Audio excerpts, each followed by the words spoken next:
Whoop-de-doo. No, I didn't get bit again, but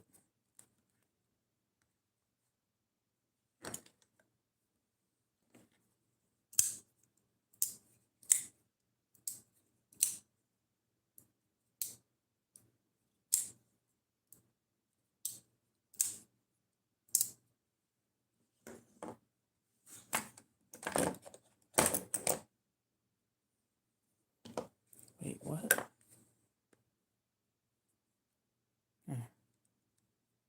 Yeah, no, that makes sense.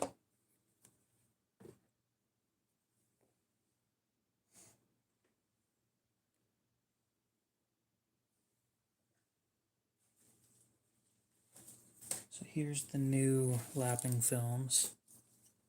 I want to try them out. So I wanted to give the 320 grit and the 500 grit a full test. Unfortunately, I won't be able to give them the full test that I planned on giving them because I really want to test out the 8,000 and the 14,000 grit, which is what we'll be testing now. And I think they made a mistake and sent me 60,000 grit as well.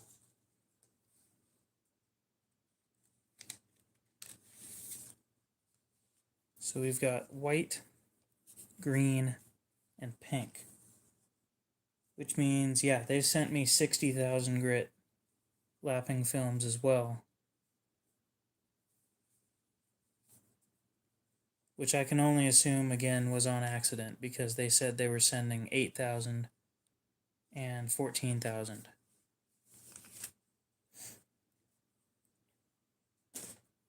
So first we're going to start off by peeling one of these off because I haven't done this before.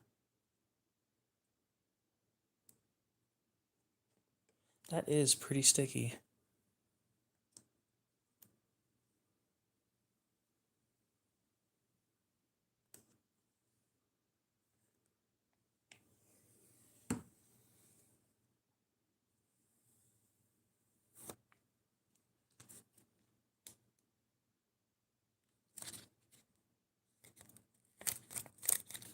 These almost feel reusable.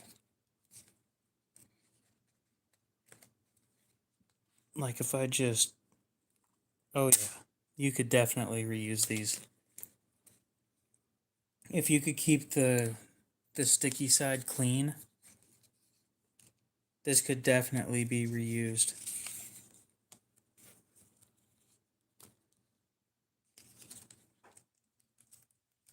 It's unfortunate because I really wanted to keep the 500 grit, but to test out the new ones because I don't have a set of another glass plate. That means I kind of got to throw away these ones. On the bright side, I do have grits that go up to 1,000 already. So missing out on these isn't the biggest deal. It just means that I don't get to do the full testing that I wanted to do.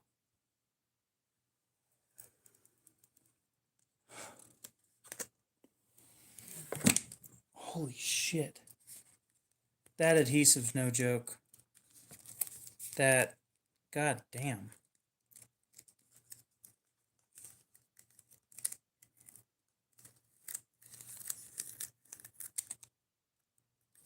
These are the lapping films that I'm replacing. Unfortunately, they're not fully done, which means I'm missing out on the life of those two that I just removed, but we're testing out some new ones that were sent.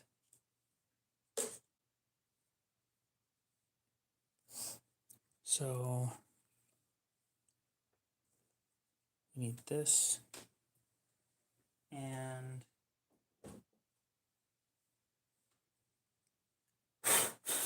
the stone holder as well.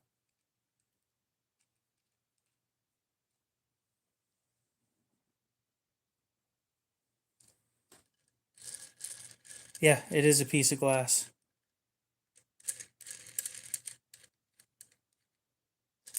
You take the glass and then you take the sticker off the back of this and tape it onto that.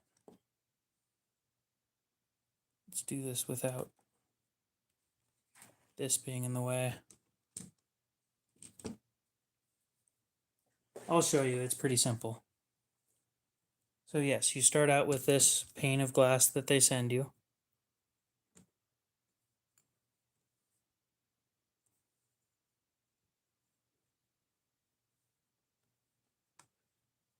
And they send you this stone holder too.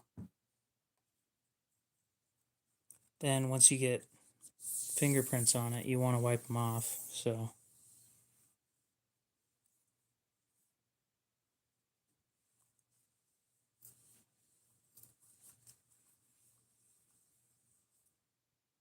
okay. So they recommend doing it those on top. No, those fingerprints are on the bottom. Okay, good. So this is one of the films. This one's 8,000 grit. We're going to take one of the corners. Oh.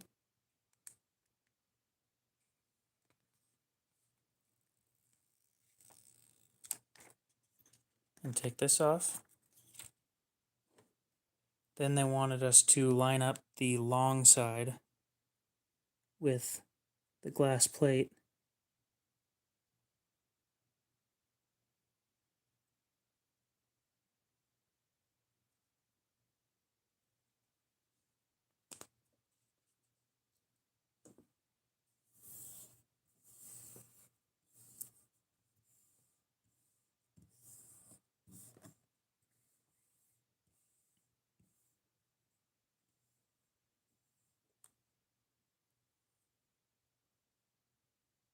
Not bad.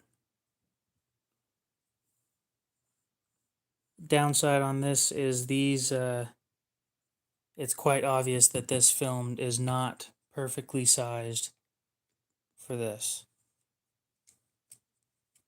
So now, after we do that, we're going to take an X-Acto knife. Let me put the right blade in this first. Yes, 8,000. On the opposite side, once I flip it over, we'll be putting 14,000. So you gotta try and get as many of the bubbles out as you can. I'm gonna cut this corner off.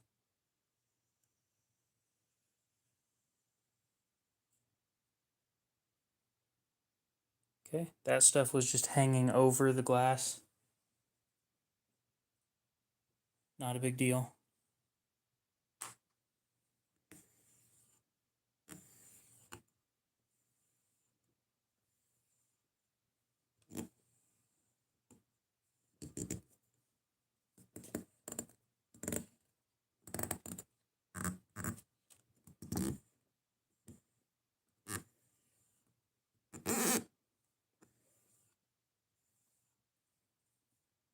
Okay. Now we're going to flip it over and put 14,000 grit on the other side.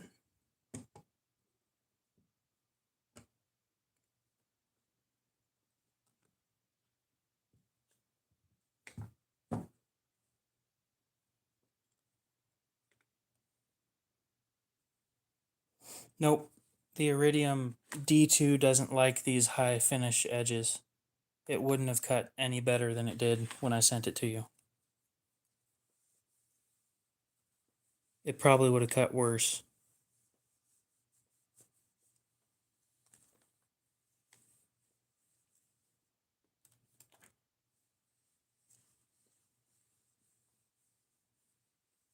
So you want no fingerprints on this.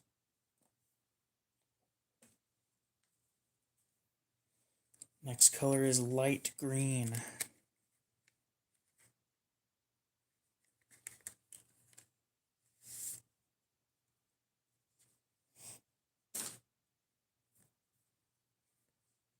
Okay, so we take this on the corner again, stick your nail under and peel.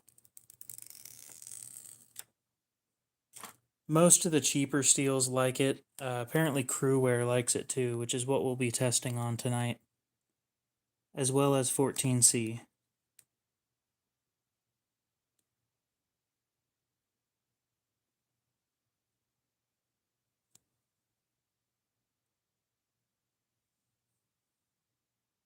Flashlight should help.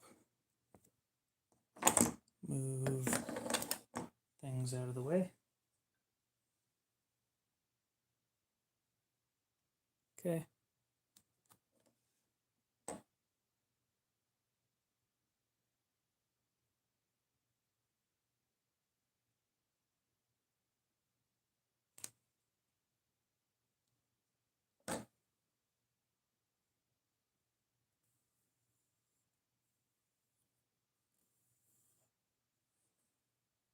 There we go. Connie, what's up? How's it going?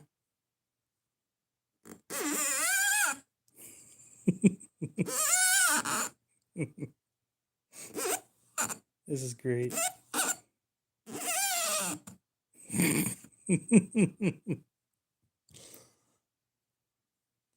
Nitro V likes high grit stuff too.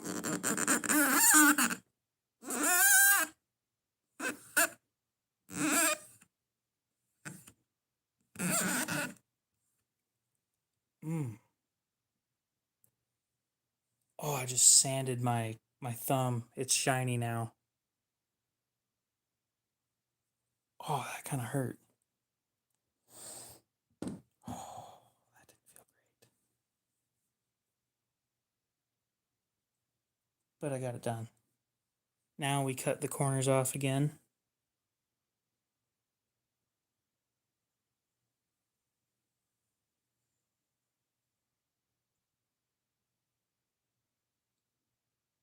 Yeah, you'd be fine finishing at 800. You'd be fine finishing at 3,000 too.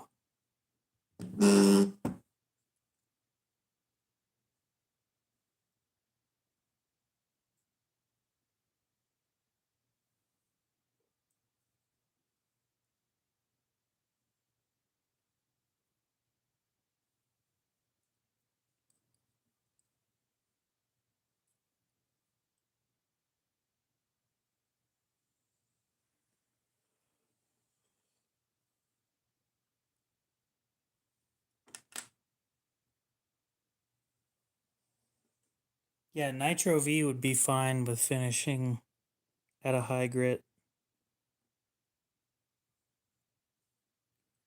D2 likes to sit at about 600.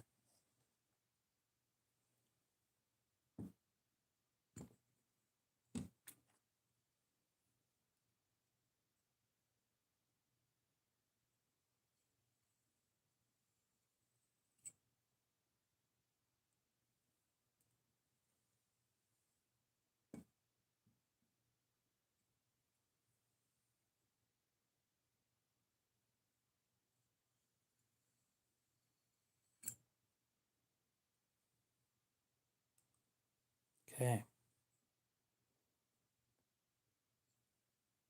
I've thought about it, but forging stuff is expensive, and I don't have the money to be getting into that. I think Os 8 would be pretty good at a high grit finish too.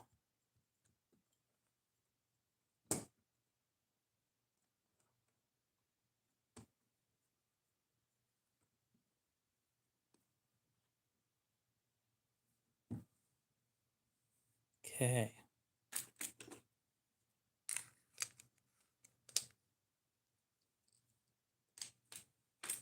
Let's get some Crewware on here. Actually, yeah.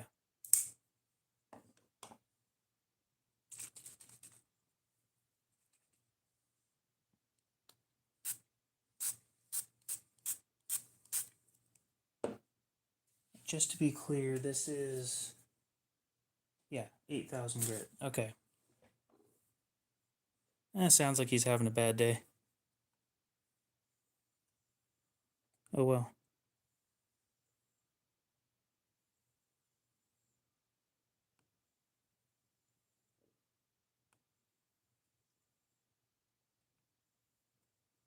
So these are 14,000 and 8,000 grit aluminum oxide lapping stones or lapping films.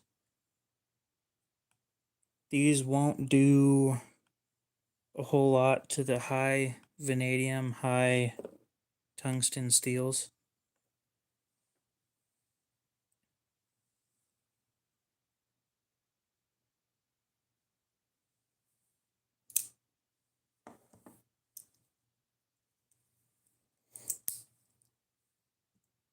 You like fixed blades? Then why would you hate D2? M390 likes high grit finishes too, apparently.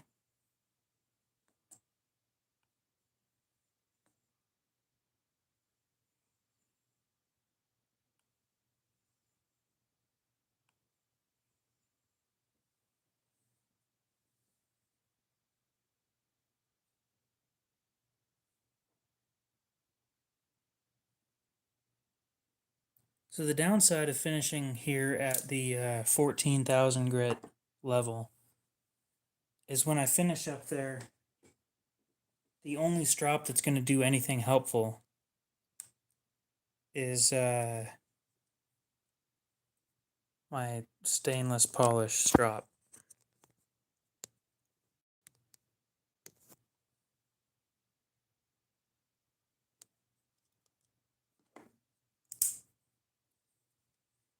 Hi, how you doing?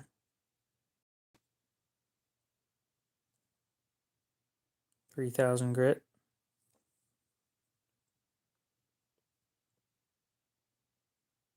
8,000 grit.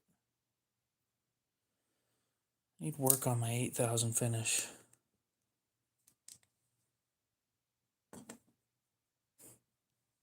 I haven't come up with a nickname for that.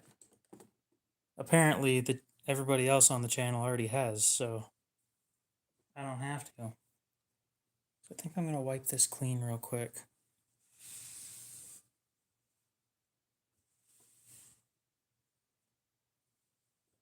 Or wipe it dry anyway.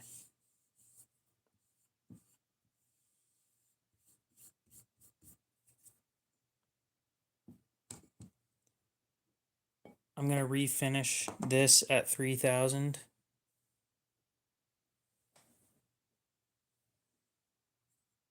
And then we're going to move back up to the 8,000. My thumb's sore after doing that. That was a dumb move.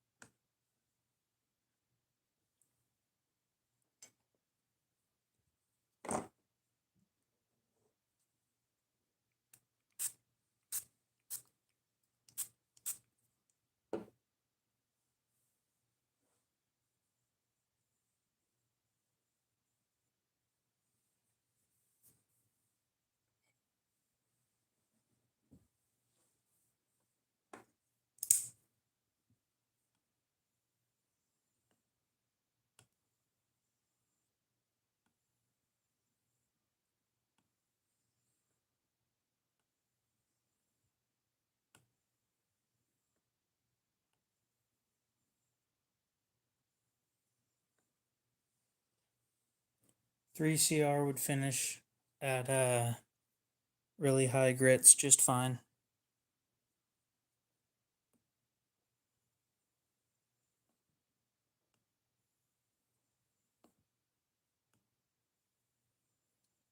So would 8 CR.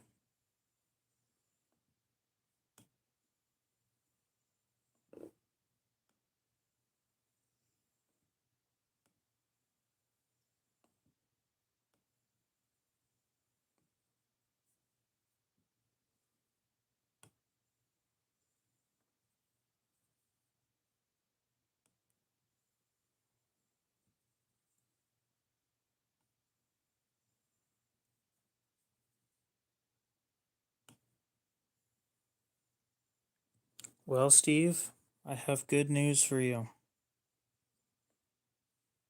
Nobody's forcing you to stay here, and you're free to go whenever you please. Okay. Dry this off and move up a grit again.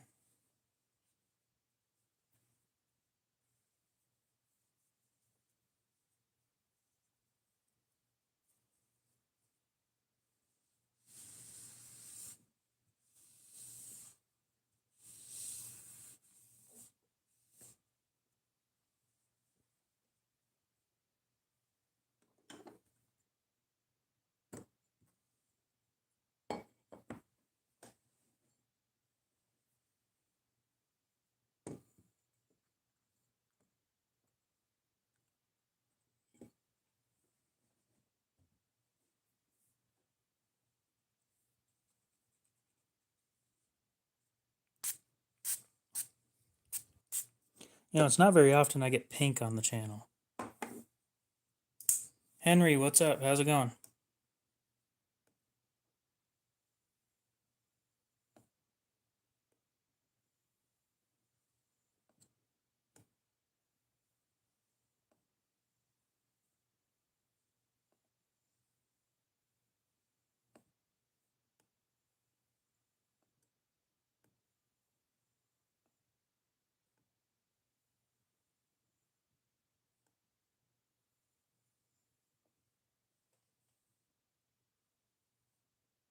Nope.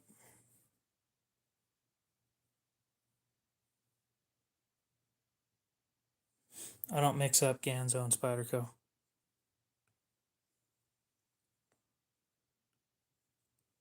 I don't own any Ganzos and I own 9 Spydercos.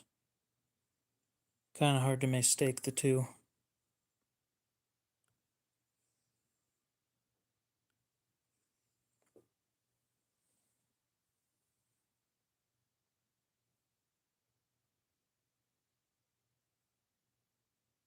Interesting, interesting.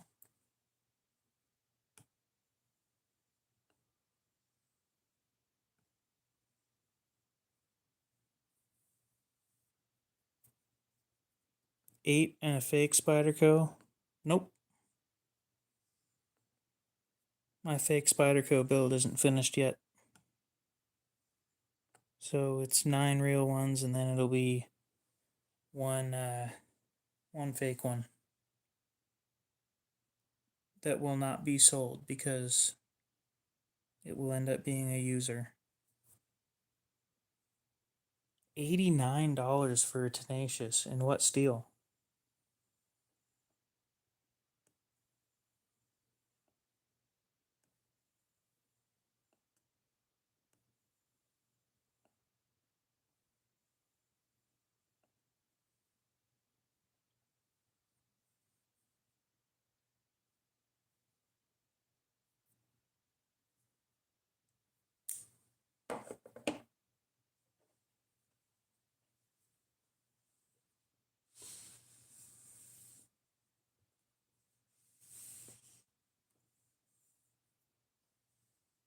Oh.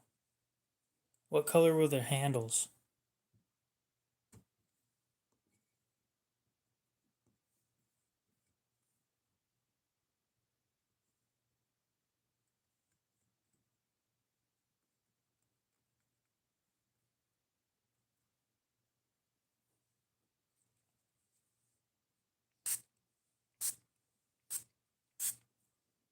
Moving up to 14. Flat dark earth. So then it was probably in M4. M4 tool steel.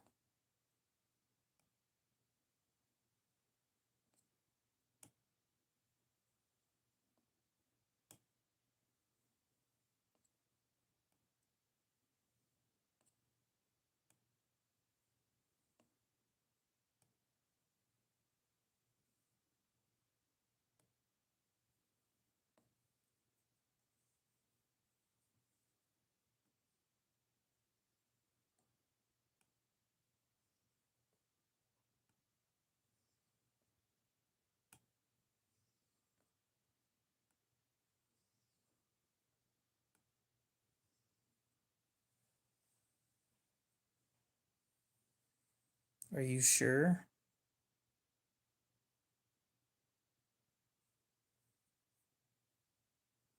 I do make it look easy, but I do this all the time, so...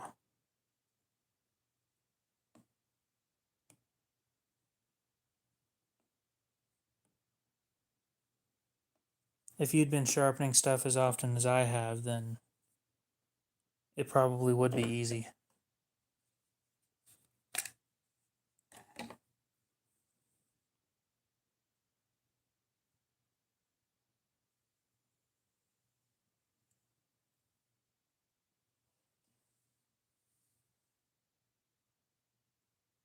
Well, that didn't do anything.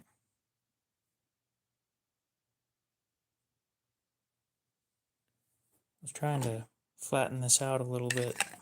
All the dark spots are spots that are well adhered to the glass plate.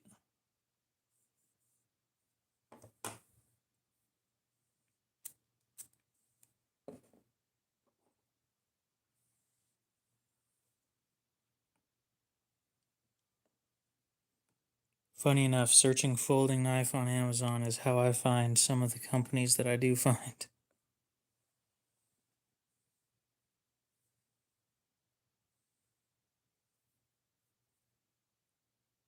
Damn, this be looking nice.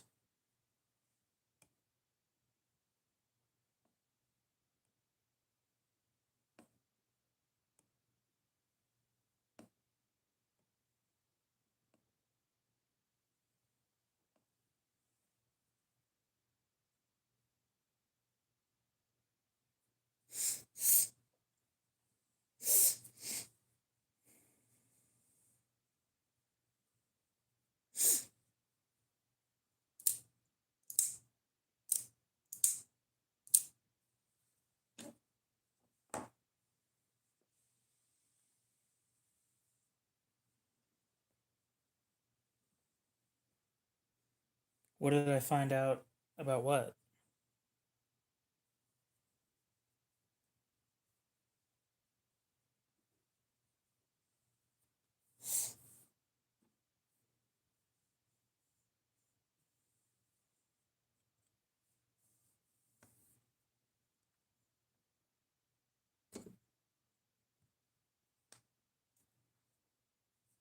Yeah, what about it?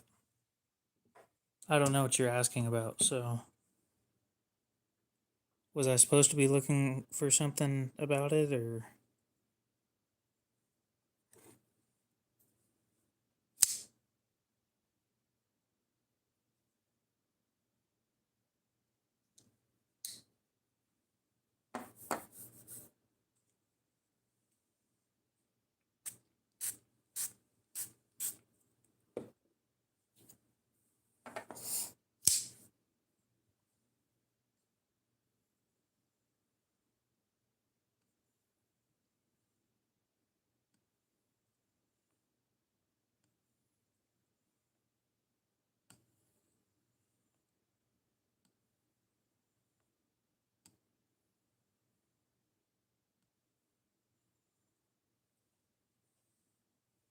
Like, I have it down in a box right next to me.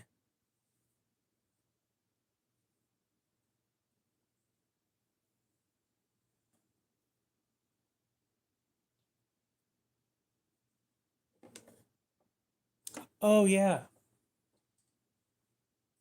Didn't we already put you on the list for it?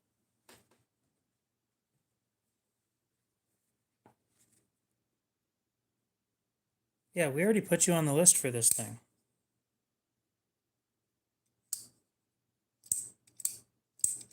Because you said that your roommate wanted it or something.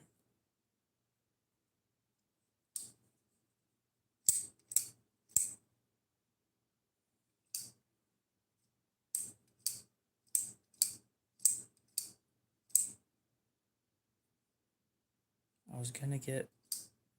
I'm confused.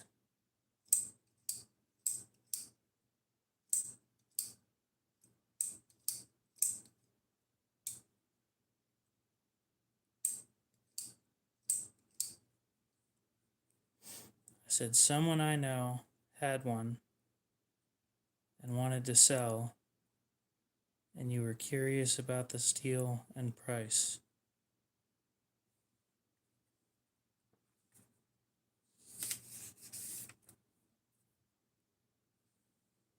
What is it, the 12th? Yeah. On the 9th, I showed you this one. It's in 14C. I bought the one that the dude had. So, because I knew if you didn't want it, then I could find a buyer for it anyway.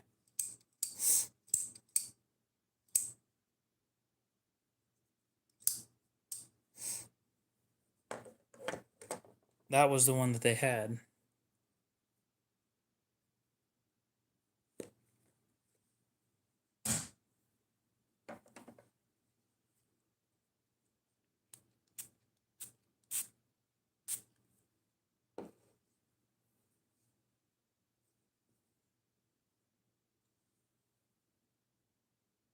It's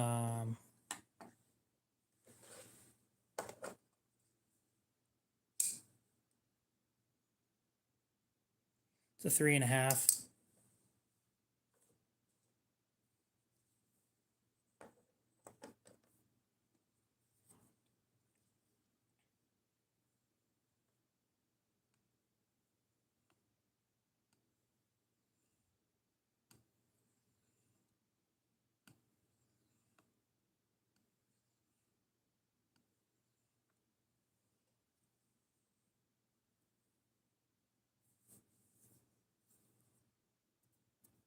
Well, I already have you on the list that you wanted it.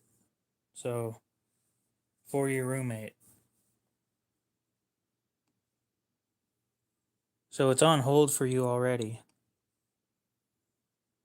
And I did say that when you two are ready, for you to buy the, what was it that you wanted? The Praxis? Yeah, full-size Praxis. Once you were ready to buy them both at the same time, I'd drop shipping price. Because you're buying two and having them shipped to the same place. Just makes sense.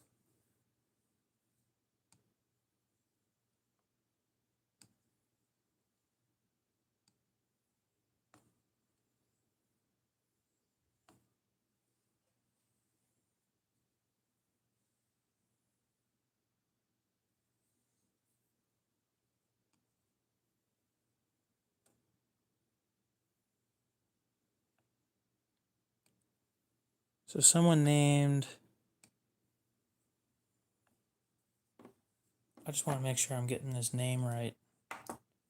Pretty sure his name's Eric. Is the one that bought this knife that I'm sharpening right now.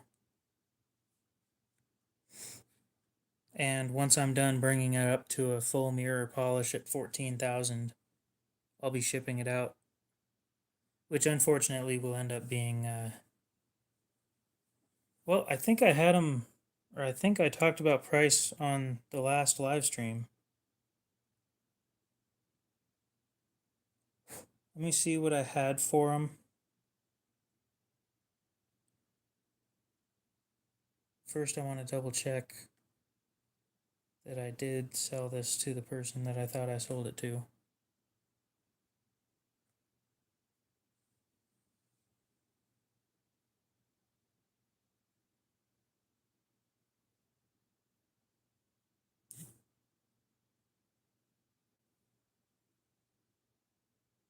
Okay, it was Eric.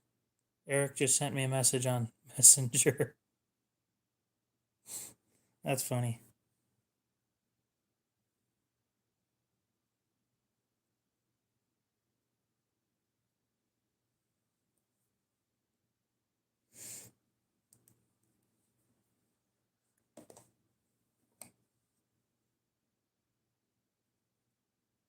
Oh, dude.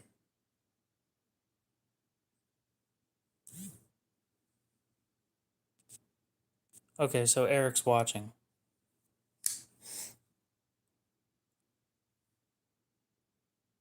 That's interesting news. I have to resharpen it. Shit. I'll tell you what prices I had written down. I said I'd drop shipping by, so let's see, 45 plus 33, 55, 65, 75, 78 minus 4. It'd be 74 for the two. This was from Sharpo. Sharpo sent this for me to test it out. These ones are new ones that I'm testing out at the moment. Unfortunately, the knife that I've been sharpening, I just realized has a chip in the blade. And I'm not comfortable shipping it out like that. So these are aluminum oxide lapping films, and the ones I've been testing out recently are the diamond ones. And the diamond ones work great. These ones I haven't gotten a full test out of.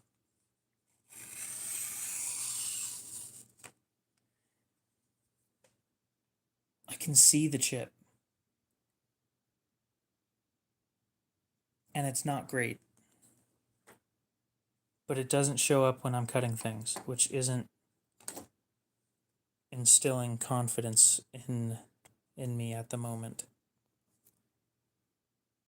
It needs resharpened because of that, though.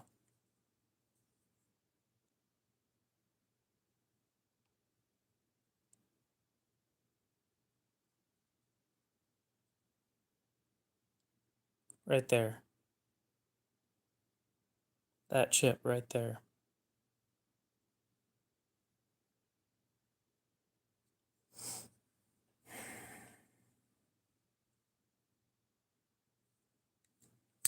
Damn. Praxis is 9 CR.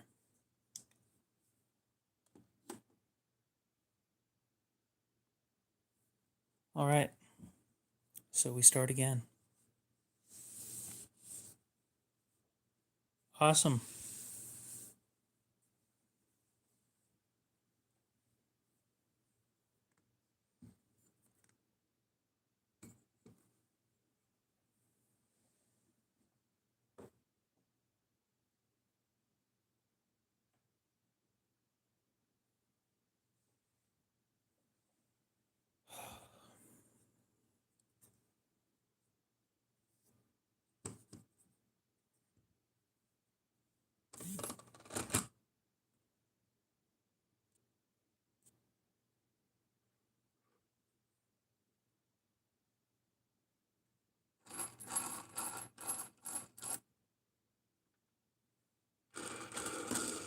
Eric, you paid for shipping already. The price I gave you is full price. That's including shipping. I always include shipping in my prices. 74.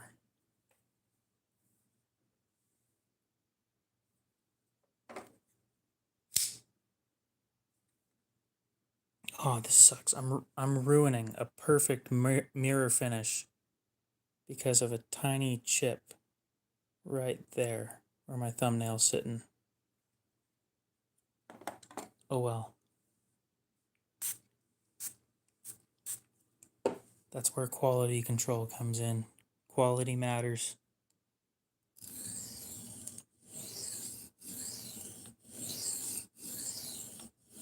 I thought I fixed it already.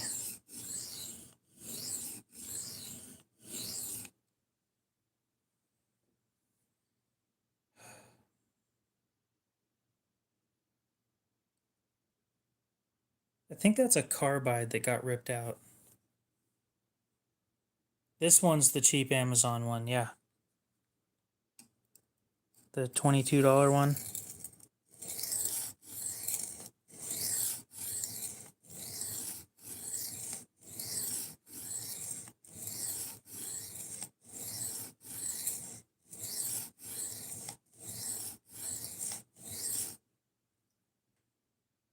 Sounds like a plan.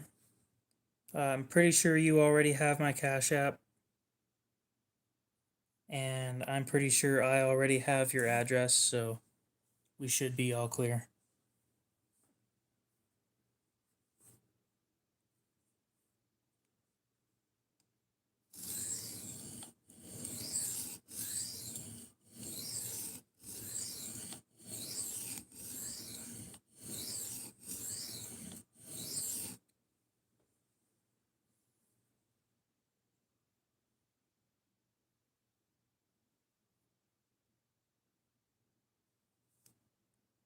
That sucks.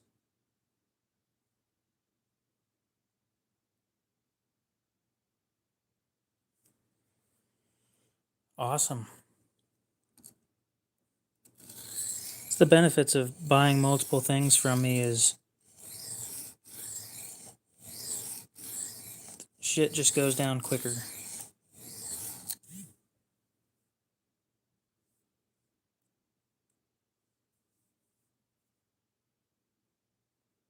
I'm going to be honest, I didn't think that anybody was interested in this knife until I posted it. And the reason I say that is because I've been trying to sell Could you start with Amazon in Scotland? I have no clue about shipping, about Amazon's shipping practices in other countries.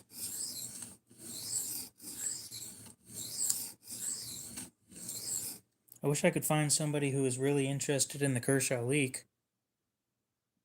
I've got a ton of those things.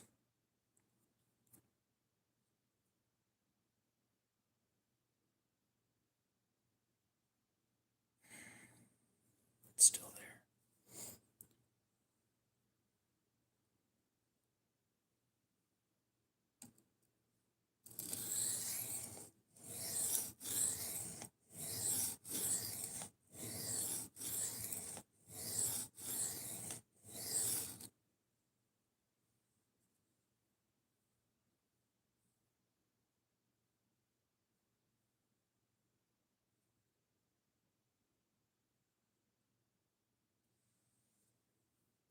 Could you start sharpening?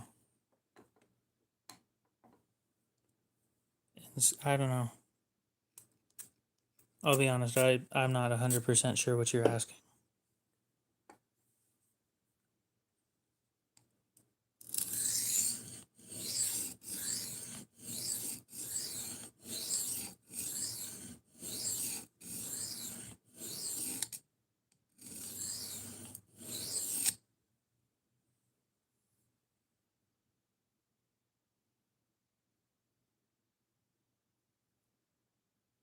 I think the chip's gone. You need a sharpener for a 9-inch blade. That is a long knife. With enough practice, I'm sure that this stone would be fine.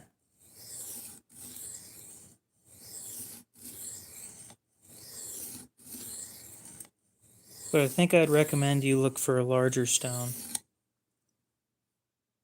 One that's longer.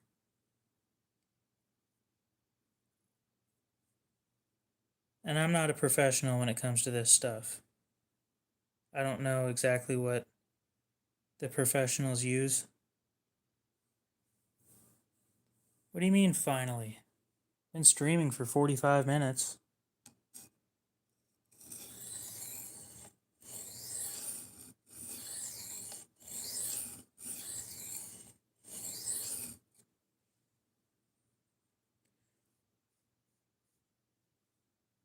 Dude, I stream the same time every night.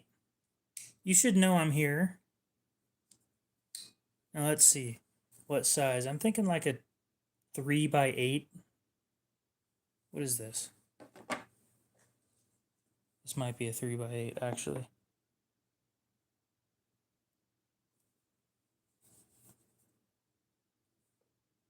This is a 2.5x8. This is actually probably fine, to be honest.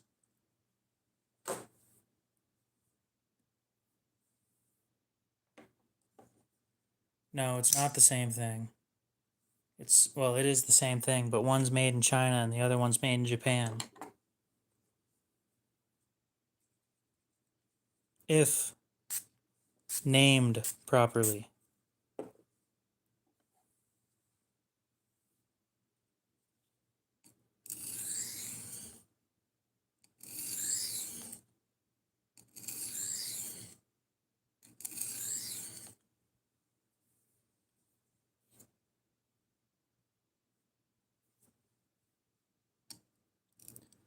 I was, in fact, born in the USA.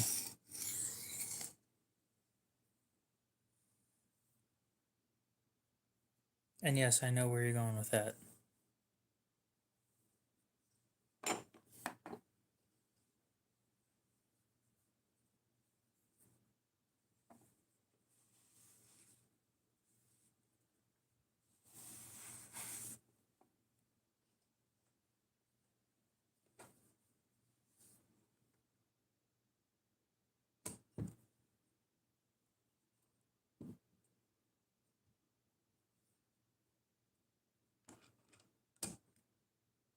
If flights weren't so damn expensive, I'd love to visit other countries too.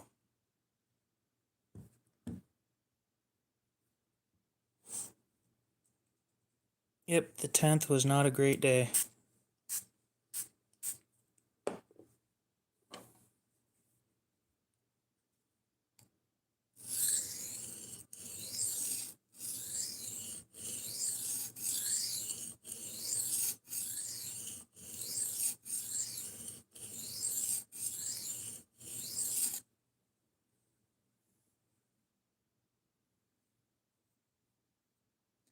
starting to feel like September's the month of terrorism at this point.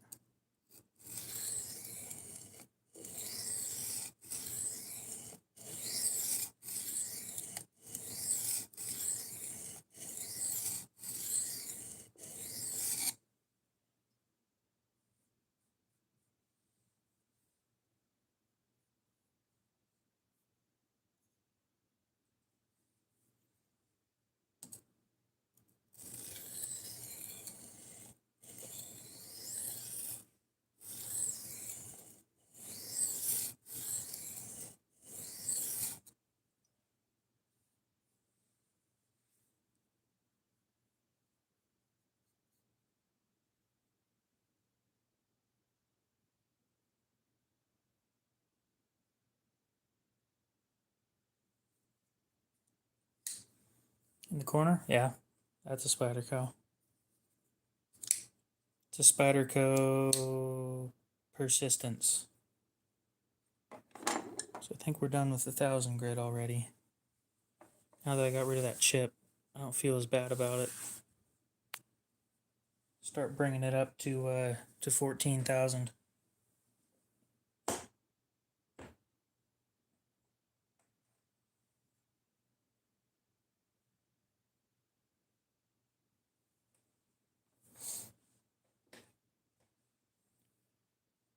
Nope, I don't own an Endura.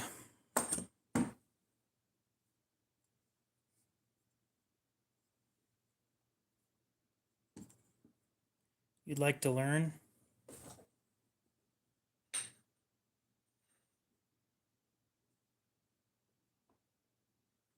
If you'd like to learn how to sharpen, the person I recommend watching is Outdoors 55. He's got a lot of educational videos.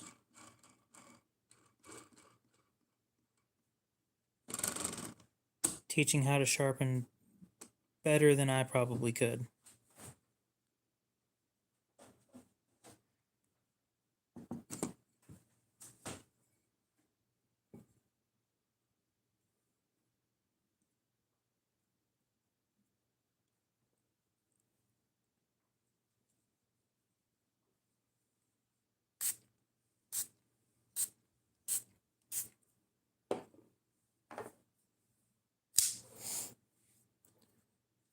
Yep, they tend to be pricey though.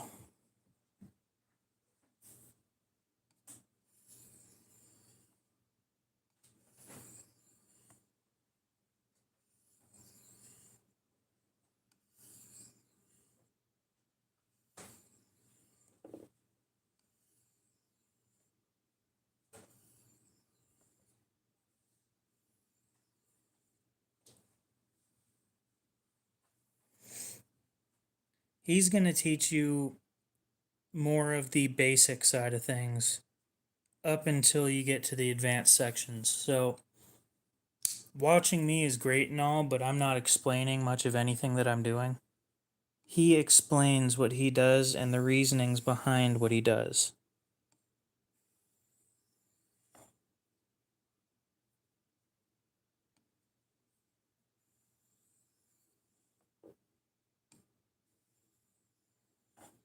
And yes, angle is basically the most important thing when sharpening.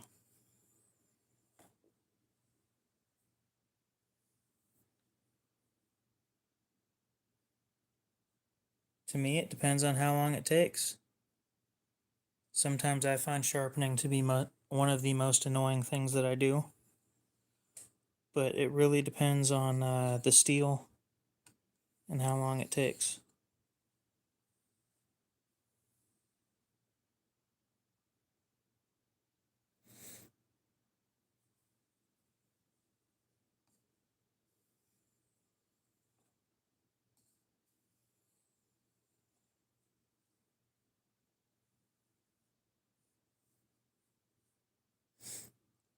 I've been doing this for, what, 7 months or something? I've been doing it for a while, right? I'm not a professional by any means, and I don't claim to be. However, I can hold an angle pretty damn well. So I never got into um, the fixed angle systems because I found them to be too expensive when I could just learn how to do it instead and not spend the extra money. So I think this is a Kershaw knockout that we're working on right now. Kershaw 1870. Yeah, I don't sharpen knives with bricks, but he can do that.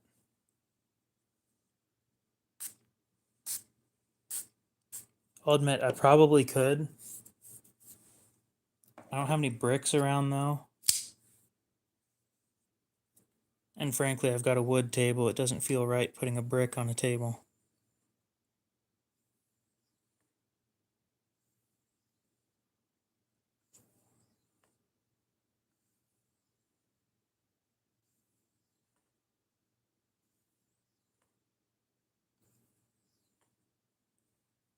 So this is the only time where I will be counting how many times I make a pass.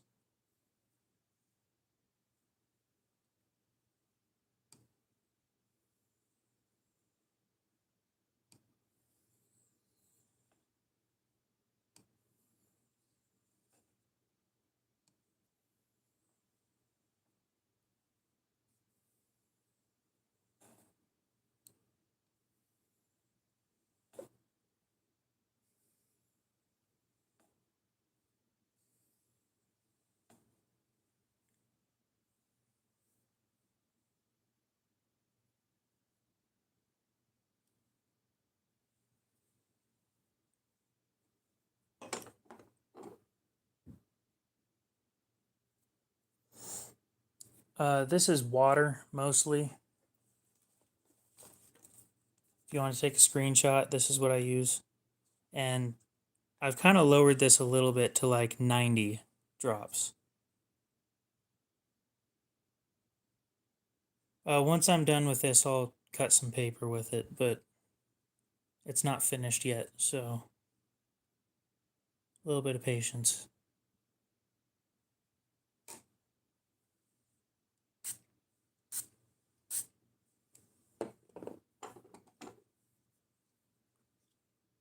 We'll be done soon.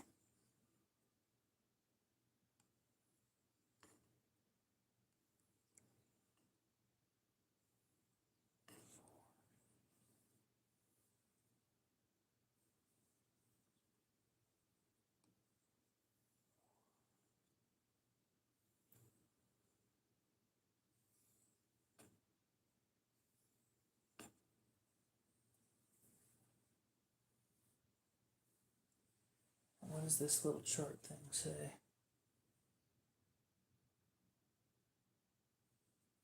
Okay. So 5 micron is 4,000 grit, so there's no point in me stropping this with my diamond compound. All that's going to do is ruin the high grit edge that I put on it. So instead we'll be finishing with a stainless polish. Awesome.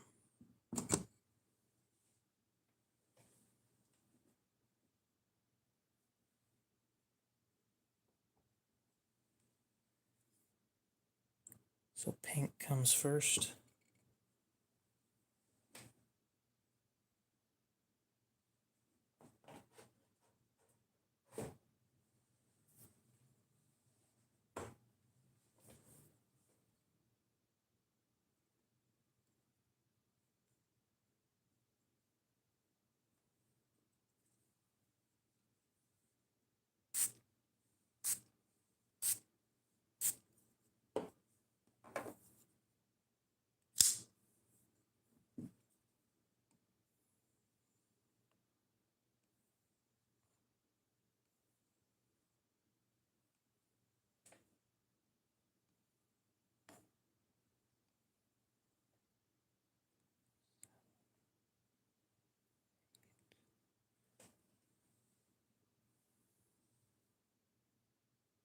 Is it the lightest? What?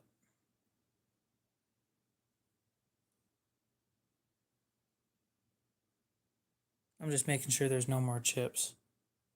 The strop is the finishing stuff, yeah.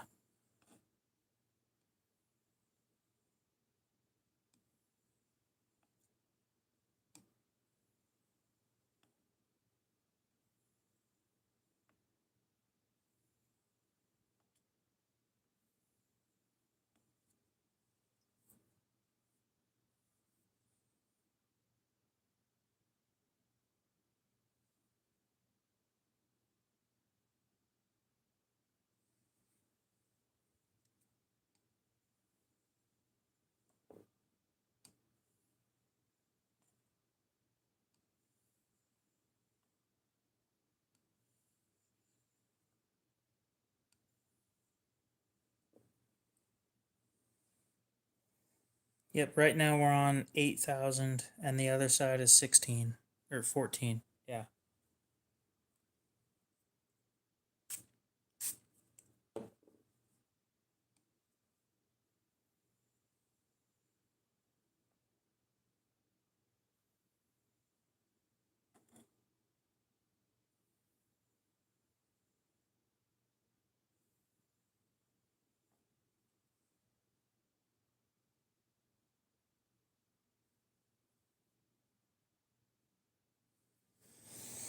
These pack up with steel very, very quickly. You can see all that black crap that's on my finger.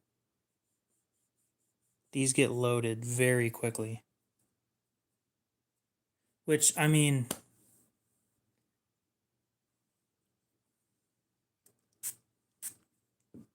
I'll be honest here, being a super high grit type thing, I'm not surprised that it gets loaded as quickly as it does, which explains why it's not cutting like it should be. I'm sitting here looking at the edge and it just doesn't look great. But I'm sure once I'm done wiping all this crap off and getting it out of it, it will cut better.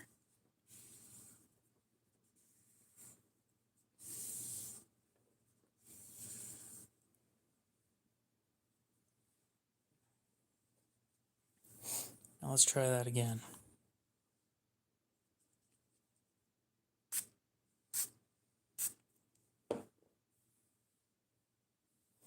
Can I remove what at the end?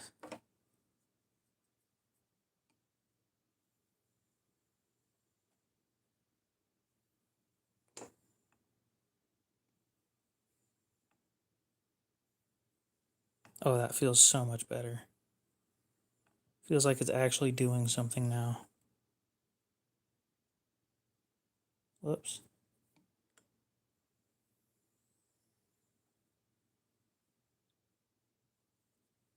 Yeah, and that's why I don't like doing the tip first. I can remove it, yes, but I won't. They're expensive. Greg, what's up? Welcome back.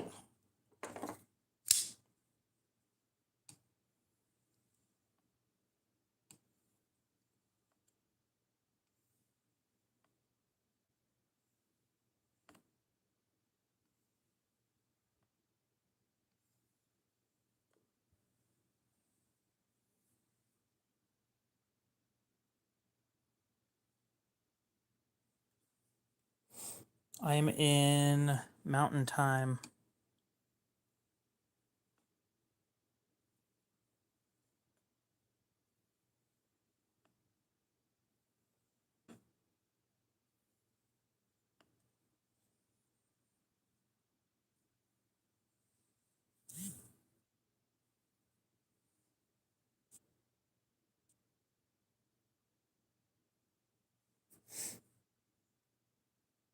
And yeah, Eric, my I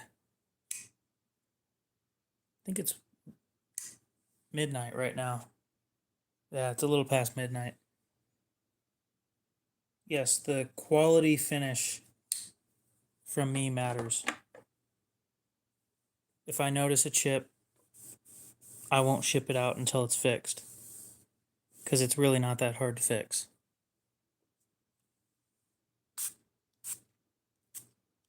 So I will talk to them about this. The only thing I'm not very impressed with on these is the loading issue, where you can see all the steel dust that's just trapped on these.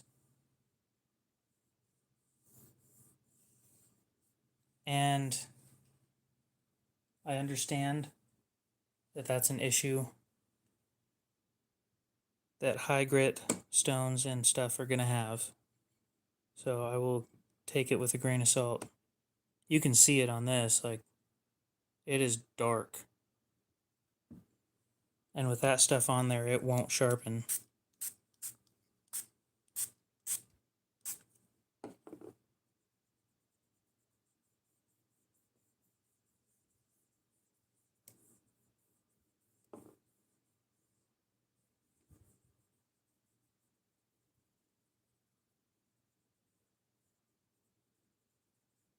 This isn't looking good.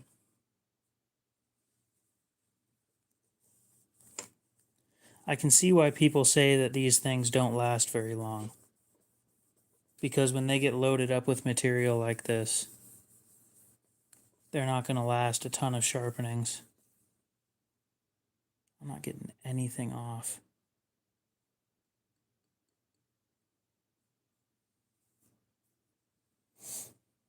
No, I'm actually used to the really cheap stuff. Get that money, what's up?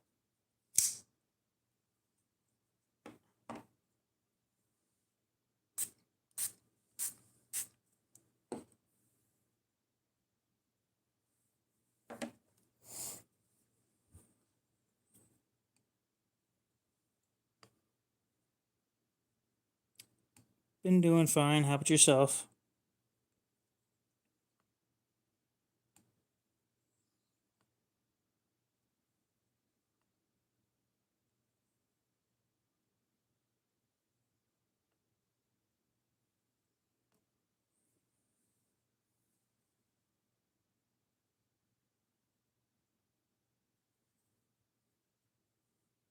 A deboning knife. Never held one.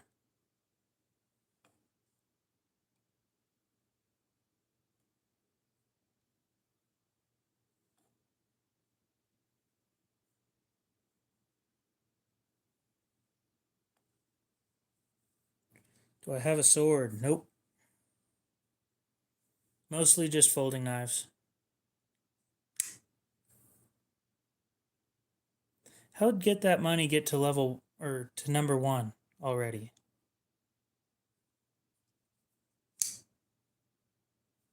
YouTube needs... You got some frickin' explaining to do. This doesn't make any sense. And again, I wouldn't call myself a master. I'm good.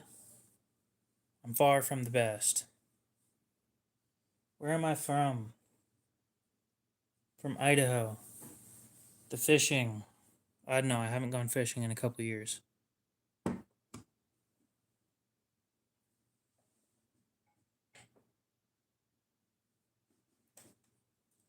Okay.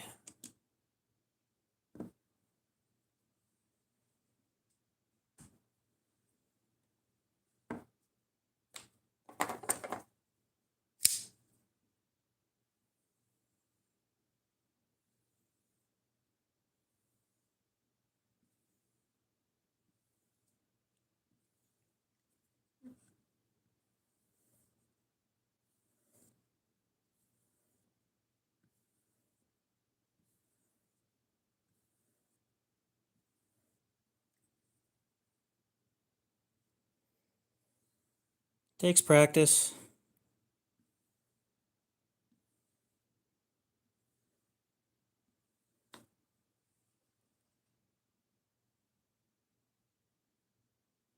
I'm not super impressed with how this is turning out, to be honest.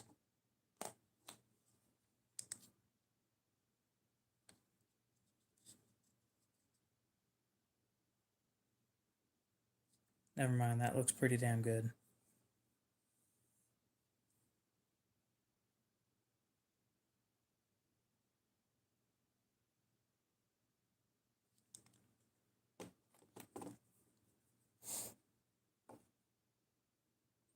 I'm not using the stone, I'm using a piece of leather. And the stuff that I use to sharpen is this.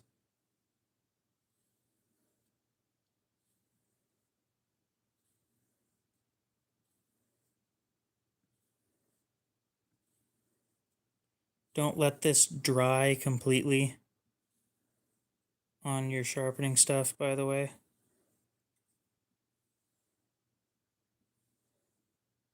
Specifically if the stuff that you use to sharpen isn't stainless of some sort.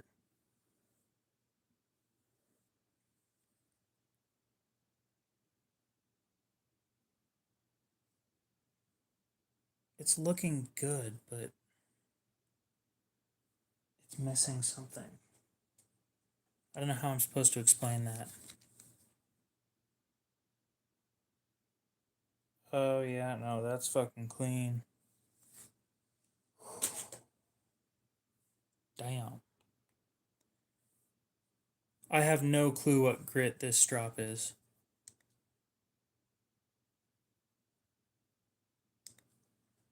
Actually, I should probably be moving up to my last strop, which is roughly 70,000 grit.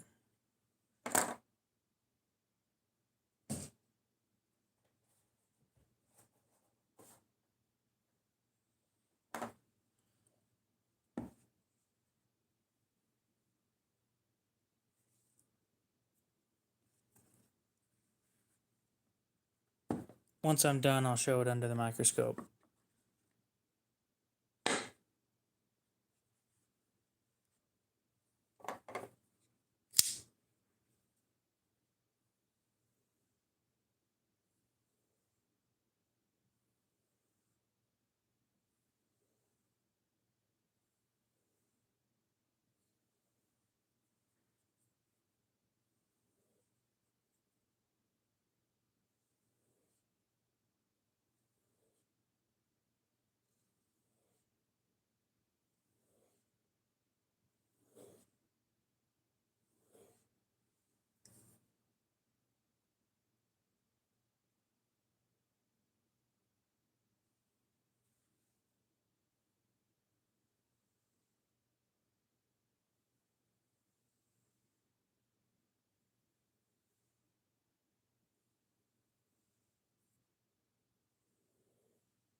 It's going to be loud.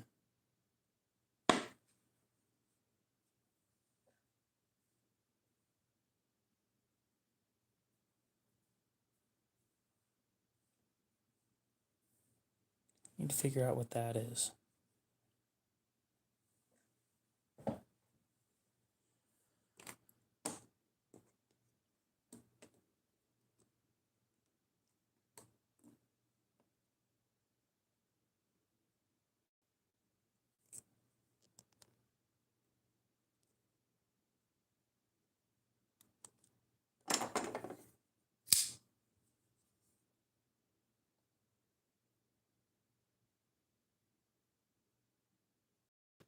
Interesting.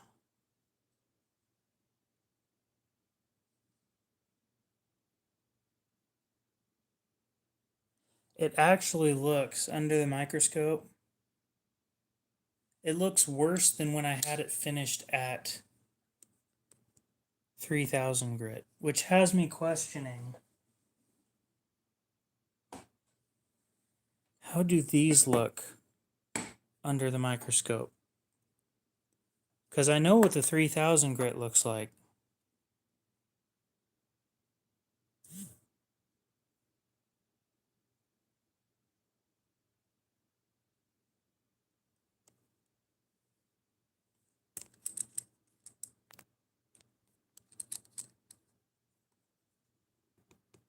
There wasn't a burr on there at all.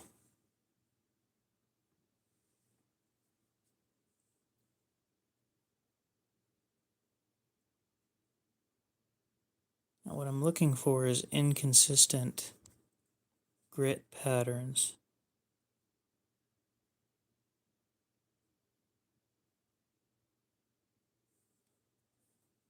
And it kind of just looks like there's nothing there.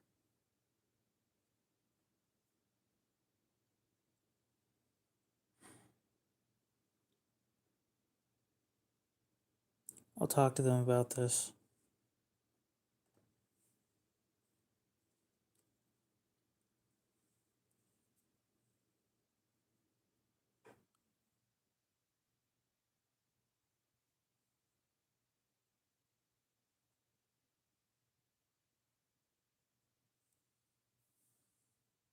Stop shaking. Yeah, I don't see a whole lot of grit at all. Which leaves me wondering,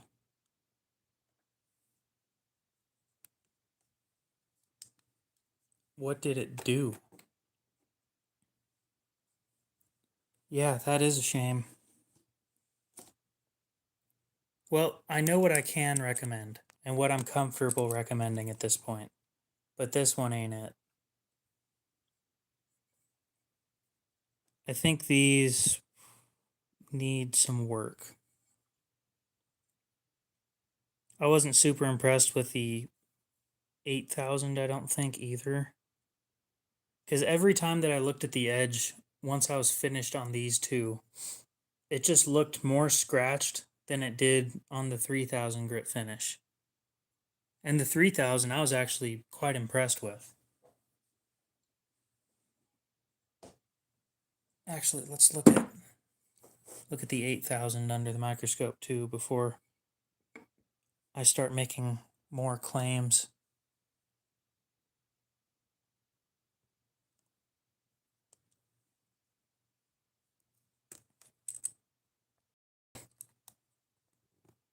Now, once we're done with this, looking at this under the microscope, I will show you guys something that I will finish on 3000 grit. See, that's noticeable. That grit right there is noticeable.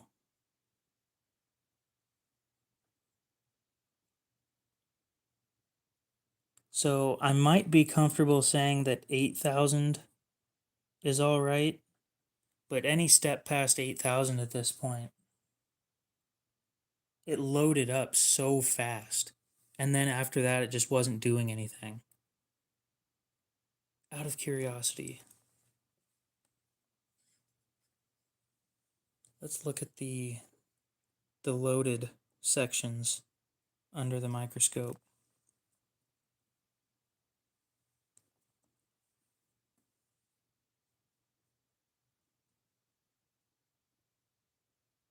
Yeah, they're just packed.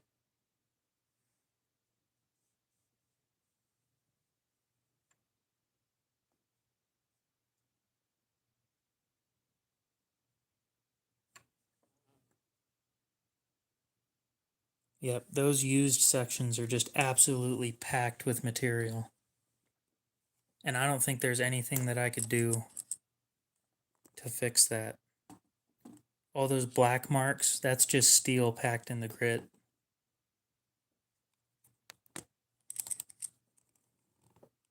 I tried. I did try. I was pretty pleased with the diamond finishes though. These diamond ones, they're aggressive enough to be useful.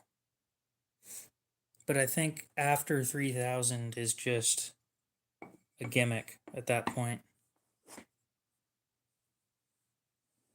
Which is unfortunate.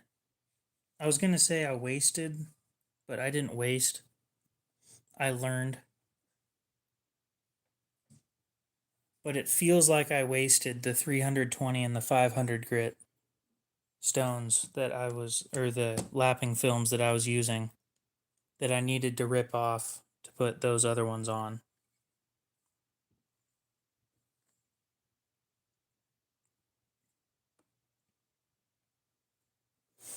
So I will be sure to tell them about that.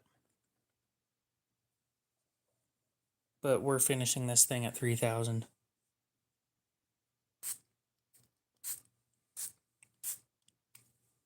So right here we're on an 1800 grit.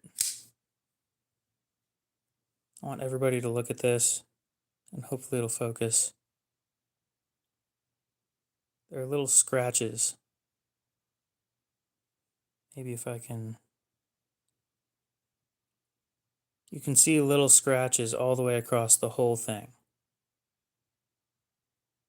And when I was finished on the 3000 grit, it just didn't look like that.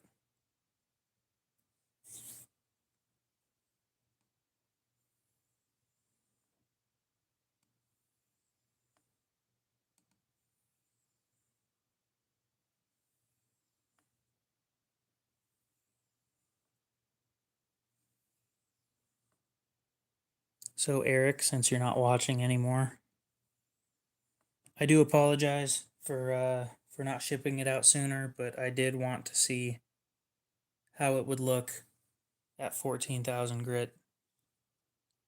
Unfortunately, it didn't end up working out, so we're dropping back down to 3,000 where I know it's going to be happy and that edge will look pristine.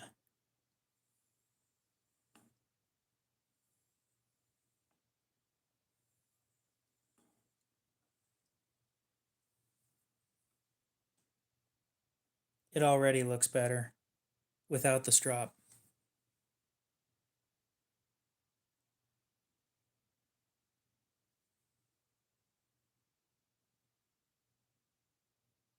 A lot less scratching.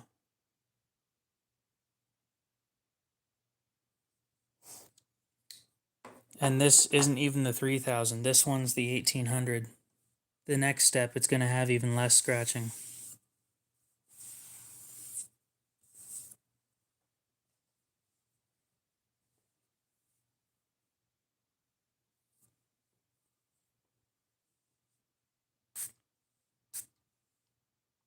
Why am I sitting here spraying the same side again?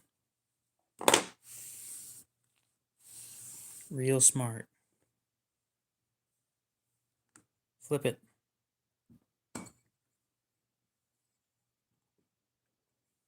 I'll be honest. You need to get a strop. It doesn't even have to be decent.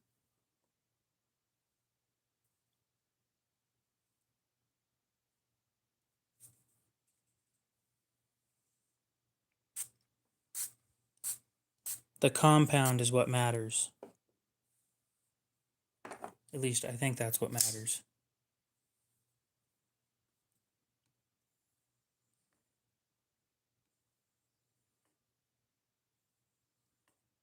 Yeah, it feels like I'm actually doing something now.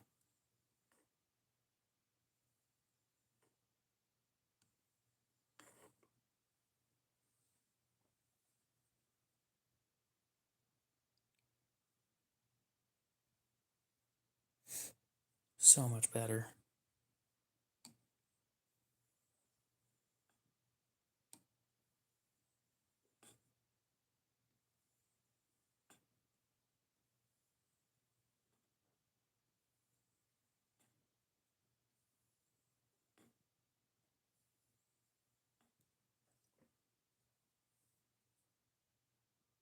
Oh, dude. It's not even close. It's so much better.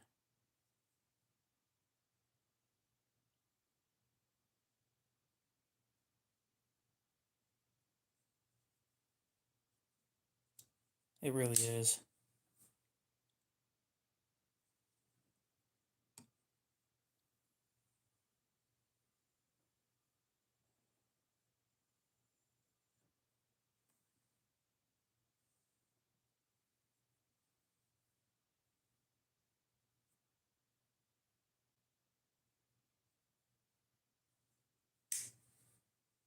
Indeed shiny.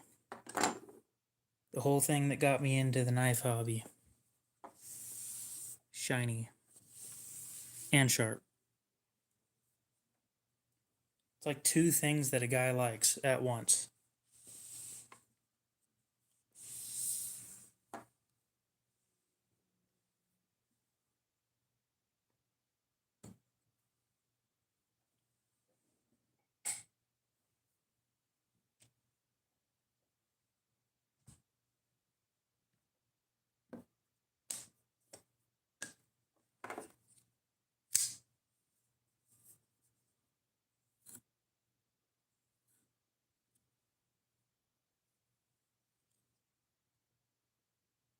What was that?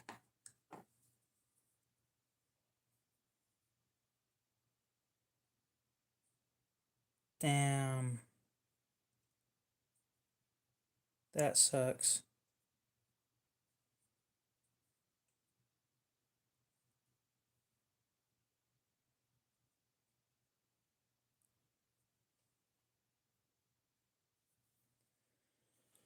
Oh, that means I gotta resharpen it again. Fuck.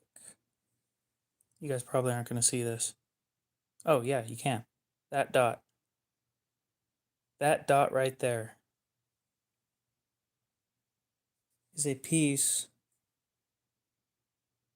of steel,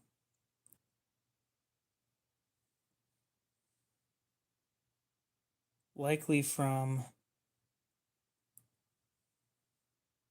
my Benchmade mini Adamas. That tiny piece of steel right there. That just scratched the shit out of the edge. Oh wait, no. It did, but it didn't leave deep enough gouges for me to really worry about it.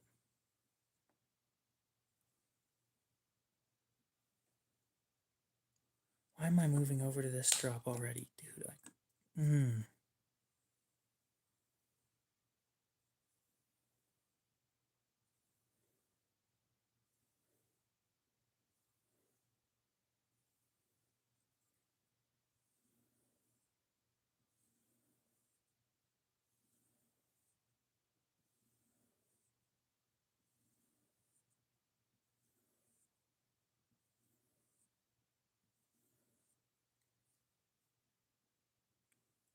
Thanks, Danny.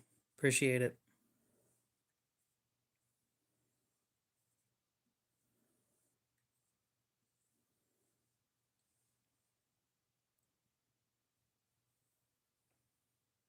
Pay me $50 on Cash App and I'll wiggle them for you.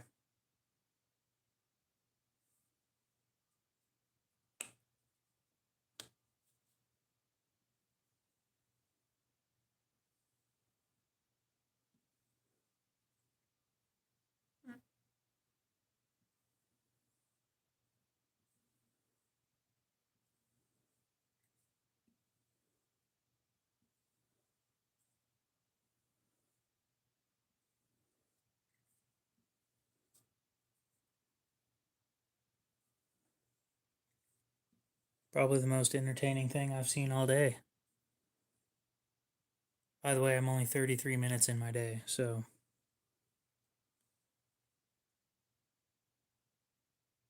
Dude, it is so much cleaner.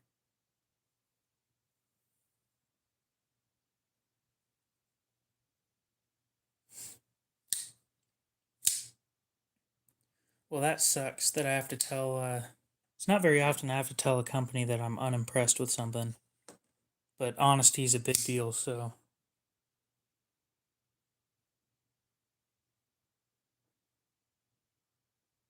Honestly, it almost looks the same.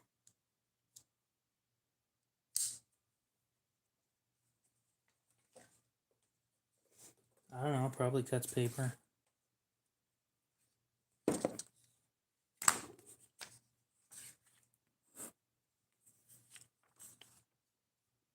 Yep.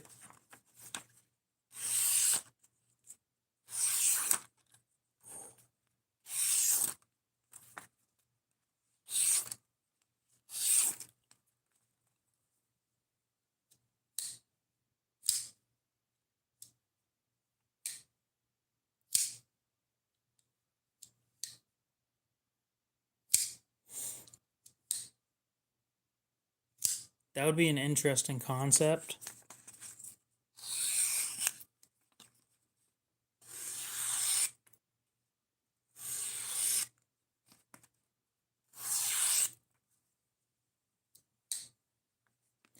I'm happy with that edge. I'd be happy to own a knife with that edge. The only reason I say that is because I own a lot of knives with that edge.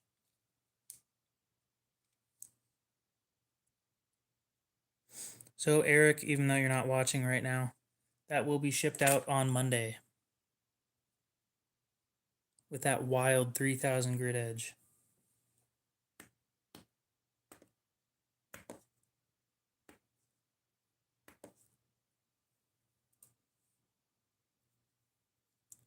I'm not surprised.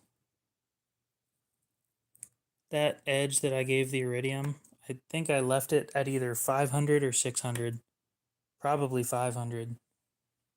And that 500 grit finish with the strop afterwards has an insane edge. It's toothy, and that's great with D2. Now, as for this,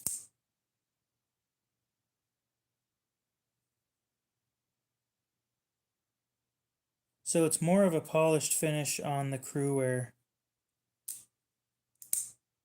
I'm wondering, I know, interesting question, if Crewwear takes a polished edge better than 14C, and that's why the Crewwear actually looks good and the 14C didn't.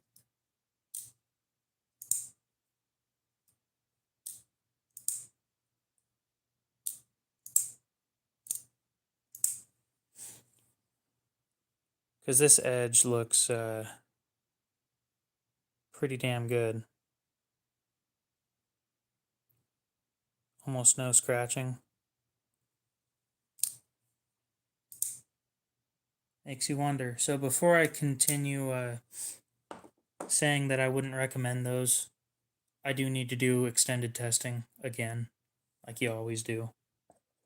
Certain steels don't like certain finishes, and that's just how it is.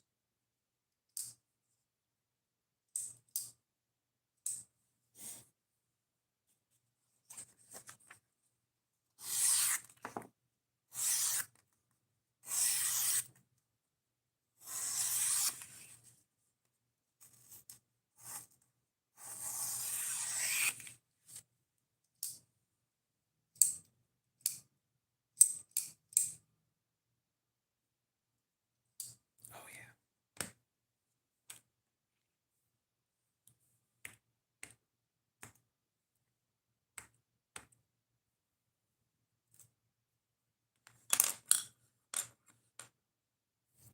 Yeah, y'all didn't know that, but this thing, I sold it like a week ago. I've just been waiting for that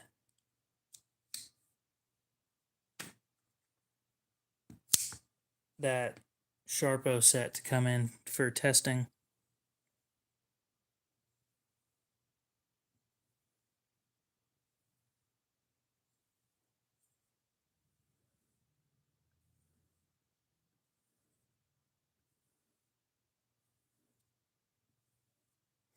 And I was gonna ship it out with that 14,000 grit edge, but it didn't look good.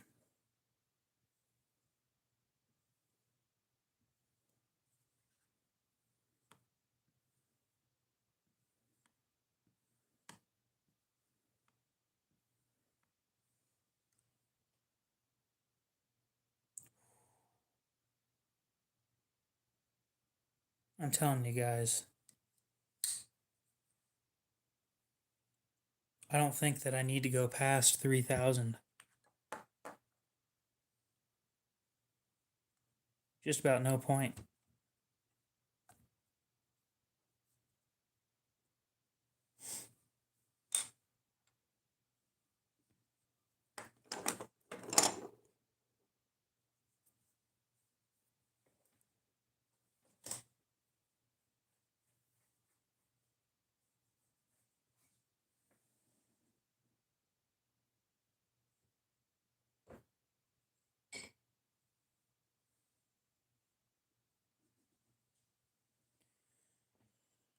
Just for shits and giggles, I want to see how 420J2 takes that edge.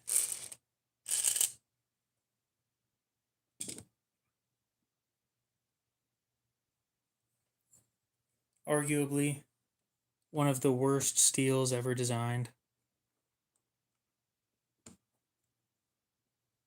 All it's good for is stainlessness. Doesn't hold an edge worth shit.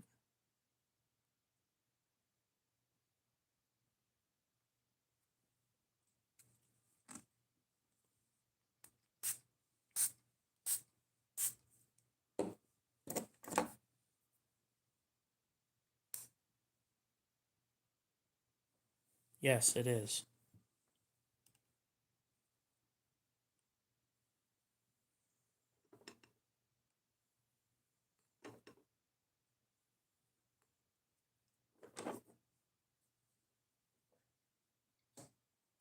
Again, arguably the worst steel ever designed for knives.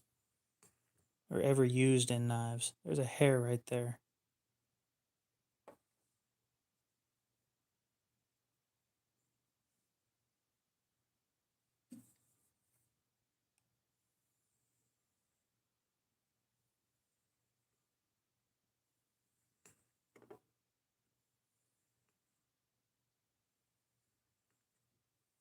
And the dude at the knife shop is trying to convince me to get a 30,000 grit stone.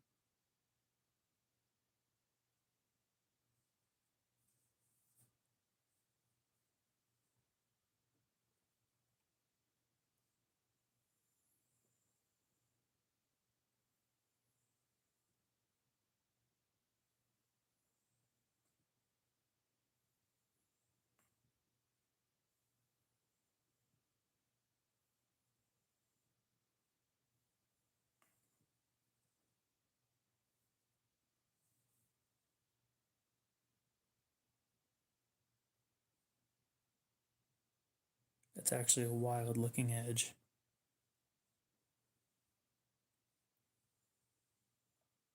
Never tested an Arkansas stone.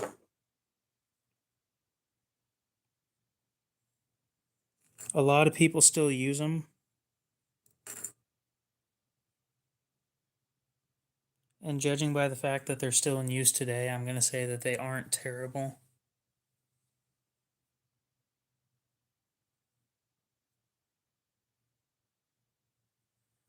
But I can't give you a solid answer for that because I don't know.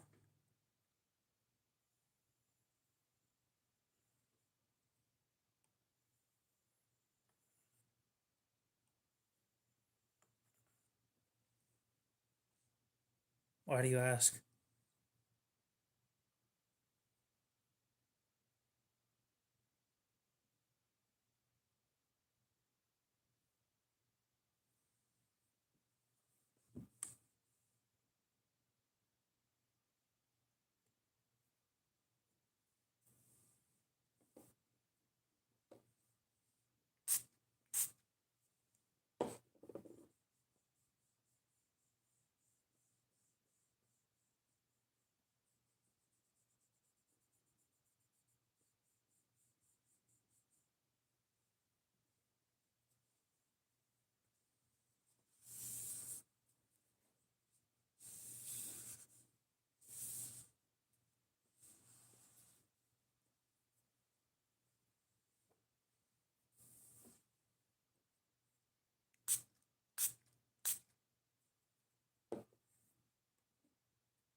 Fair enough.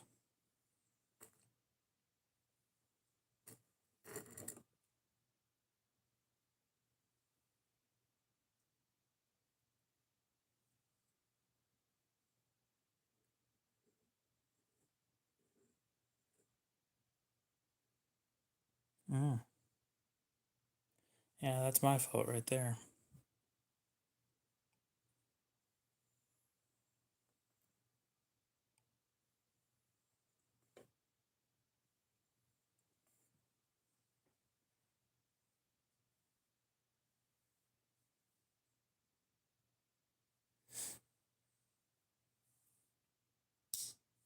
I do kind of want to try one because I've heard a decent amount of people talk about them. They expensive or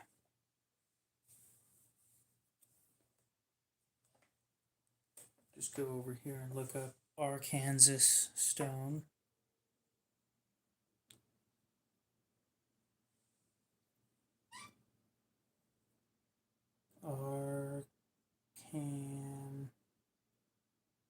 Arkansas stone.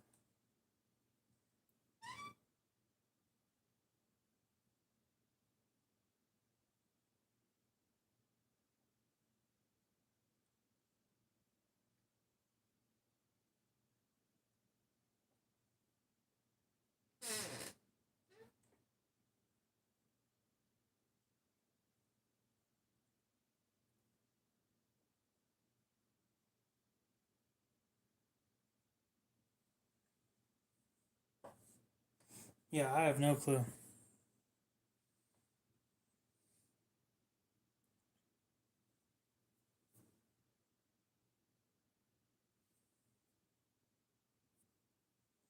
I'm your favorite YouTuber?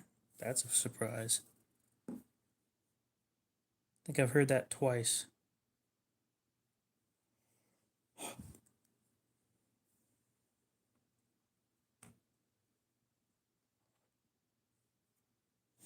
The good ones are steep. Yeah, that's how it always is. I'll ask around and look into it a little bit.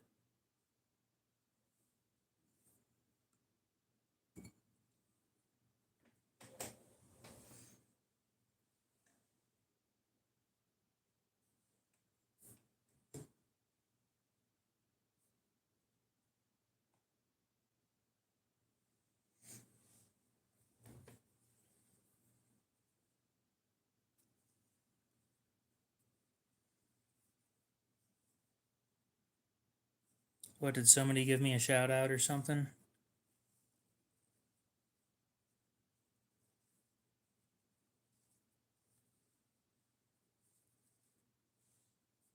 I'll agree with you. I did blow up fairly quickly in my eyes.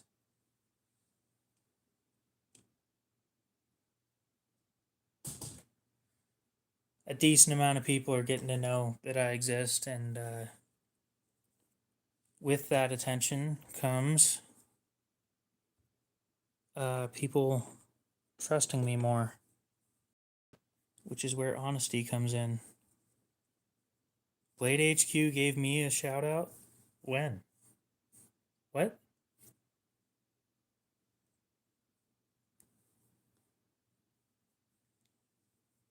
Now I'm curious.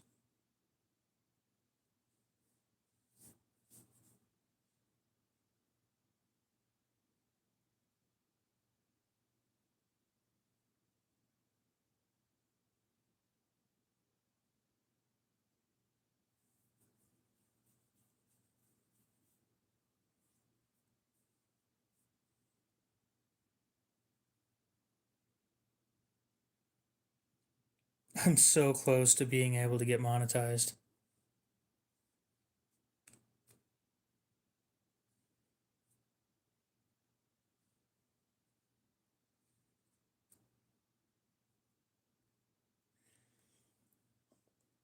A lot of people call me humble, and I agree with them. And that doesn't make me sound humble, but I have an understanding that I'm just another person. I'm doing just fine. You were here not too long ago.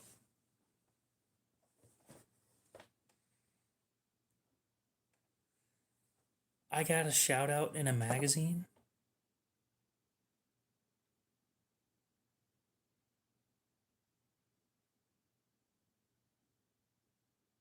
When? No joke.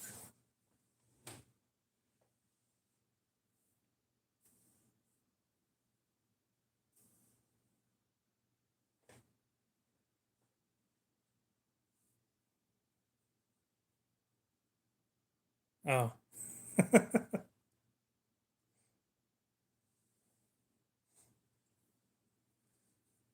No, Cure was just saying that apparently I got a shout out in a magazine, and that surprises me very much.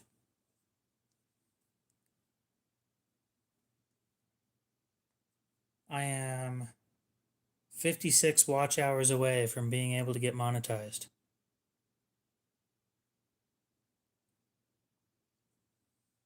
That's as of September 7th.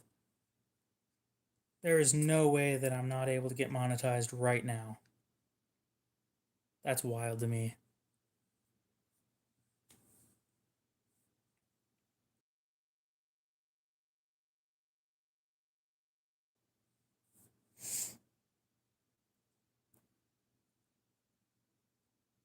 Dang.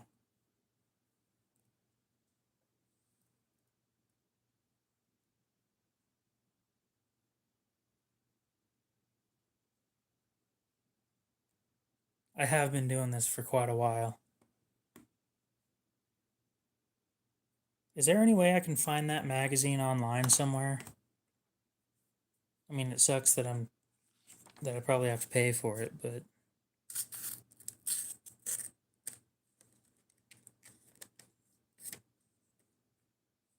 now you got me really, really curious about it.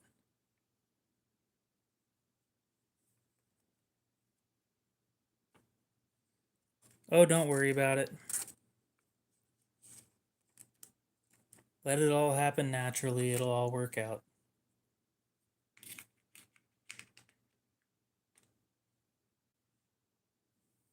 Everything hurts. That's relatable. Where's that? There it is.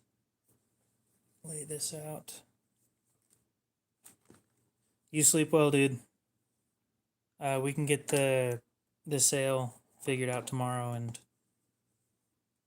get it shipped out on Monday.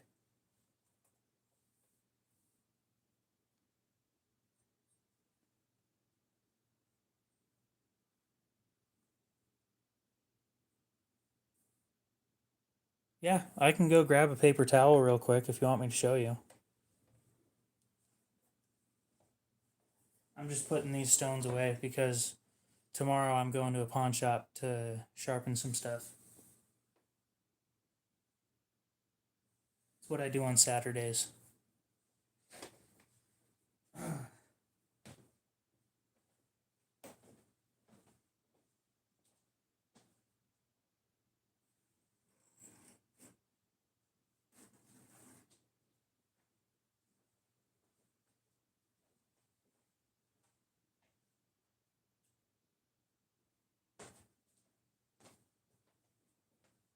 Okay.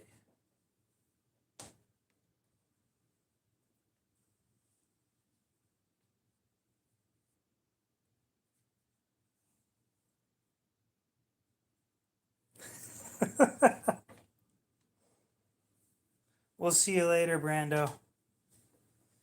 You have a good one.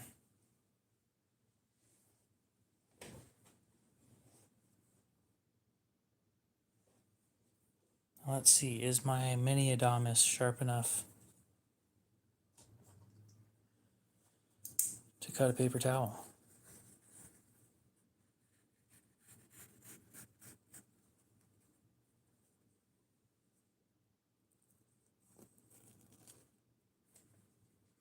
Well, it did it, but it didn't do it happily. Not impressed.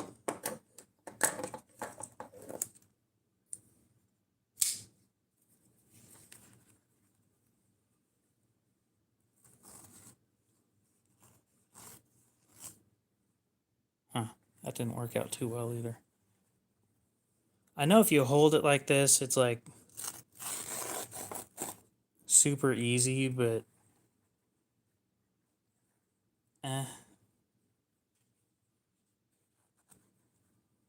half of you guys are going to go grab a paper towel and try this shit, and it's just not going to do anything. Trust me, I was there. It sucks. Sitting there watching your local YouTuber going, how the hell did he do that? What about the Maximate? Will that do it?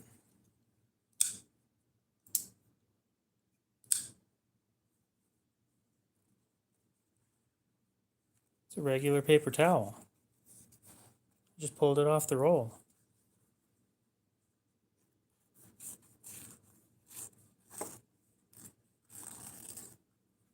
Yeah. My kitchen knife will do it pretty well.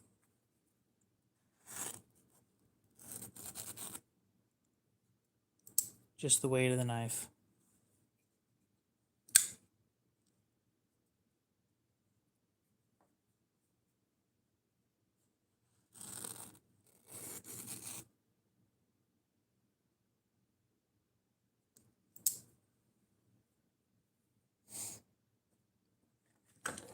Well, supposedly,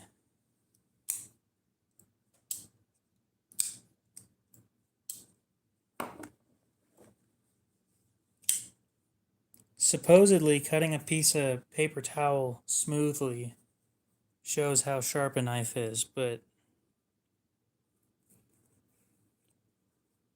yeah, these ones ain't wanting to do it. Oh, this one ain't cutting worth shit. It's sharp. I mean, it cuts through. This is wax paper, but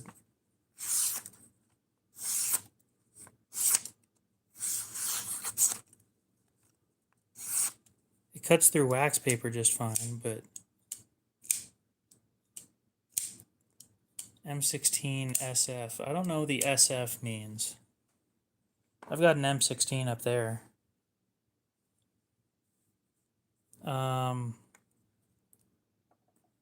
I just wish CRKT would use better steels for better prices, because most of their stuff isn't made in America.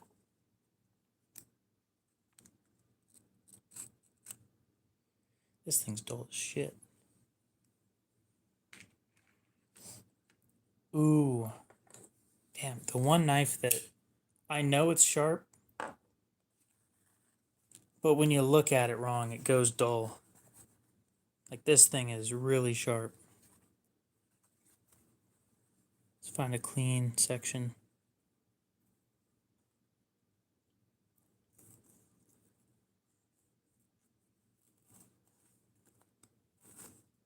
You stupid knife. Prove me right, one of you.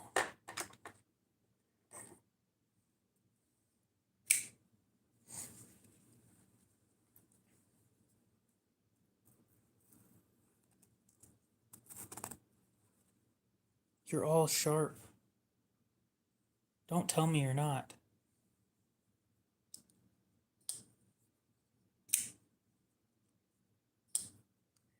Yeah.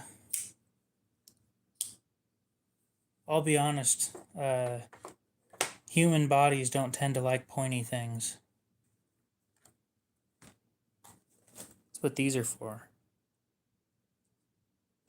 Fortunately, you hit the wrong spot and then it's no longer good enough. Fine.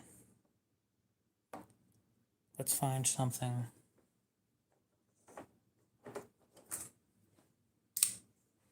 that is sharper. Truly sharper.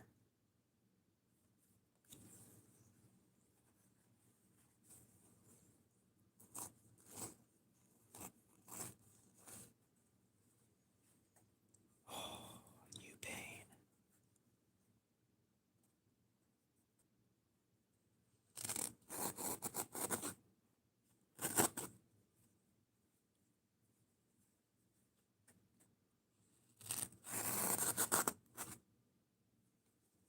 Now this one's a little different.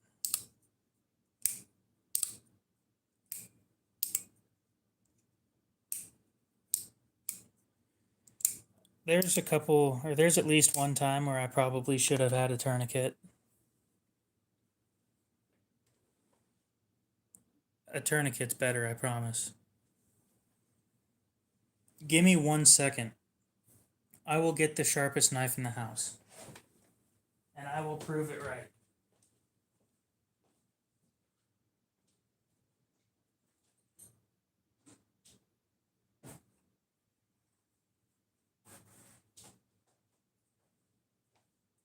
Sharpest knife in the house is a kitchen knife.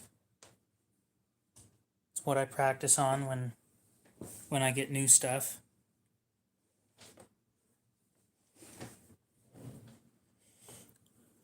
New paper towel. Throw the old one out. Now before we cut it, we're going to do everything that we can to make this thing as sharp as possible. Now this thing's cheap, right? It's 3CR. But these 3CR kitchen knives take a wicked edge. It is disturbing how sharp these things get.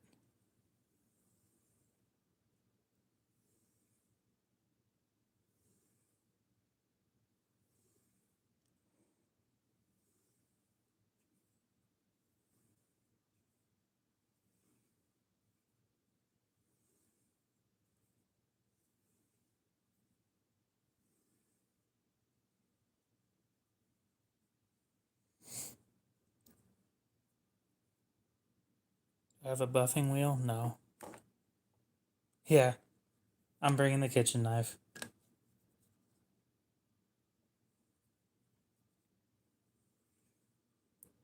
It's the most impressive edge I've ever gotten on a knife. Unfortunately, it's also the most abused knife in the house. So when other people use it, I have to redo everything to it.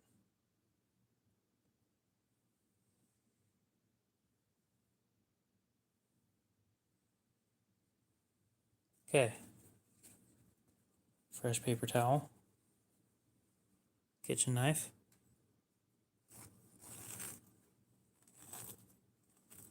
Oh, you son of a bitch.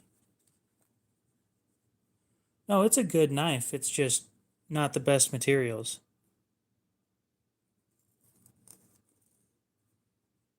You turd.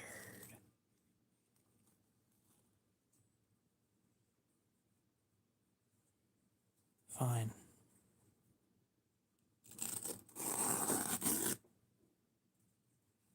We'll retry. It gets old, you know, because other people use it for things that it wasn't designed to be used for. You. Mildly irritated.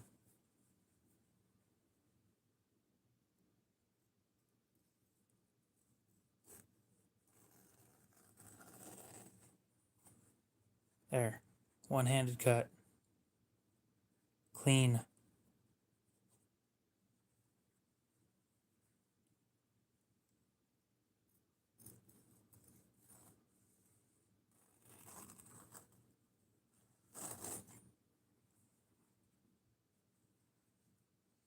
No, this thing isn't going to cut through a bone.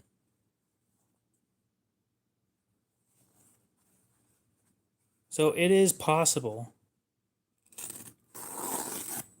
Again, nice, clean, smooth like that when you've got, like, when you're holding it.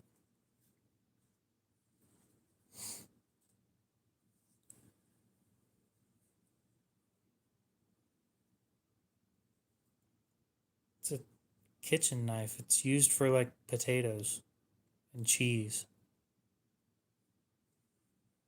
I have a few multi-tools, but I don't use them very often. So yeah, that is easily the... What did I just run over?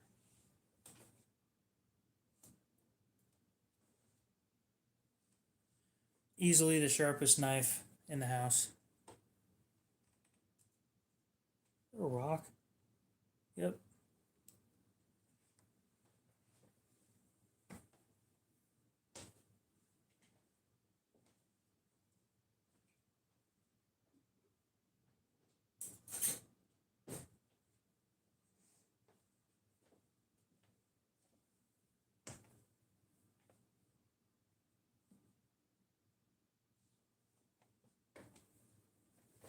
Honestly, they don't really care.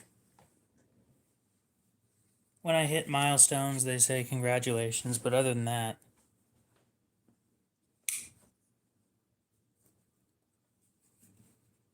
just for shits and giggles. Fresh Spyderco edge. Yeah, it just doesn't do it as well as the kitchen knife does.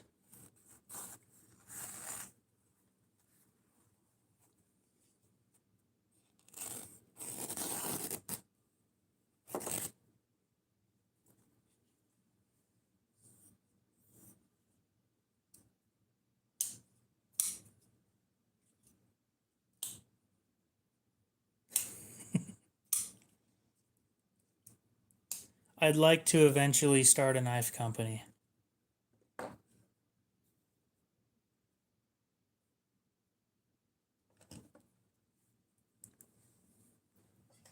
It's going to take a while, though.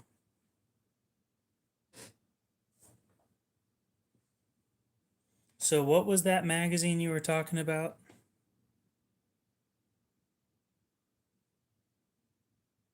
I want to see if I can find it.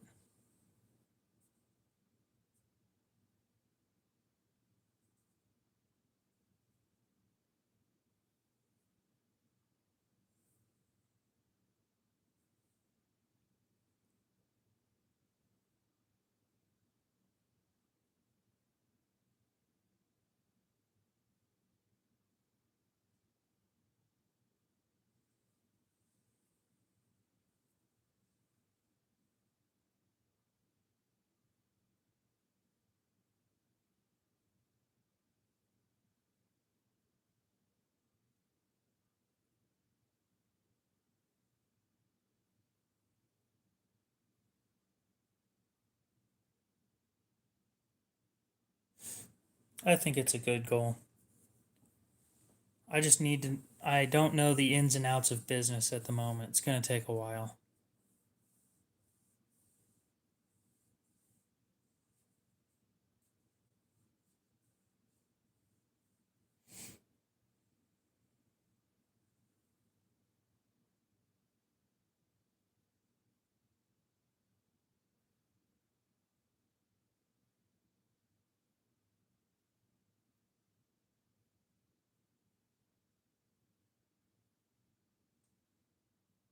Do you mean Blade magazine?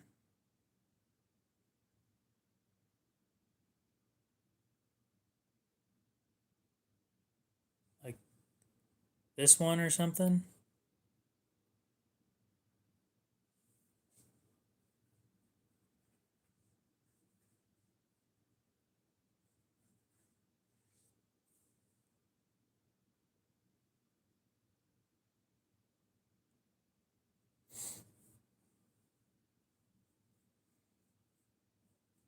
Sure, but making mistakes is costly. We'll put it that way.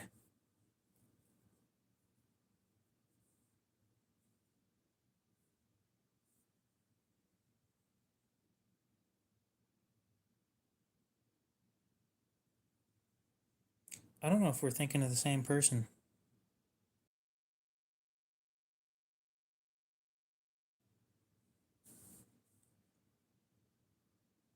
Pictures from.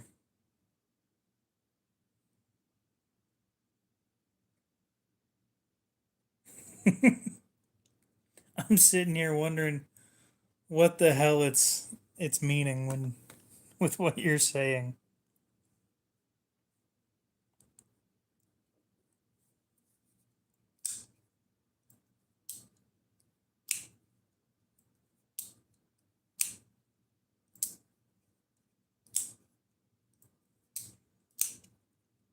I'll be honest, I'm not super worried about how many hours a week it is.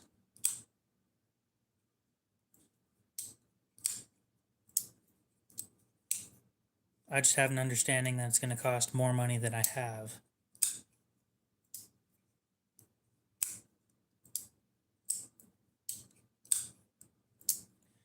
Blade HQ mag.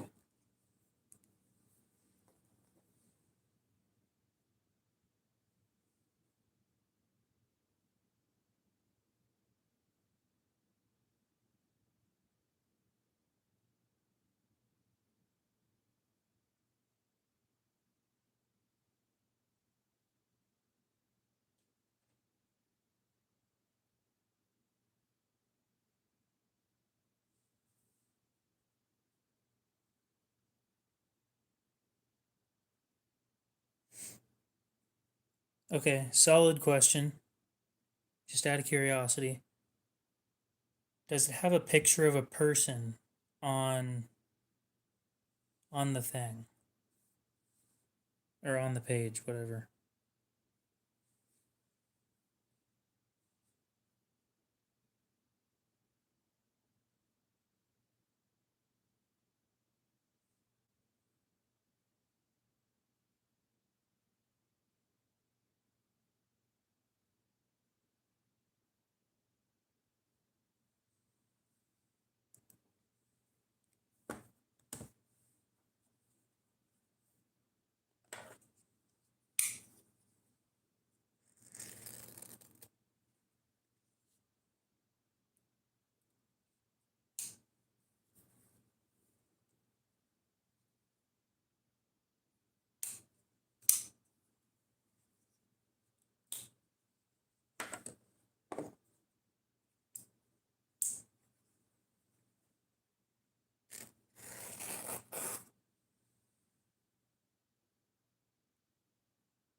Oh well.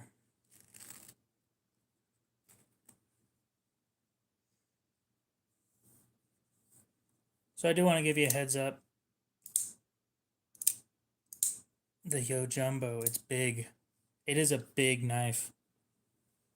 If you've never seen one in person, see one in person before you buy it.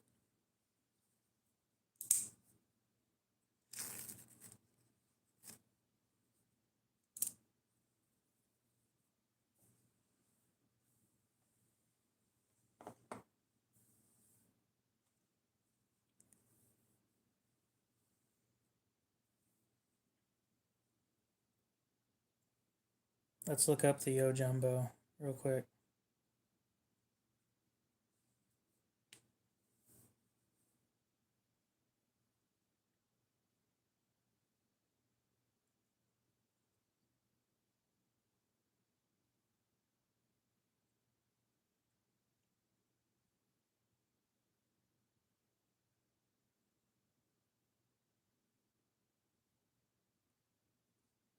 Yeah, it's almost a 4-inch blade.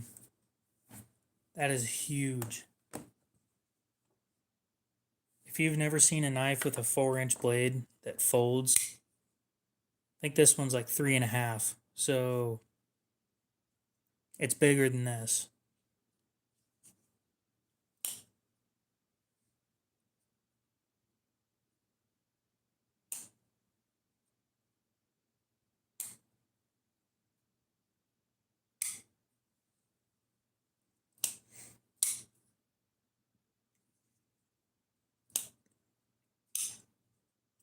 So this one's pretty big. This one's pretty big too. The Yo Jumbo is going to be like that much longer of a blade and that much longer of a handle. So I don't know how else to explain it other than like that.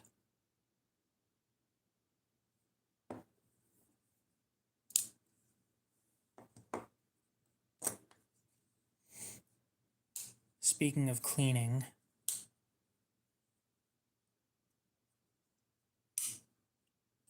oh yeah, no, I can't clean that one because I didn't go to Harbor Freight and get a new bit after I broke mine.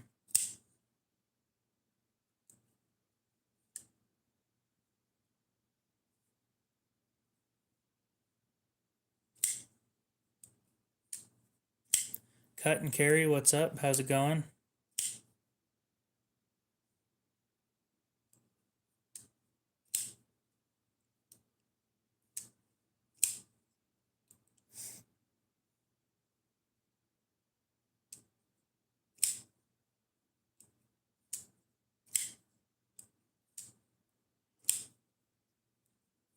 Folding machetes are actually more common than you'd think, as stupid as it sounds. Police camera video, there's a ton of them. You're going to have to clarify which one you're talking about.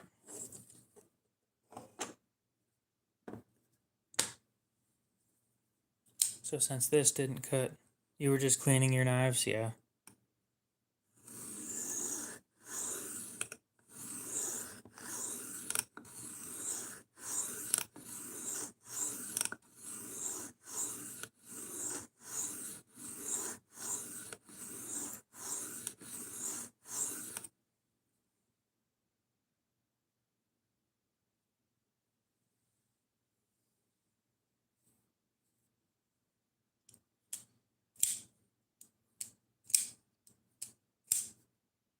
I don't think I've seen that one. Nope.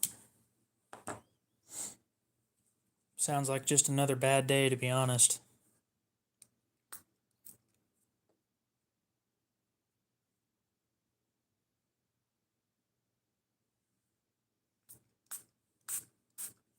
Where are you trying to put the oil?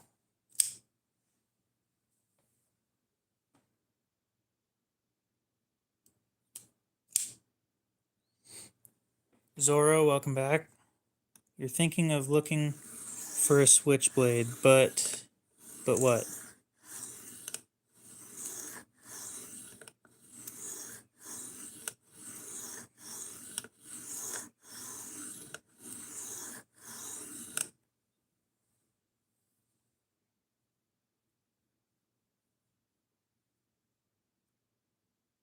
On the washers. Sucks, because mine comes apart. So let's see here.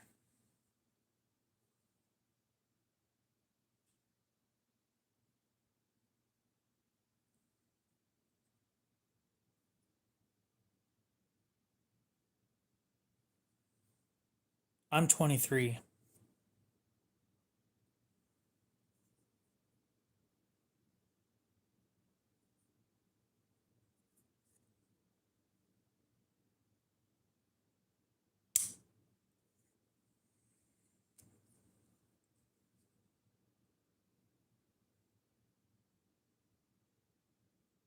So I'm not mistaken. Okay.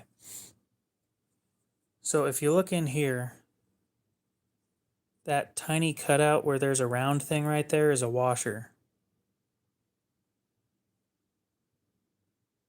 Just right in there. So I'm pretty sure you can hit that with oil.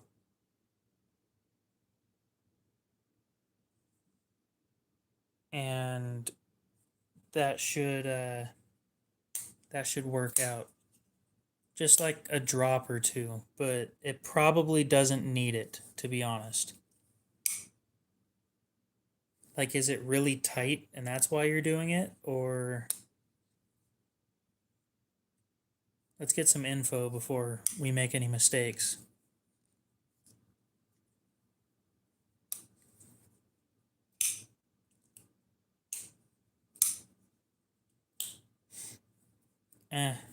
Bench made, schmench made. It's just a knife.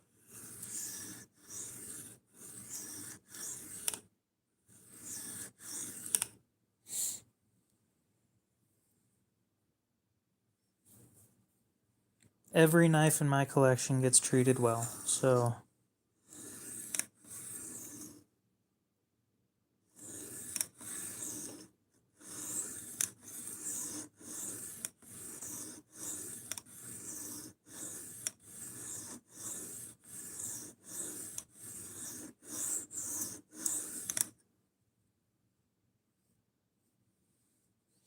feels tight, like something's holding it.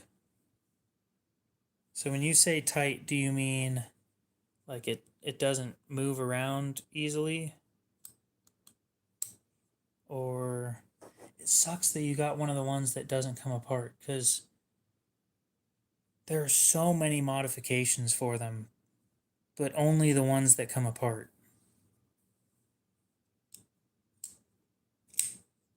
My first recommendation before you put oil in there, as stupid as it sounds, is a solvent or something that isn't a lubricant.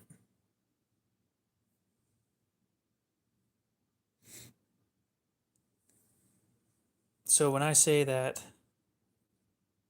oh yeah, I buy used stuff, so I wouldn't buy directly from Benchmade. They're way overpriced.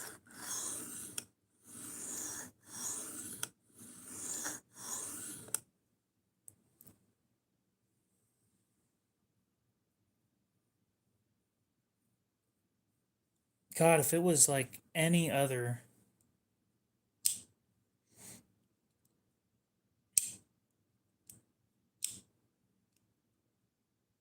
you won't be able to wipe it. So the problem here, by the sounds of it, actually,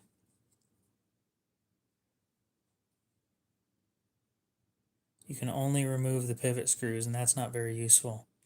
You definitely don't want to do that. Trust me when I say that, you don't.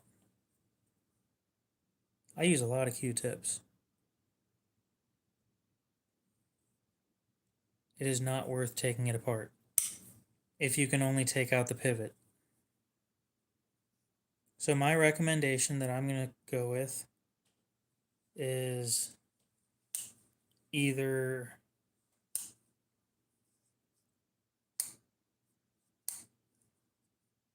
isopropyl alcohol, and as stupid as it sounds, you just douse the whole thing. You kind of just spray it down in there. And what that's going to do is, hopefully, no promises, unfortunately, but what it should do is help get rid of any dust or dirt that's stuck in between. Now, my other thought is, what if the ball bearing in the ball bearing lock is has either a little bit of rust on it or something like that? Because the whole way that the Mannix works, the Mannix 2 works, is on a steel ball bearing that's inside this plastic housing. It's being pushed on by a coil spring in the back.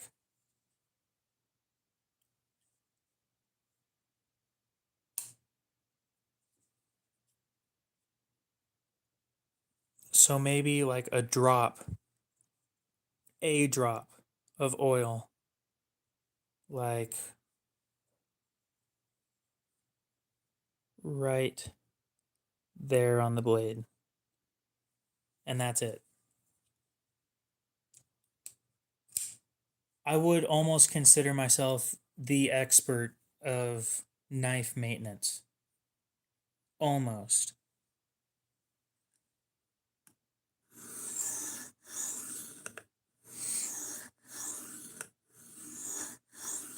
Because I've done all the things that screw them up too.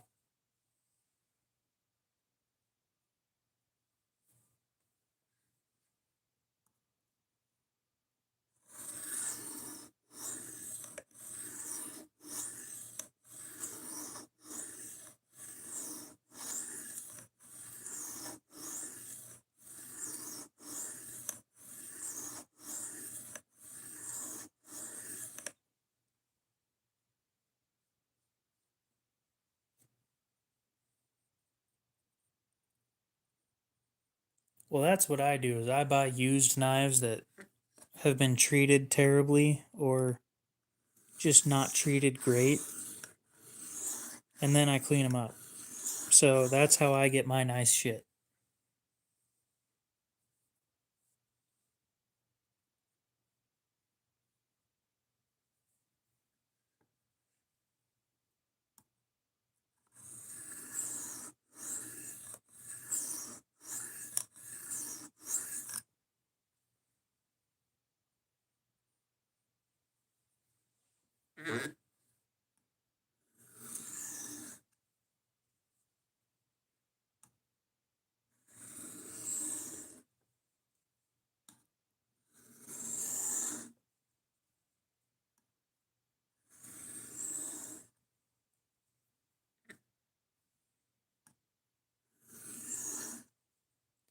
Somebody needs to do a service where they convert the old Mannix 2s, the old Mannix 2 lightweights with the pins, to one of the ones that uses screws.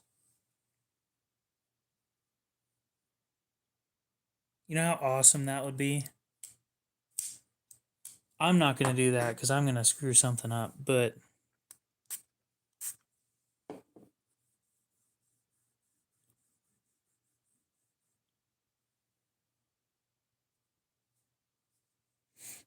and I'll be honest with you, Cure, I don't think that I was in that magazine that you think I was. And the reason I say that is because my face isn't on the internet.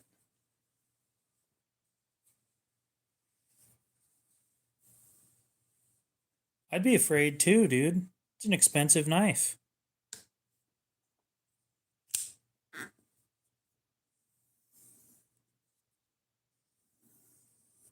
But yeah, this channel is completely faceless.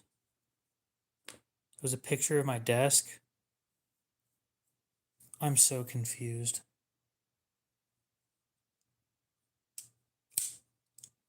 Well, next time you take a look, here's something you can do if the magazine's anywhere near you or something. I can show you something cool that you can do.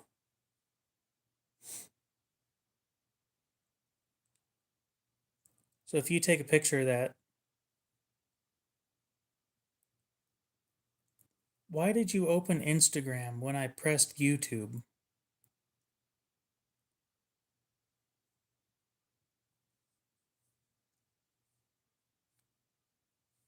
That'd be interesting.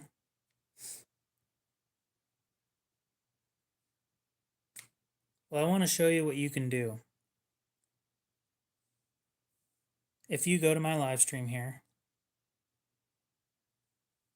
right, and then you click on my profile picture, and then you click on visit community, you can post pictures here, right? And I'll click newest, and then you can look at other people's posts on my channel.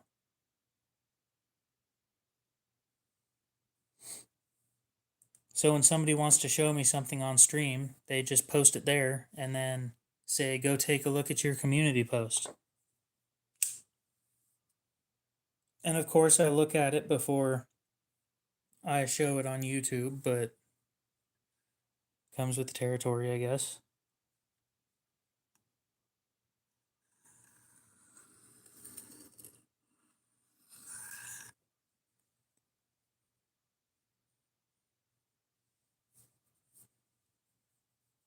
It is like the only unfortunate side of being on YouTube is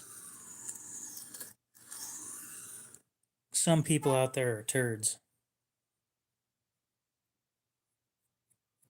And then I gotta pay the price for whatever I show on my stream.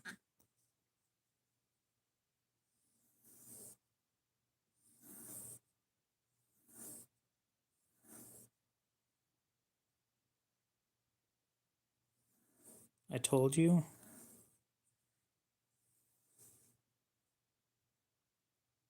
Ron, what's up? How's it going?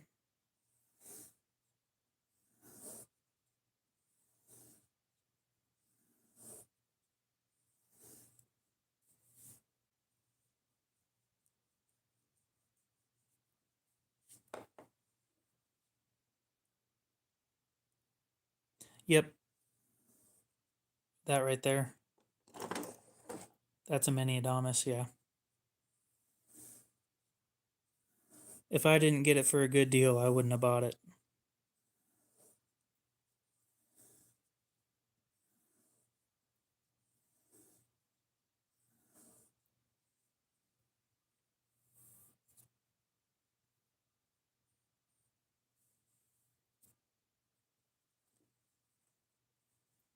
I will be on tomorrow, most likely.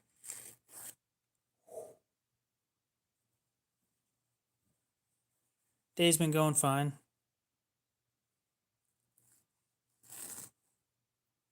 You didn't even cut it, you just ripped it. That's more like it.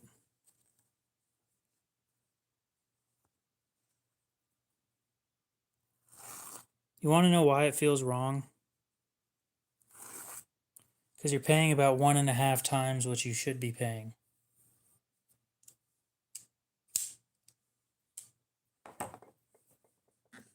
And the reason I say that is because Spyderco uses the same materials for cheaper.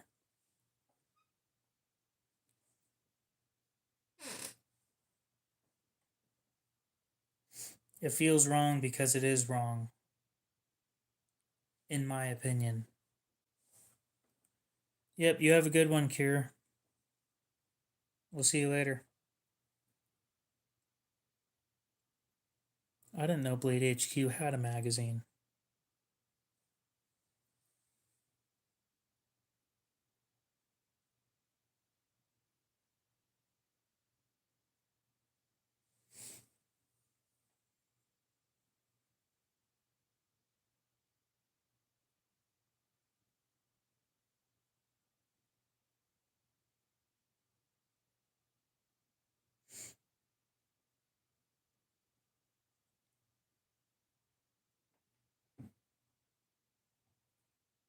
Appreciate it, Ron.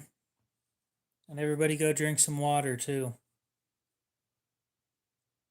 Take care of yourself.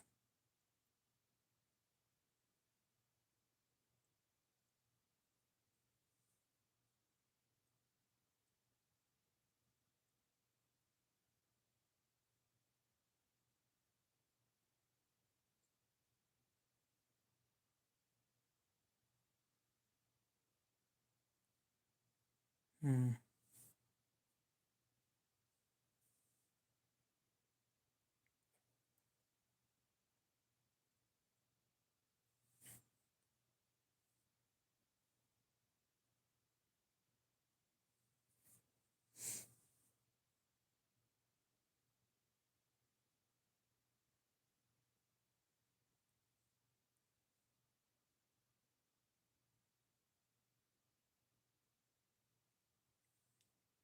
You put lemon in your water? I never got quite used to the flavor of lemon water, to be honest. Yep, I will buy secondhand and I resell for slightly more than I pay. I still give what I would like to claim are the best prices. That may not be true. I may be over a little bit, but I include shipping in my prices, insured shipping in my prices, so take that, I guess.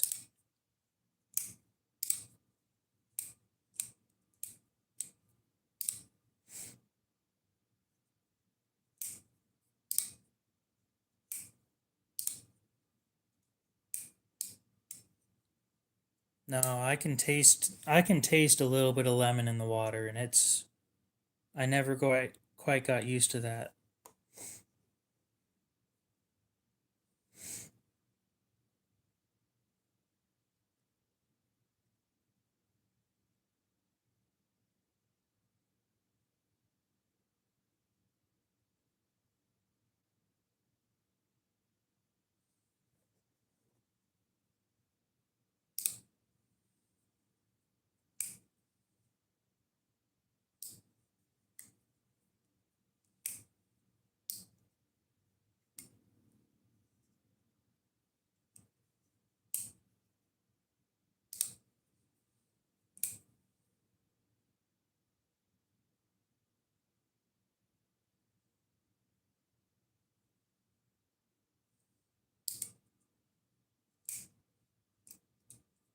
That doesn't sound terrible, but the last time I had cucumber, it tasted like shit. So,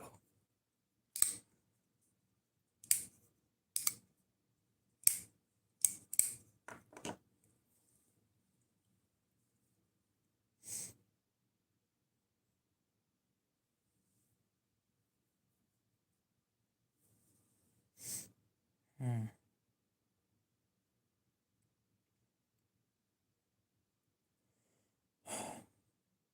I want to know what magazine that was. Because if I'm actually in a magazine, that's sick. If I'm not, then, you know, oh well. I've gone this far without being in a magazine. I don't know what's going to change now.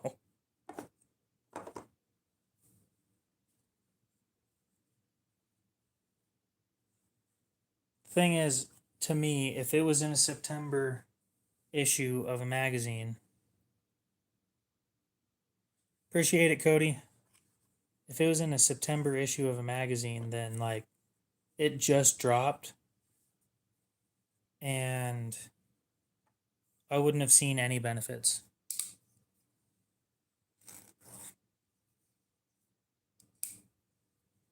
I need to make more videos. I need to stop pushing off uploading videos. The plan was to start making more higher quality content, and then that just didn't happen. Because the company that I reached out to that I wanted to start with never got back to me, and then I just forgot. So instead, I sit here and live stream just about every day. D, welcome back. How's it going? Yes, I have a little bit of everything.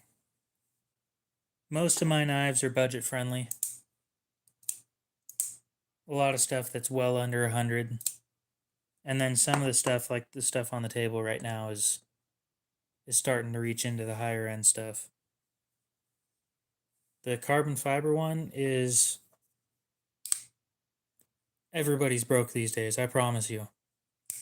This is a Sandin Torino. I don't recommend this for beginners. And by beginners, I mean if you're just getting into the higher end knives, it's not your average knife. It's not steel. It's tungsten carbide. And this stuff is brittle.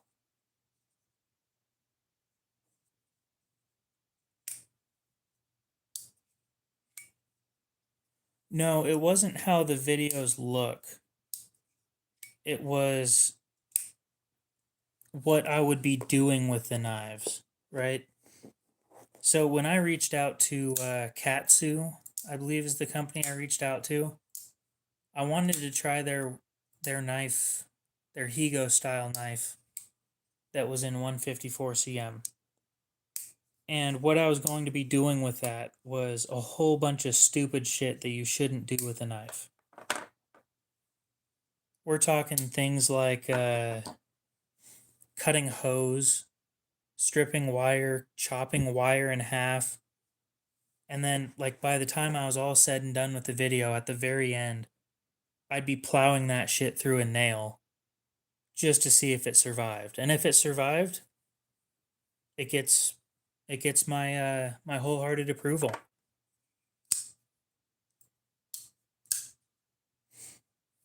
But if it didn't survive, then, you know, the excuse for me is this is shit that you really shouldn't be doing anyway.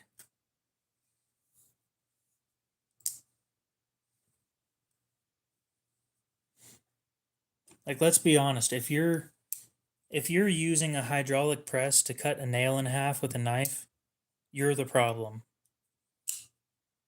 The knife breaking was your fault. And there's a lot of knives that I wouldn't do that with. Because again, I'm broke. I can't afford to be buying and breaking knives constantly. Which is why I asked them to just send it for free. Well, they never got back to me, and quite a few other people haven't either. Shit happens. It is what it is. If you don't want your knife being torture tested, then that's perfectly fine. So it's not sponsorship behavior. It is, I don't consider those sponsored videos. Of course, I do have, or I will tell you up front that they sent it for free and I didn't pay anything. But a sponsored video to me is where they pay me money to say something. And don't get me wrong, I'd love to make money to say things. The problem is, it needs to be honest. I won't read a script. You can't force me to read a script. Because I'm not going to tell you guys something about something if I don't believe it.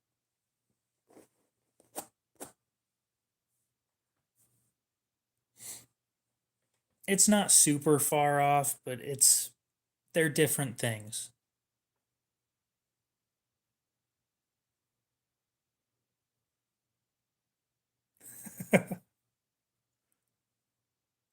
Cut and carry. Do you live stream yet? If you don't live stream yet, do it. It gets you used to it, trust me. I used to be nervous making videos all the time. Now it's just, let's go. Or it's just, shit, I was supposed to upload yesterday. Well, that one wasn't $300. I think it was like 99 or something. But again, they're not paying me to say anything. Katsu knives.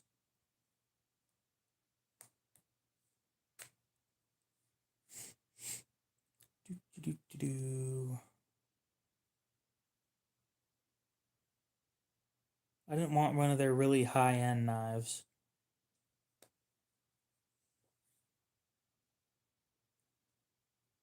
Not new to old. I want lowest price and up. So I asked them for two knives. This knife right here, that is $78.99 in D2, or this knife that is $90 in 154 cm. And either one would have been a great knife to me. But they just didn't send one. They never got back to me, so, it happens. Yeah, I was really looking forward to this thing. That's why I asked for it, is because right after that test, I was going to be like, shit, I got a really nice one. Carbon fiber, 154 cm. What is there to dislike about it? The downside is, if it broke, then I got a broken knife. Sure, it would look bad on them. But you got to keep in mind that I ramp up testing. You don't start off with a nail. You start off with cardboard. Then you move up to wire, just regular household wire, like an extension cord. Then you move up to like a hose that you probably shouldn't be cutting. And then at the very end, it ends up with cutting a nail in half.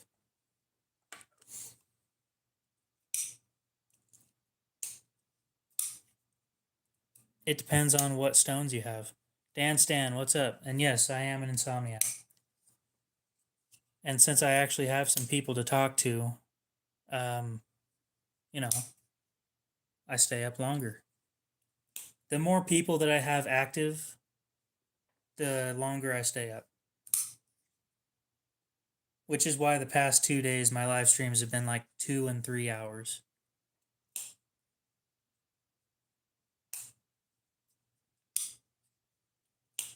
You have a 420, a 600, and several others in diamond plates. I'd reprofile on diamond plates. And the reason I say that is you're going to be putting a lot more pressure on them. And you'll end up gouging regular stones. Give me a sec. I got to think of something. Hmm.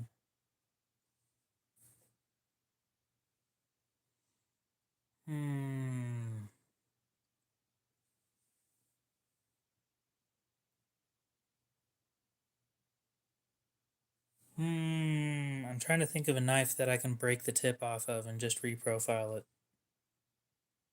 But I don't have a lot of them that I'm comfortable to do that with. No.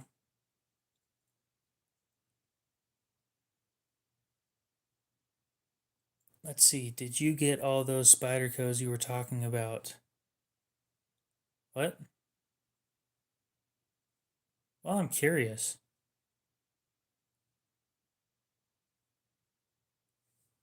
Dan Stan, could you say that again in a different way? Well, I want one that isn't going to be destroyed when I do it. Because there's certain blades that I don't want to do that on. Like, I just did it the other day, too.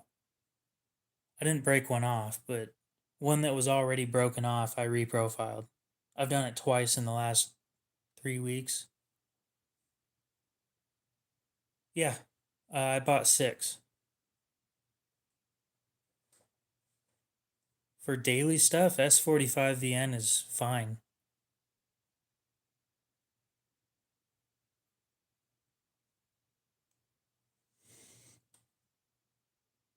Oh, this is gonna hurt to do.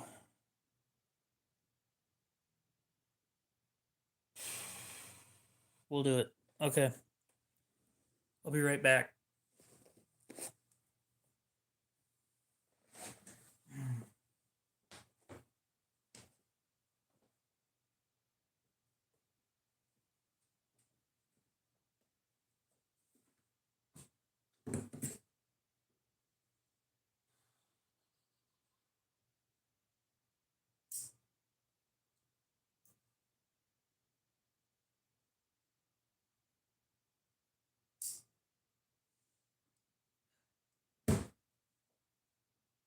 I kind of liked it how it was, but so be it.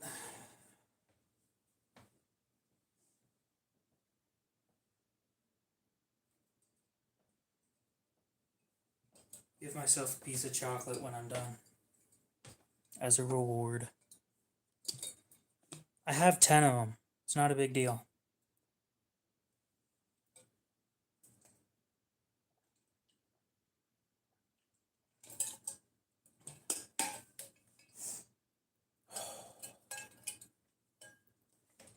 Okay. And it already has a broken tip, to be completely fair. How many spider codes do I have? 9, I think.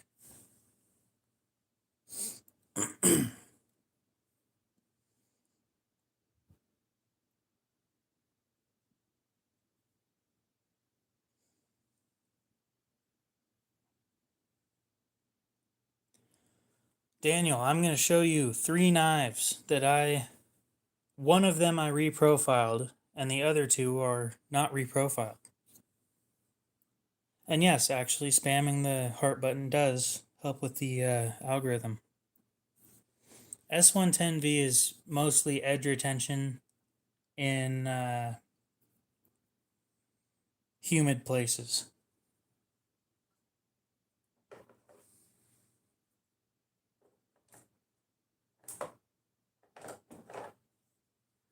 Actually, no.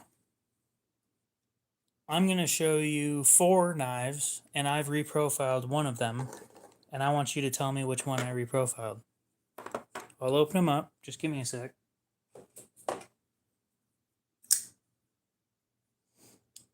S110V is a blade steel that it's really good in edge retention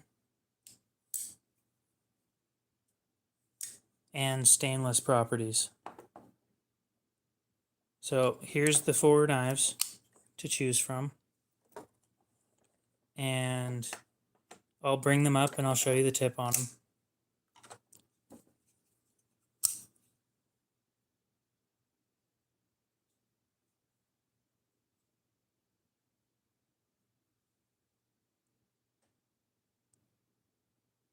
Okay.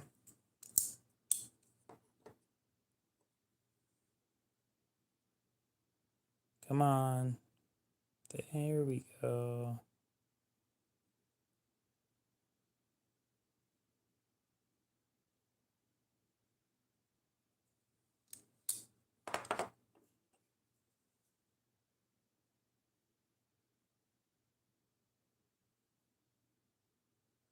It's a paramilitary too.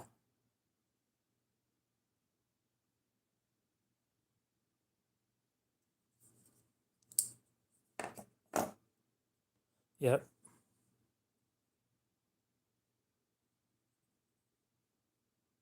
So, out of all four, which tip did I reprofile?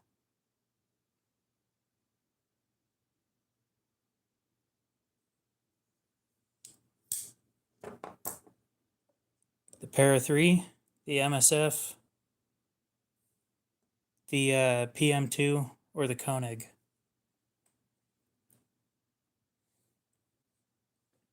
Okay. We got a couple people saying the last one. Anyone else? The Koenig? Okay.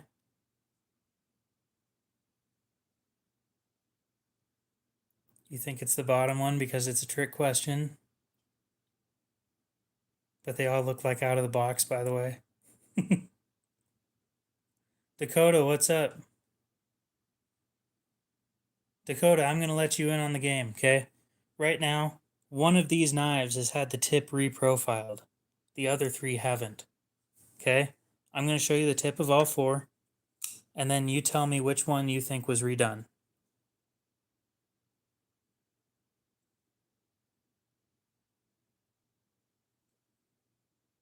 So this is number one.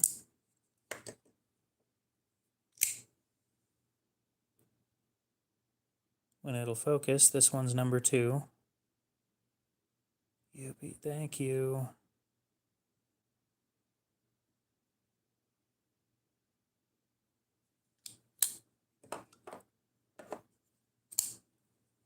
This one's number three.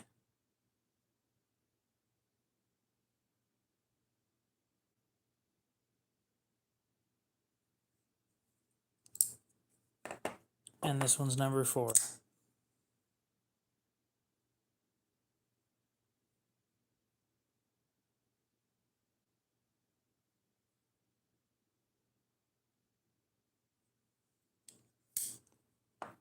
So, now that you've seen them all, which one do you think has been reprofiled? Number two, okay. You're going to say number three, number four, number two. Okay. It is a tough call, isn't it? You said that it doesn't look good when they're reprofiled, which is why I said, or which is why I played this game.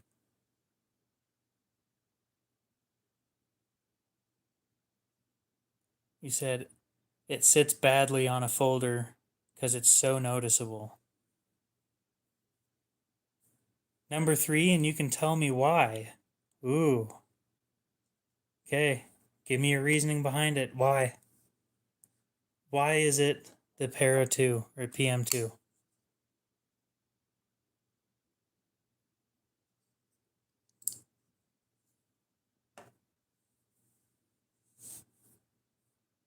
I want to hear people's reasoning behind this too. I'm curious. You've been proven wrong. Yes, you have. Oh, my chair is squeaky.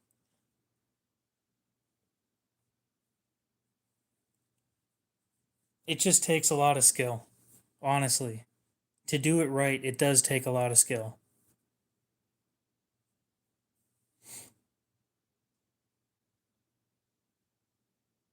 You think the blade looks a smidge shorter.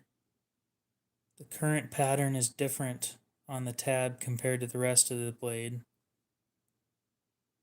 You'd have to see the spine. Okay.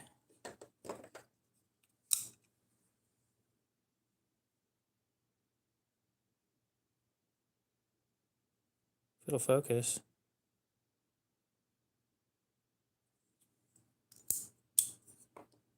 It takes patience. It doesn't take a ton of time. I think the one that I reprofiled in here, it took me like 5 minutes.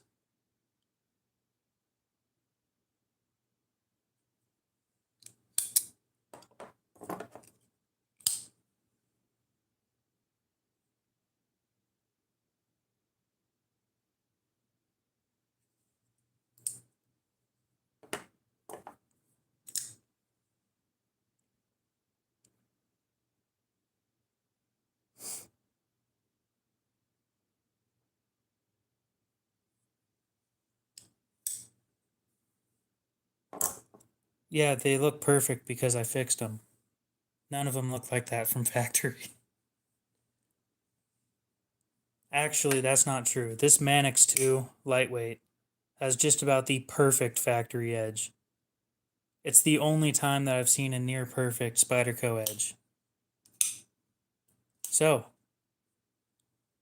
let's get some answers on the table. This is the last time I'll ask. Which one do you guys think the tip was fixed on?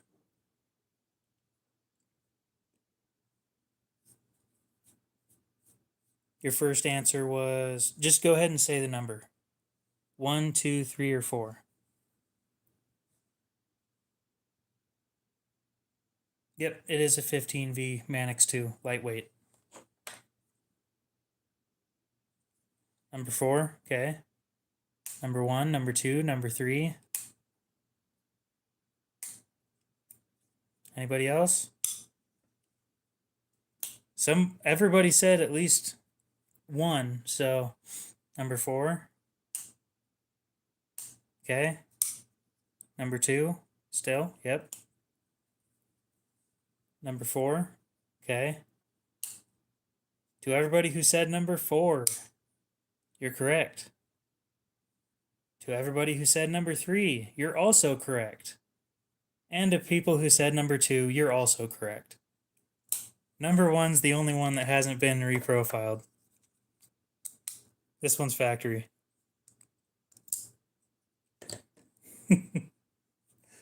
You were right, it was a trick question, but not quite what you thought.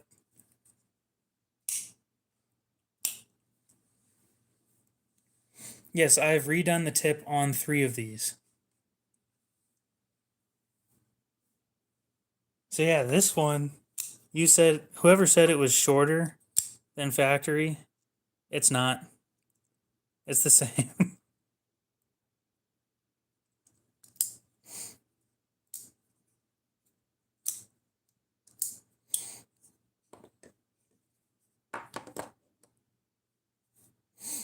Yeah, this one was the hardest that I've ever done. But I've only reprofiled the tip of like 5 knives. So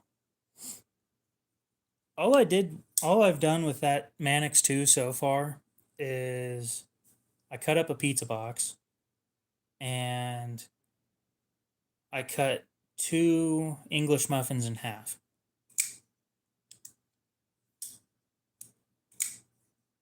Yeah, this thing is thick. But down towards the edge, it's very, very thin. So this was a Koenig made in 2017 with Cerakote and S90V. That one's actually up for sale privately at the moment. It's fucking expensive, so if you want to drop a car on a knife, then feel free to do so.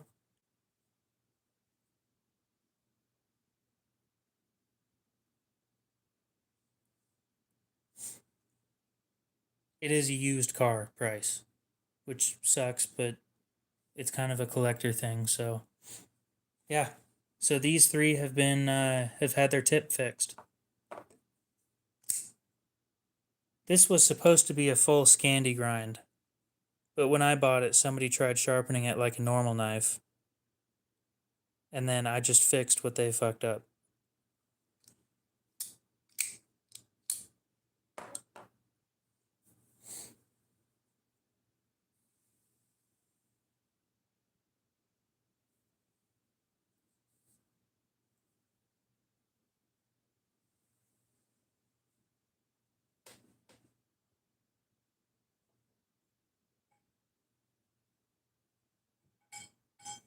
I do appreciate you guys playing the game. The top one is a Koenig Arius.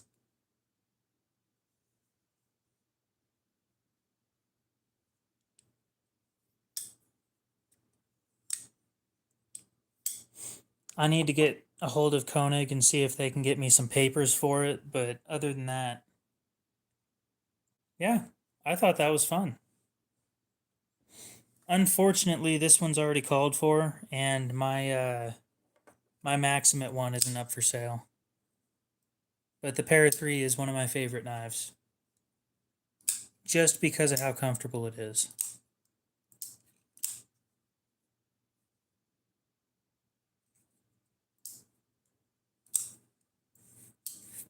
I wish they were all this smooth though.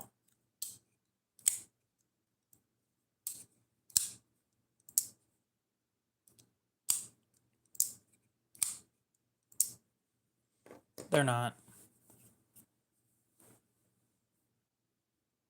You know what's funny is if I wish I could say, I wish I could play another game where I say, guess which ones have been sharpened by me.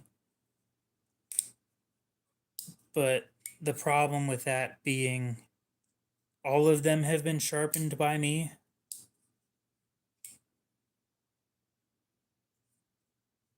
Exactly. There's no guess game there.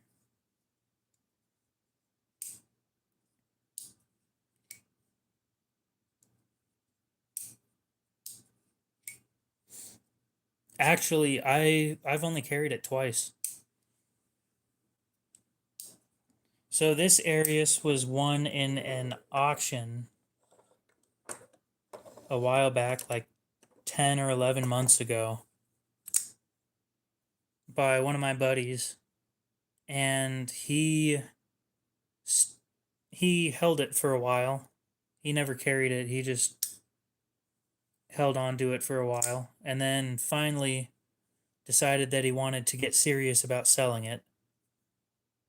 So I decided to do some digging. I told him I'd do some digging. I would put it up for sale. I would sell it, ship it, and everything. I'd do everything for a cut. He gave me a certain number that he wants it sold for. I said, I'm selling it for more than that. He said, okay. My commission is likely going to be, if I can sell it for how much I want to, above $200.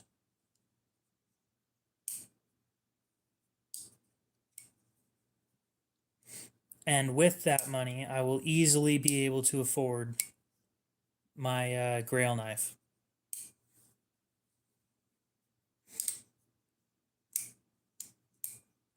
Gonzo, what's up? Good morning. It is morning.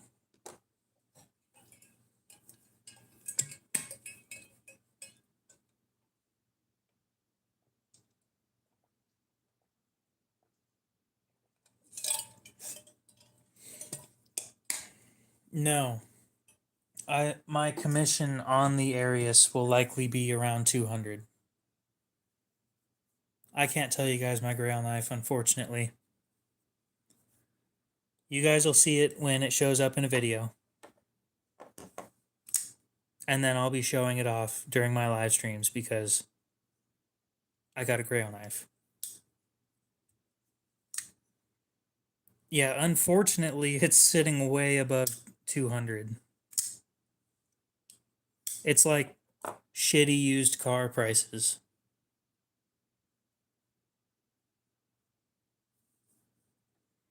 Compare this to the 705 King. What's up?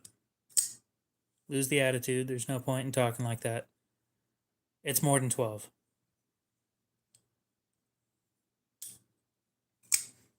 It's a collector's user type deal. There were like 20 made in this configuration in 2017.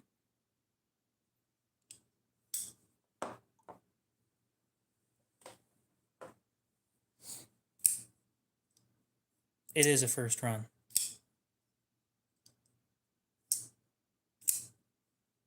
It's like the only time I will ever see one of these things in person. You came up with a song? Cool.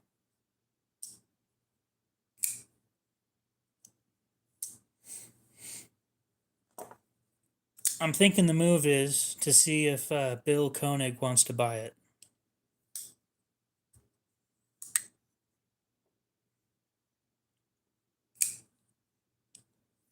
Okay.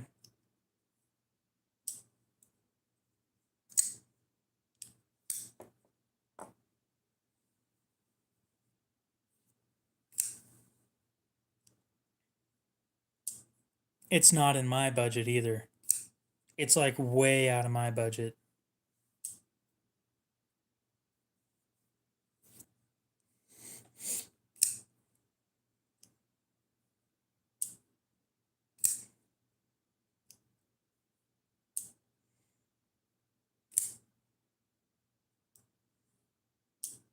This is for that one person who just wants to carry it to use it, to be honest. I don't know why you'd want to drop. Oh, I might as well just say it. No clue why you'd want to drop $1,600 on a knife just to beat the shit out of it. But you can do that.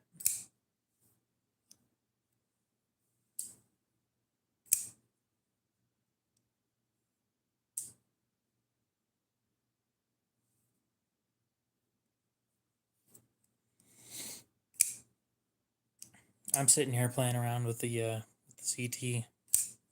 Somebody already called the ZT, by the way.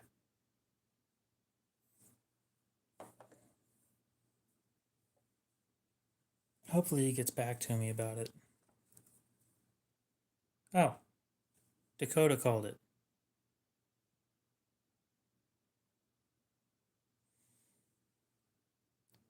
How much if this were new? I think when these were new, they ran like 560.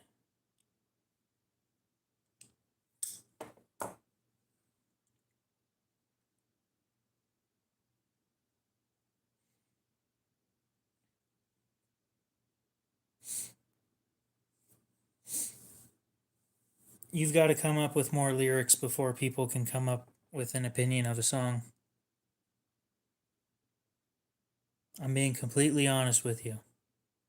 Yes, it is yours. But I'm playing with it, so deal with it. How's the edge on this thing?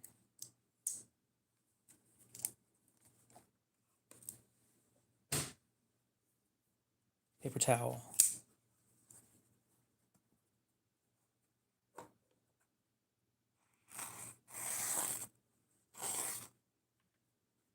So you're scared of an Endura because it closed on you?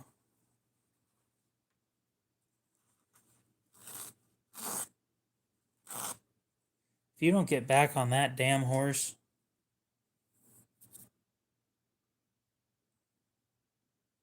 that doesn't feel bad. Paper test.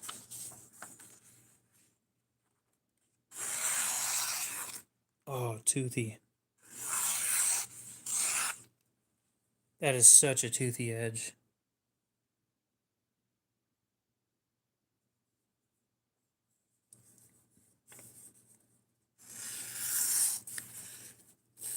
You haven't carried it since it cut you. That sounds like fear to me.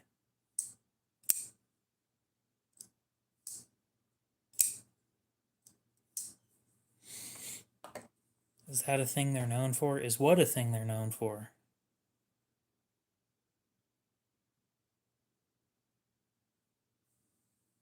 A lack of trust? You closed it on your own fingers. That's your fault. Speaking of which, we still haven't reprofiled the leak, so it closed while using. Ooh.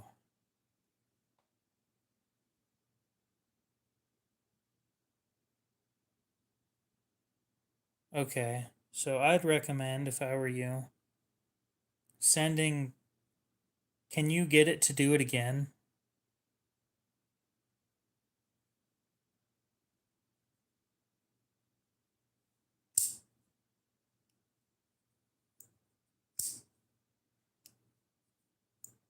I have a Kershaw Launch 1 and a Kershaw Launch 5.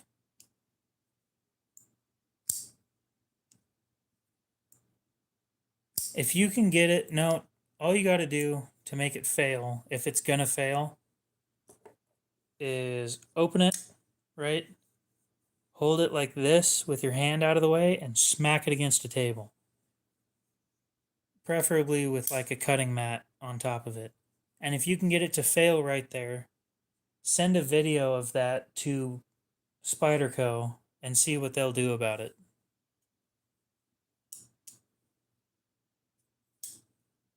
I haven't cut my finger while closing a knife, but I've gotten myself multiple times opening the same knife.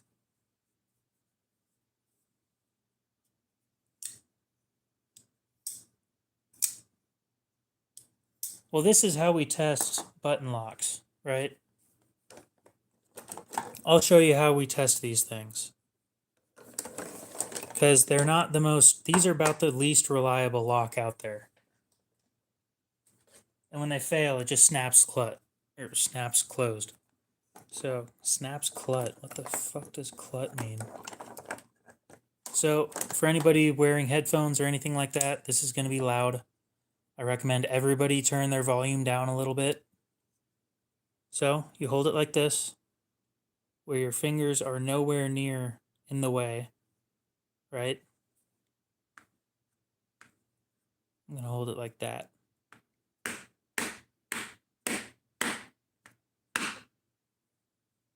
And it didn't fail.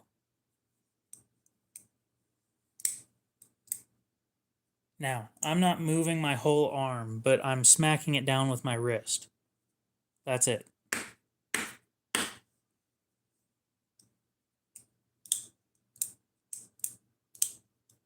And no, it's for safety. It's not for science, in all honesty.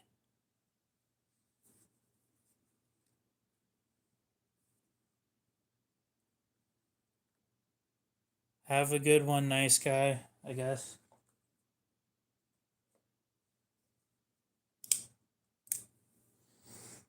Okay, let's get some knives off the table. And then we can go ahead and reprofile that Kershaw. Exactly, so you send them a video of the fact that that happens. And if you're lucky, they might have you, like, send them an email of that happening. And if you're lucky, they might get back to you with a, hey, ship that over to us, and we'll send you an Endura 4.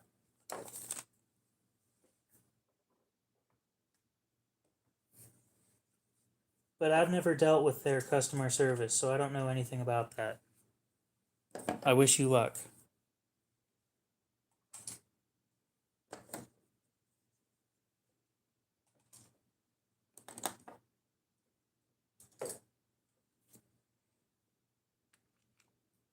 Just be sure to be nice to them in the email.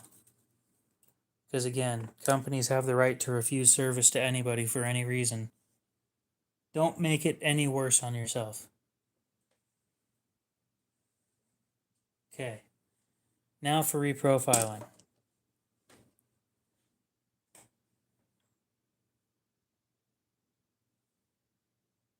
Yep, no problem.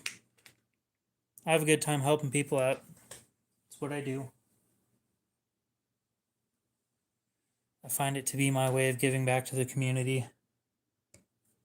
As well as every once in a while, I sharpen stuff for people.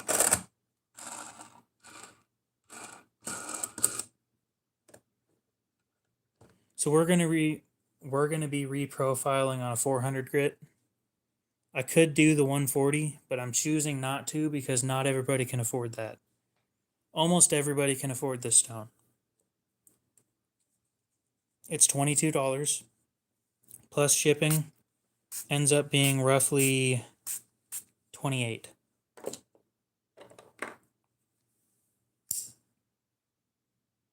So this I already have sharp.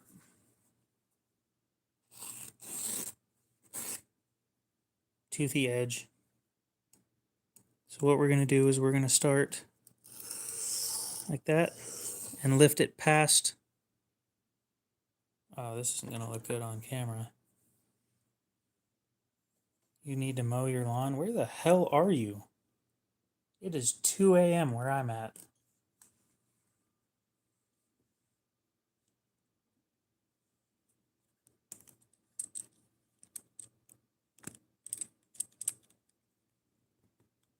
Okay. So this is going to, this is how it's going to look. I'm going to go along with it, and then I'm going to lift up. Okay? When I lift up, I'm putting extra pressure.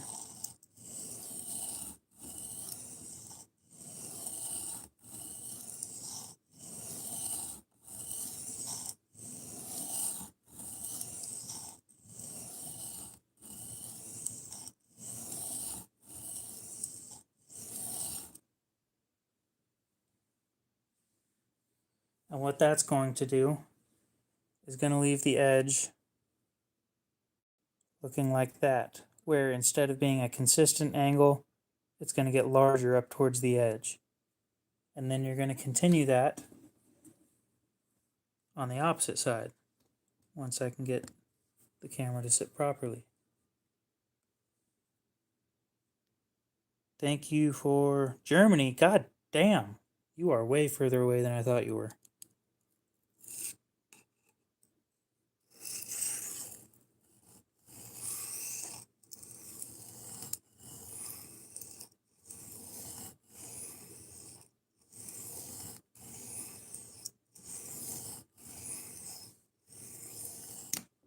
Sometimes that'll happen where it snakes off the edge. It's not a big deal. Where can you buy some stones like that? So this one is a diamond plate. It's called SATC 400/1000. You can find it on Amazon for $22 plus shipping. And that's 22 US dollars plus shipping. The plate holder you will have to find elsewhere. Kind of up to you where you look for that. I haven't tested any off of Amazon, so I can't give you a recommendation on that.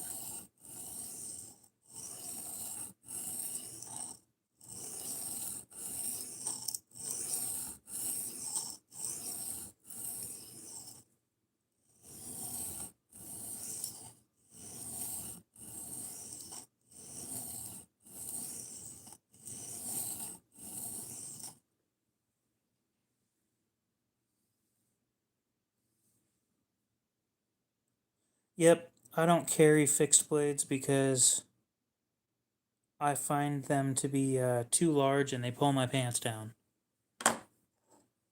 So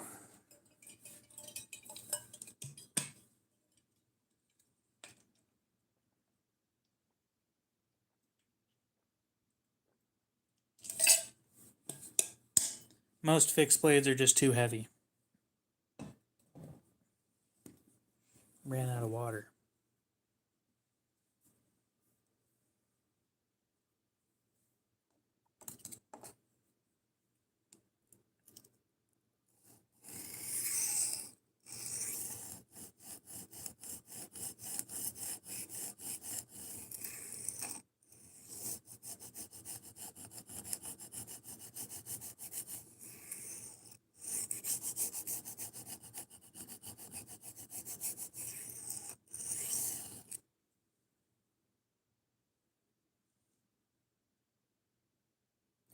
Looking better.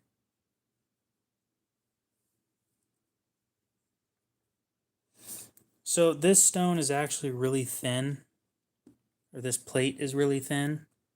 It doesn't stick far enough up off the table without a holder. So I used to sit it on the box that it came in, and I figured it just wasn't working because I had the rubber ends, and I just wasn't getting the full use of the whole stone. So, you know, ever since I got this this stone holder, it's been a dream to work with. Nice and cheap.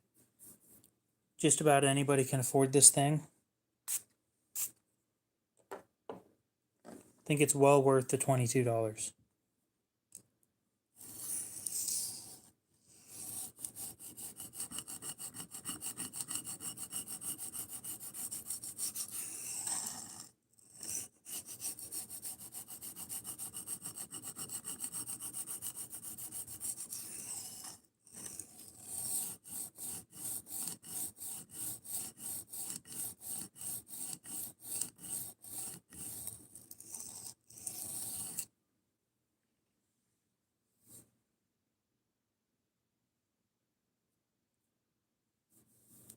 We are coming up towards the tip on this one.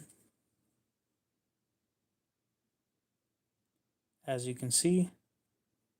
So this used to be completely flat. And now it's curved.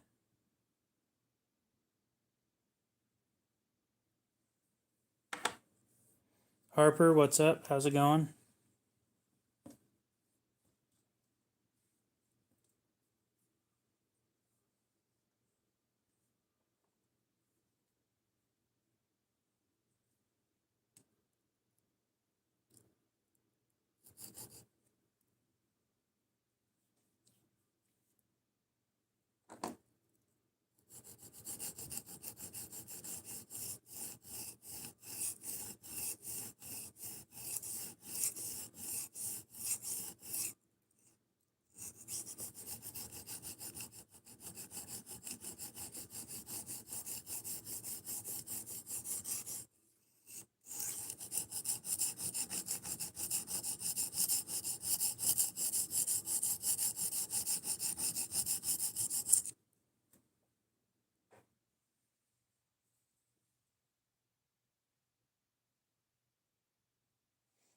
Now, as you may have figured out, I'm only sharpening like this to reprofile. I would never normally sharpen like this.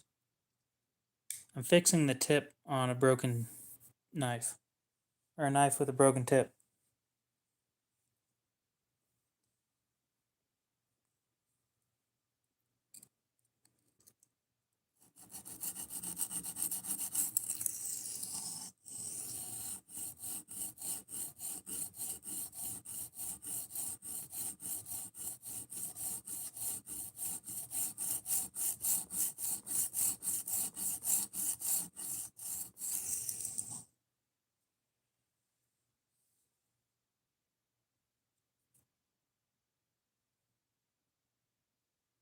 Oh, this will end up nice.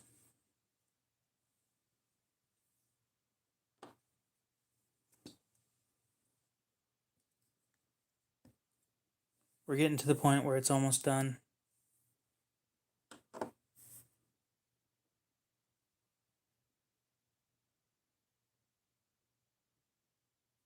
I don't wear gloves, no. You can touch it. It's just leaving steel dust on my fingers. It doesn't hurt to touch it or anything.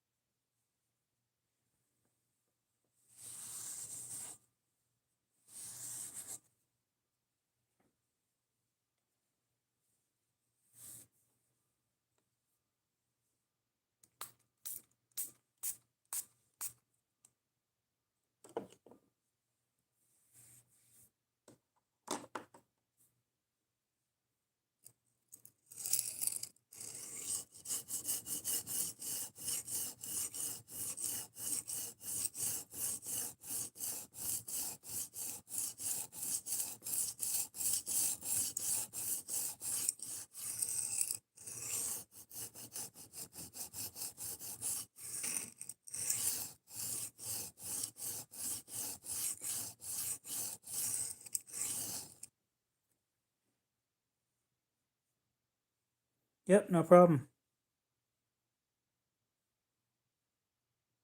If anybody else has any questions, please feel free to ask. I'd be more than happy to answer them if I can.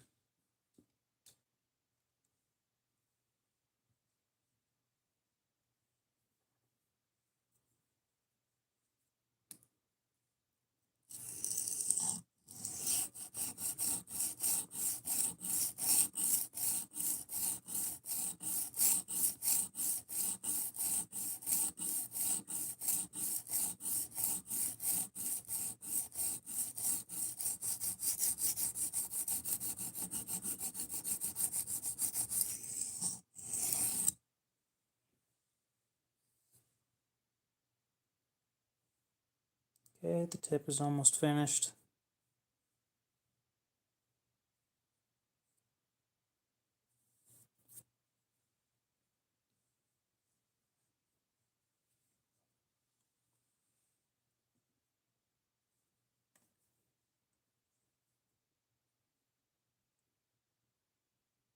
Almost there.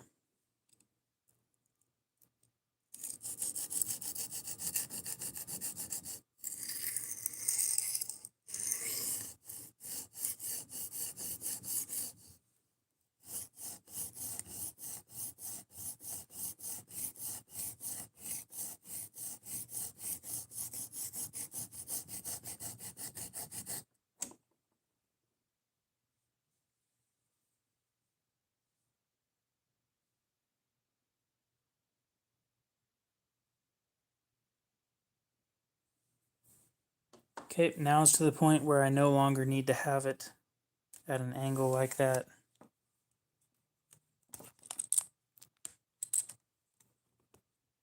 We can just sit here and sharpen normally.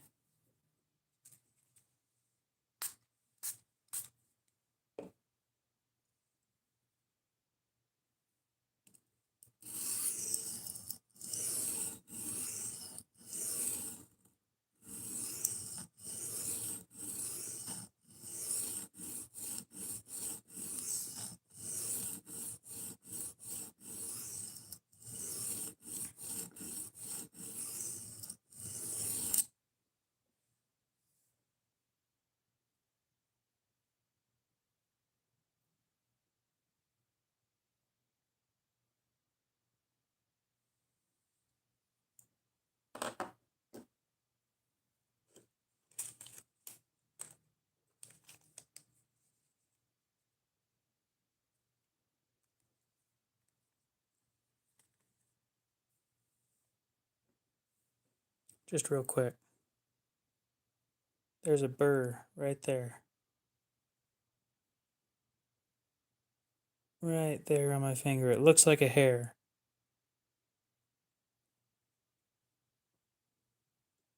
Grab a piece of paper and we will look at it under the microscope.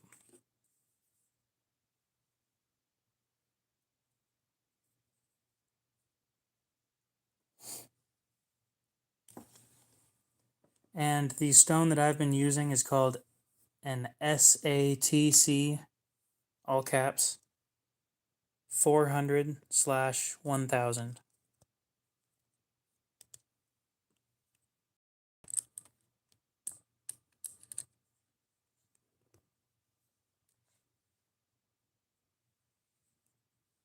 I do try my best to have educational content. Gotta lift it up just a little bit.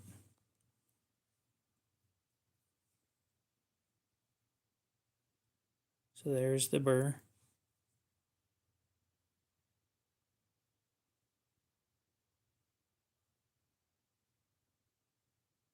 So if you didn't know better, you would think that that was a piece of hair that was sitting on my finger.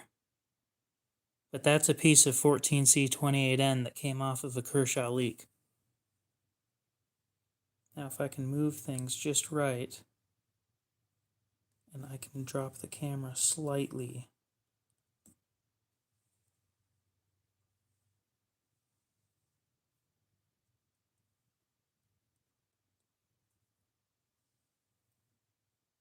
and we can zoom in further.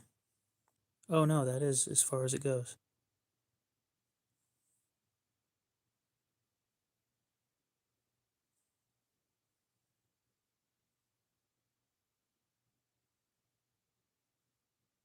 So yeah, tiny, tiny, tiny piece that looks like a hair. It looks like an eyelash of 14C28N off of a Kershaw leak.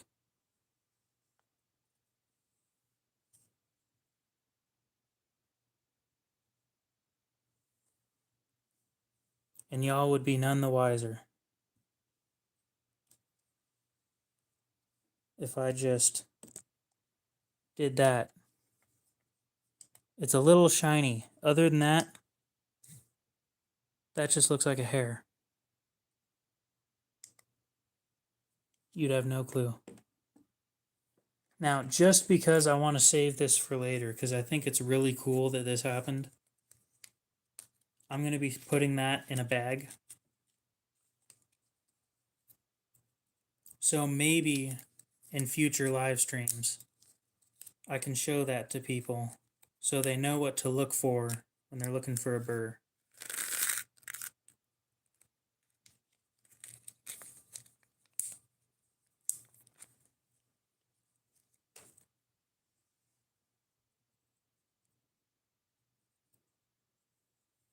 Yeah, see, it's so small it can sit there and hang off of my finger with nothing holding it up.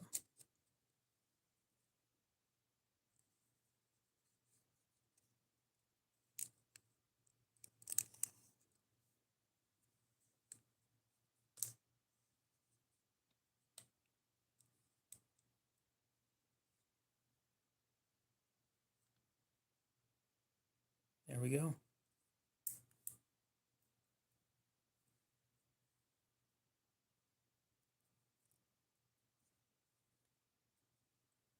Now, if I can get all the air out, that would be even better.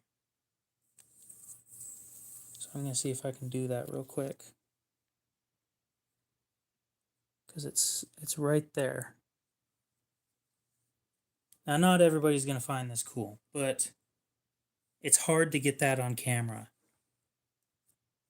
To get a solid wire burr on camera is a serious challenge for somebody with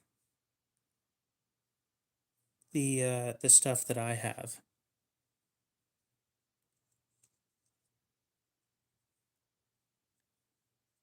It's right there, right in the middle.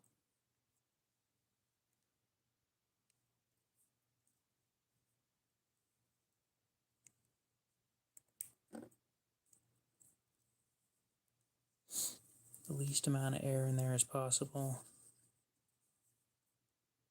And there it is. Again, you'd think that that was a hair. You'd have no clue that that's a tiny, tiny piece of steel that is quite possibly thinner than a human hair. It's thinner than the hair on my hand. It just is. Stuff you can barely see because the camera's too close. Really interesting stuff. It's like the second time I've caught that on camera, and the first time it fell off somewhere. I'm glad I got to get that on camera. And I actually got it in a bag, too.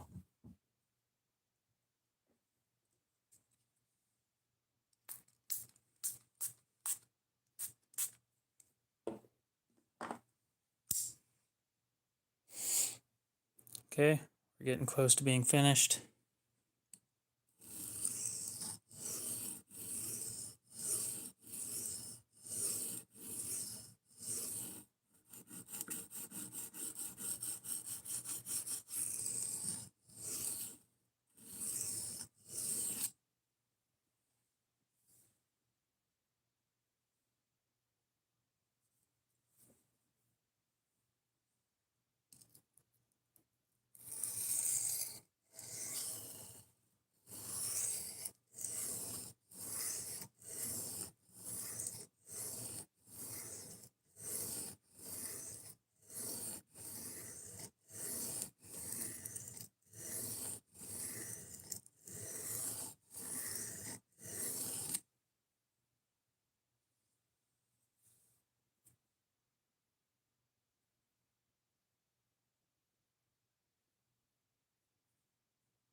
Okay. Final steps. If I want to do this quick, I can.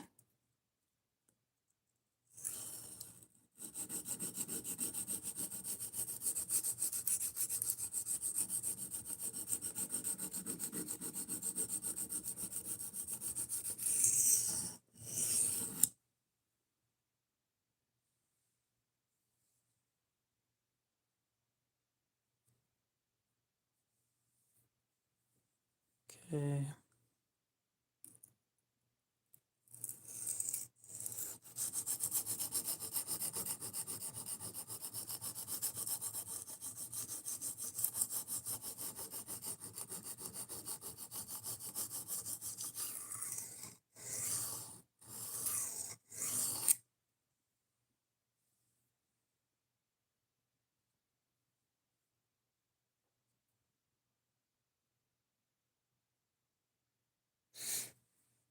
Now I haven't completely fixed the tip to where the tip is sharp, or pointy, I mean.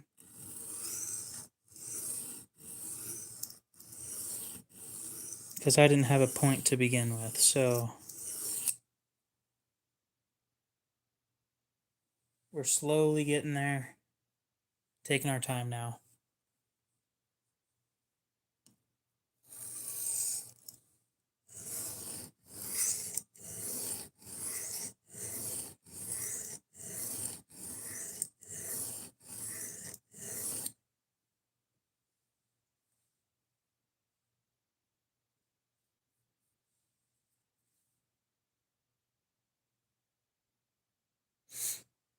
The tip is still flat.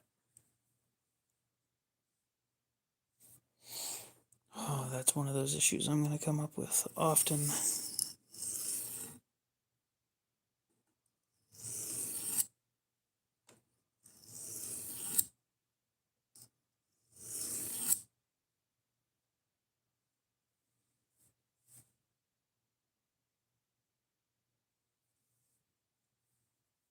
Yeah, this knife is definitely known for the pointy tip.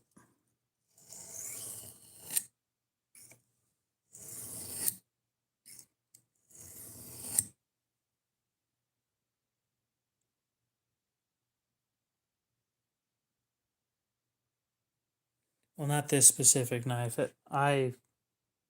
When I bought it, the tip was bent, and when I tried to fix it, it snapped.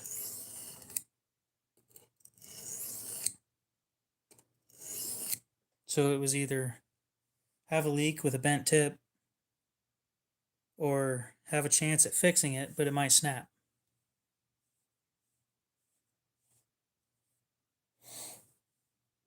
Do people actually fall for that?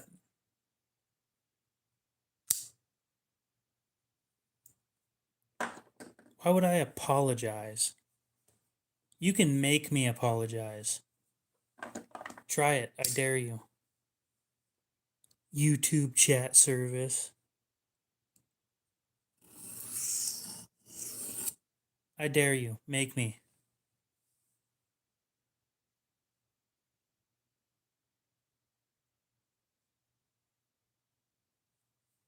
Oh, and they left already.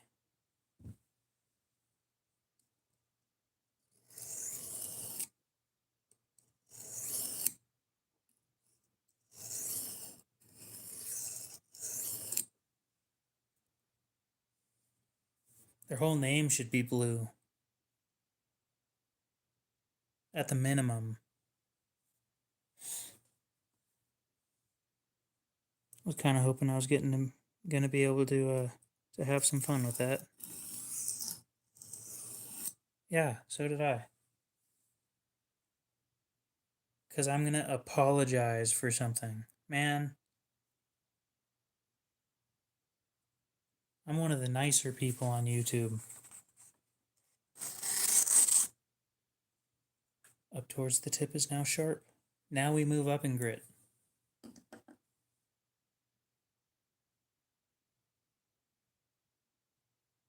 The arrow? What now? Please end this life, or this life. Oh, please end this live immediately and add an apology to your community notes. Failure to take action will result in a channel strike. Oh. Oh, that bothers me now. Now that you told me, that bothers me. Plus, they don't use that profile picture.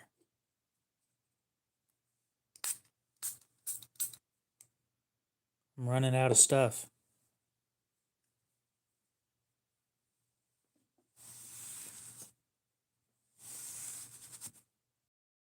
You know what I should do? I shouldn't sit there and just let that happen. I'm not going to ban them for it, but I'm definitely going to report it as misinformation. Okay. Because I guarantee you they're going through to a ton of live streams and doing that. Oh, I didn't know that there was a scam/fraud option. What now? report. Oh yeah, no, I don't see that one. I see unwanted commercial content or spam, explicit material, child abuse, hate speech, promotes terrorism, harassment or bullying, self-injury, and misinformation. So I just went with misinformation because what they just said was completely untrue.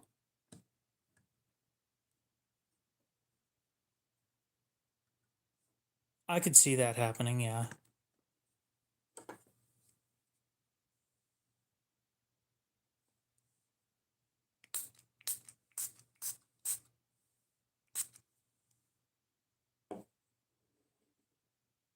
Diamond plates are pretty solid, honestly.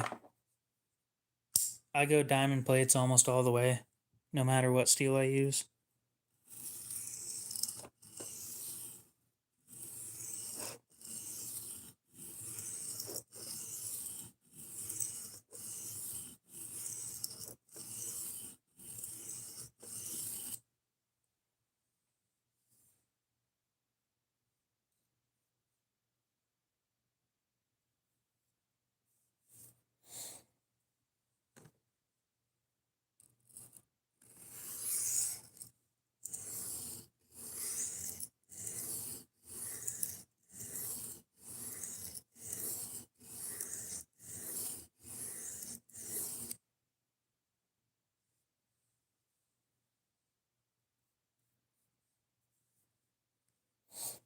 But yeah, the reason I recommend using this one for reprofiling tips is because if you destroy the 400 grit side, then at the very least,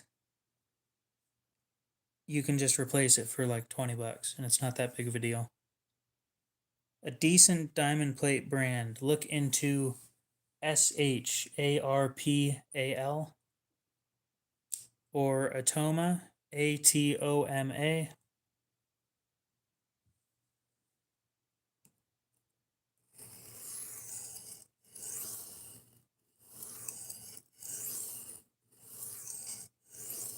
Atoma plates are quite aggressive, so be warned. They take off a lot of material very quickly.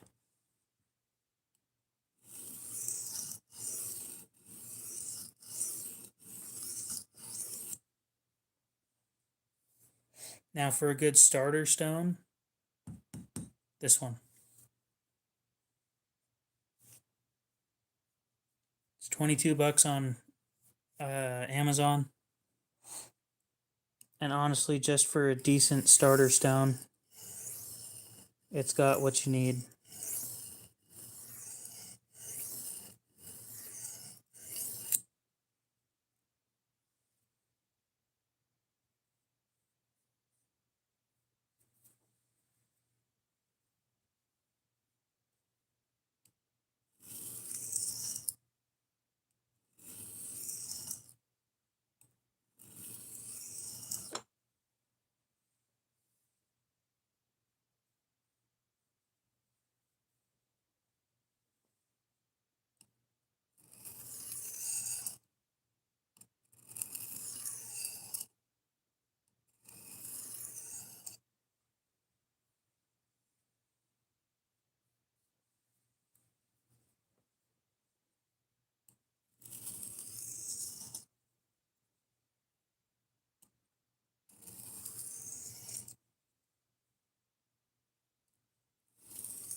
Okay.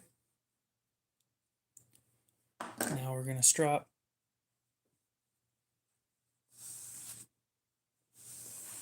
And honestly, just based off of this, a whole setup, right? A whole cheap setup for sharpening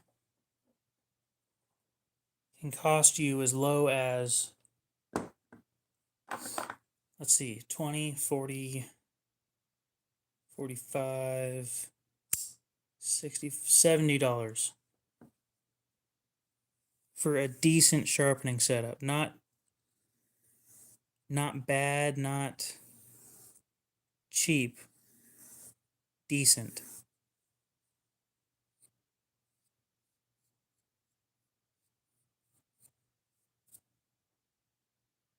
What?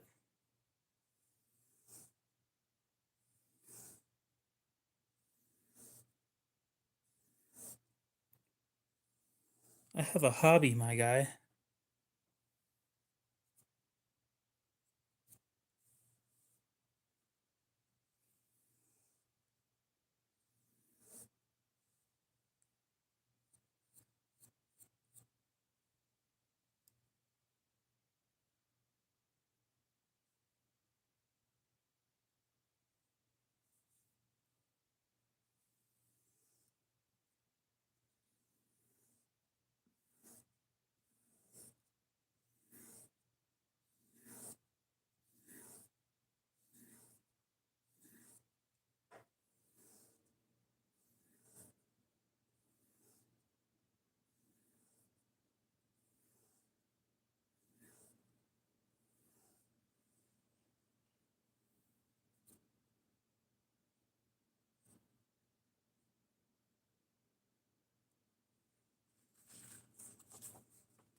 Not bad at all.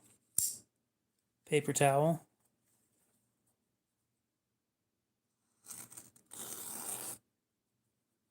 Oh, yeah. Well, I just went out yesterday and bought Band-Aids just in case. I don't expect to get myself, but you know, it happens when you least expect it. That's when it always happens.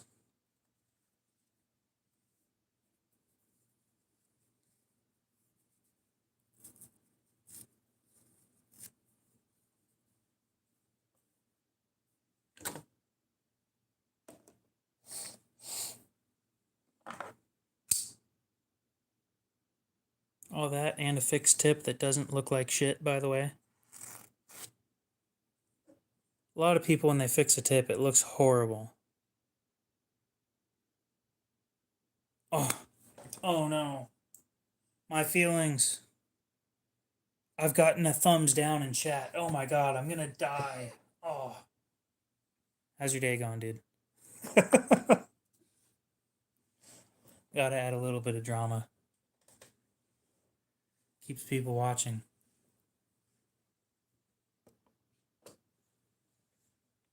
I'm gonna go fill up my water cup.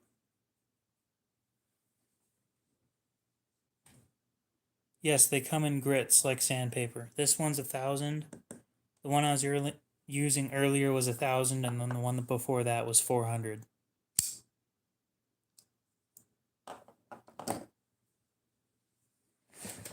Oh.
Okay.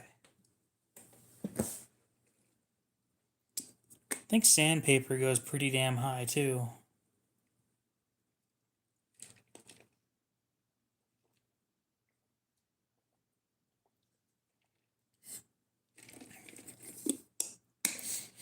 There's some stupid high sandpaper grits. Numbers that you genuinely wouldn't think of using. Oh no, it goes really freaking high. High grit sandpaper.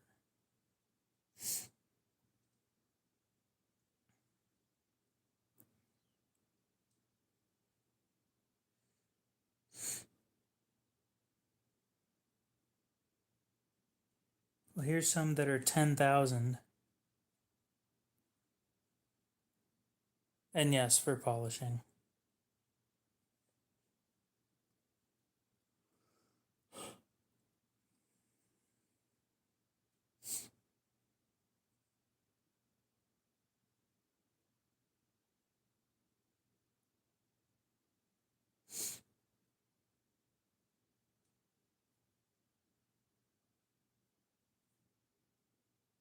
Yep. 320, 400, 600, 800, 1,000, 12, 15, 2,000, 25, 3,000, 4,000, 5,000, 7,000, and 10,000. Just on this one website.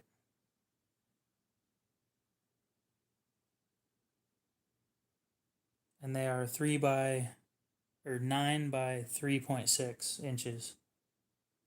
So honestly, probably big enough to fit on those glass sheets.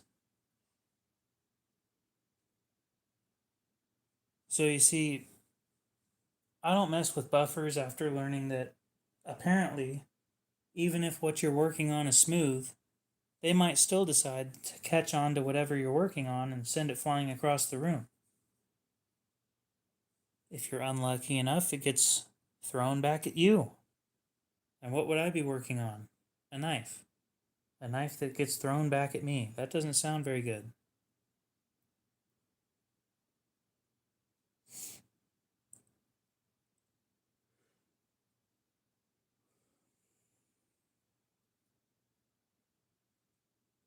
Holy cat, what's up? How's it going?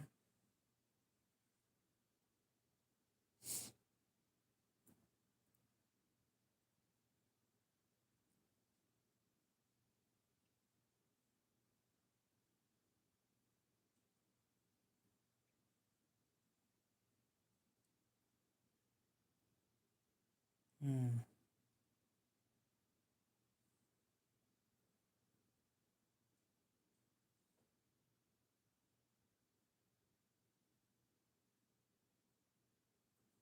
What do you think of the Tenacious? Fucking chair. I'll be right back. I'm gonna oil this chair a little bit. God damn.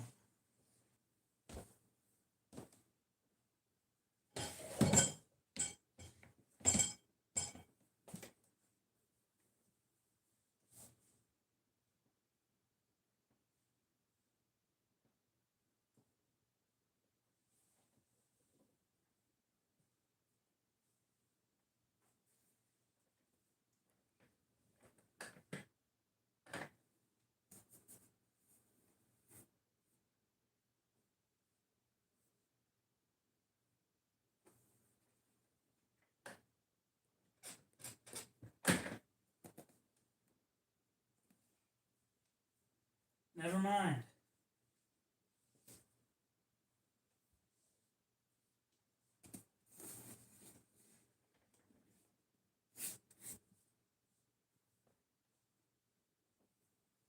I was going to. I can't find where the hinge is.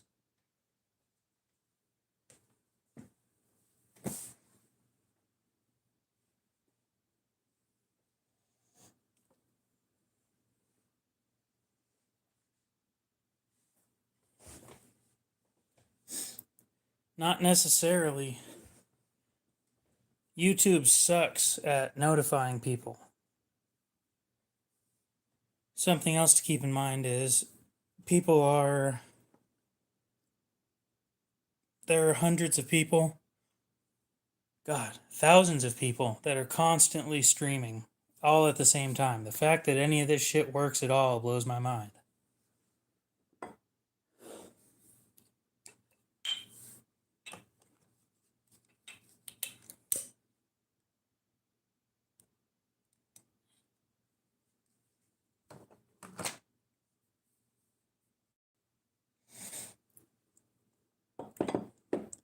Literally, the fact that YouTube works is a fucking miracle.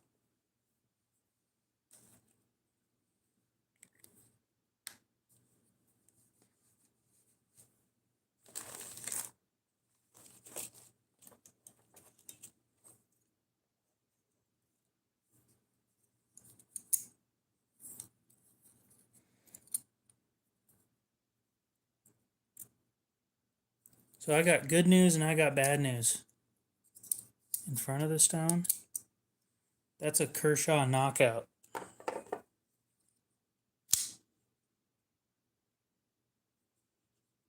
With a polished finish that will hopefully cut.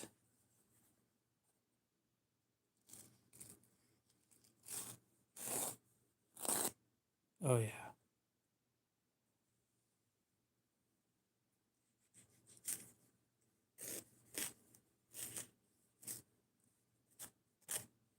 Yeah, normally I'd give first dibs to my YouTube subscribers on something like this.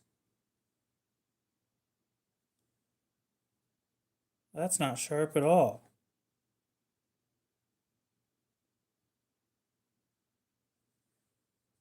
Yes, knockout. The thing is, I posted a picture of this when I first bought it on the NAF's Moon Crew Facebook page. And somebody said that, Eric, the guy that bought it from me, said something along the lines of, I've got a ton of those, or something like that, and showed a picture of 4 of them. And I'm like, well, do you want another? So the day that I bought it, I think the next day I had it sold already.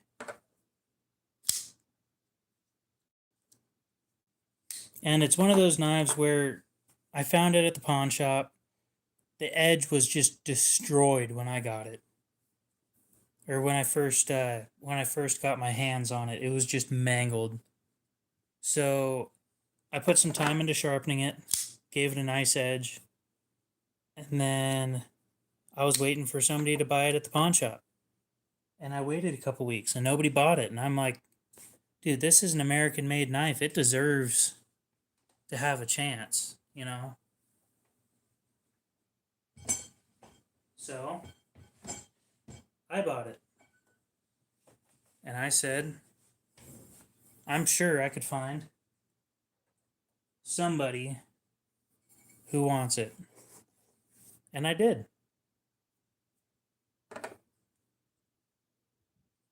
I just think watching these things sit there in a bin where it's sitting there for $30 and rotting, you know, when they stick a knife in the bin, nobody gives them a second thought. You know, they see a $30 knife and they're like, oh, well, I don't care. It's $30. It's not worth anything. And they don't see the heritage behind what it is just because they don't pay attention to the price. You know, once they see it's $30, they don't care anymore.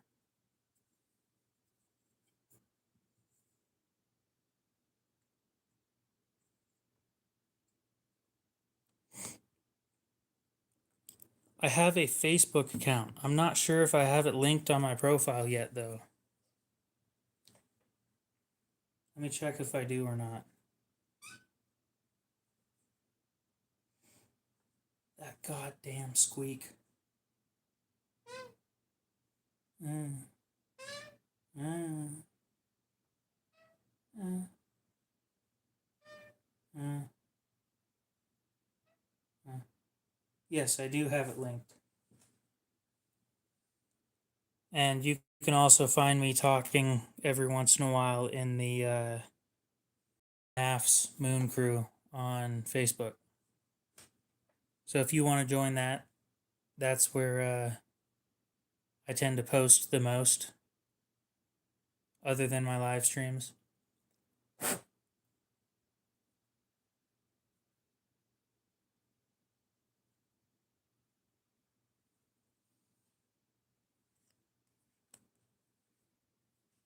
Yeah, I don't post very often on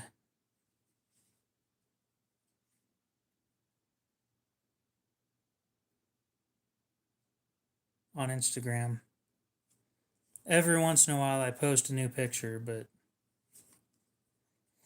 I'm on I'm on Facebook way more often.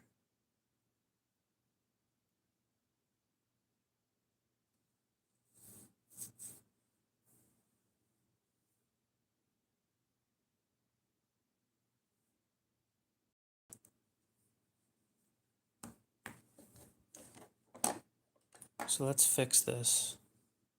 Get all this paper towel shit thrown away. Except for one that I'll use for testing.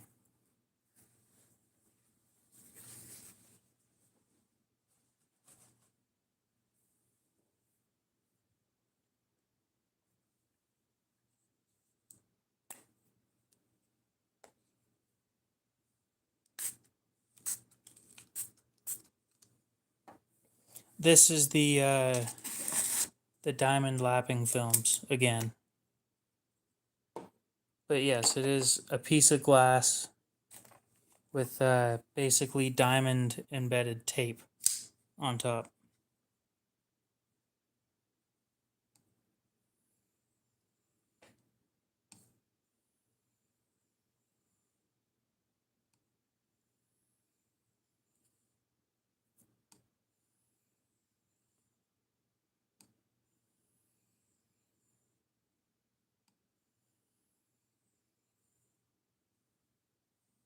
Appreciate it. Ziggy, welcome back. How's it going?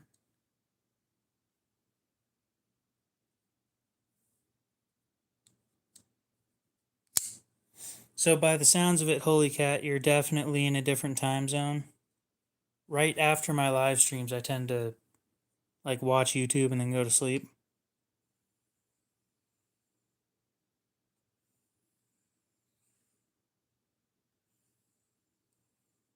You're more likely to get a conversation out of me on the NAF's Moon Crew Facebook page, though. Speaking of which, last month they hit 3,000 members. A bunch of cool people in there. Oh, this sucks. It's not doing what I want it to.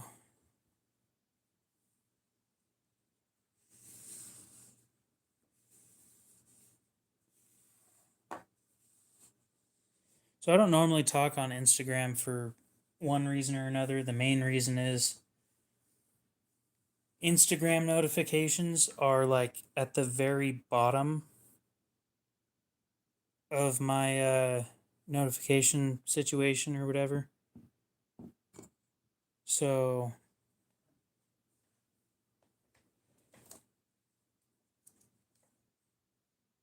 oh.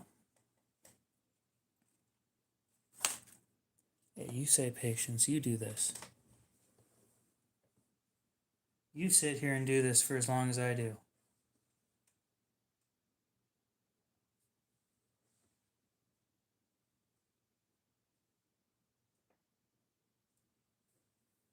I promise, making the same motions gets uncomfortable very quickly.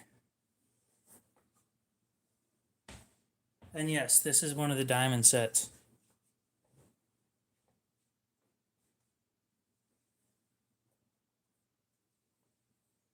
The diamond set from Sharpo, specifically.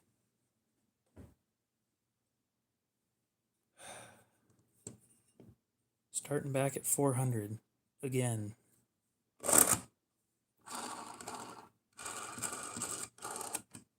because I didn't get the front edge sharp. Instead, I thought I got it sharp and just kept going, but I never pulled a burr, so it wasn't sharp ever.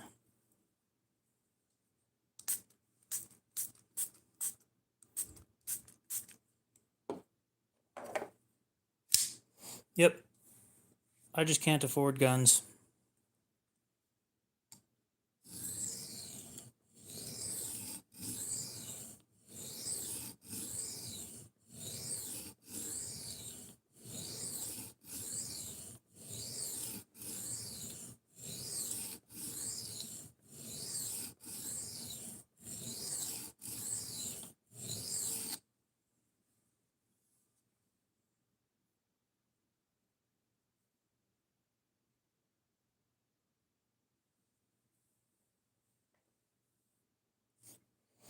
Snag a few more guns for cheap. Agreed.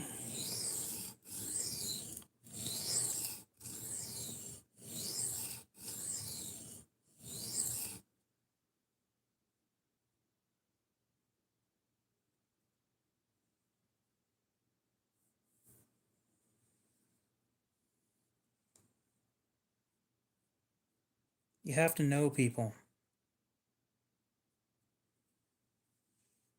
You build a good reputation with your local pawn shop.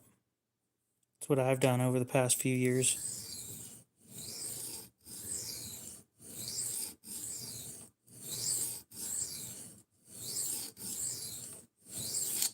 I'm their knife expert.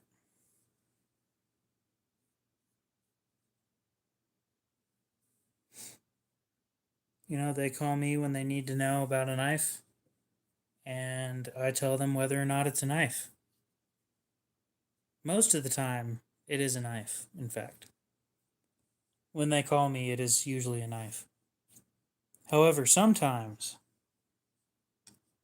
it's not a knife. Would you believe that?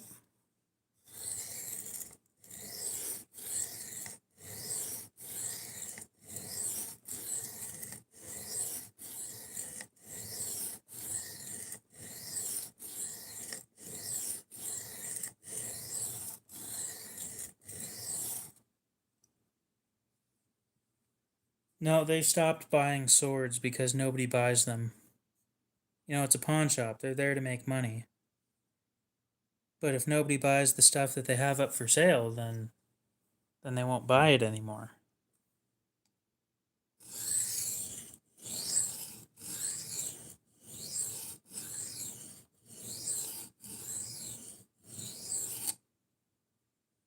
Abdullah, what's up? I think you've been here before.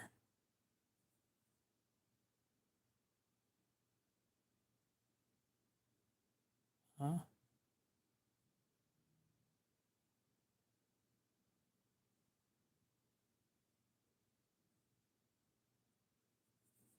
That's weird. I can't see if you've been in here before.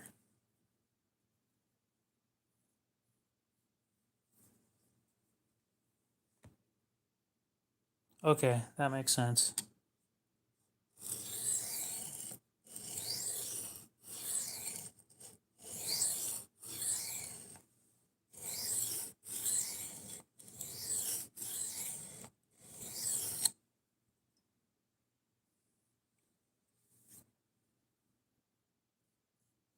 Yeah, like I'm sitting here clicking on your name.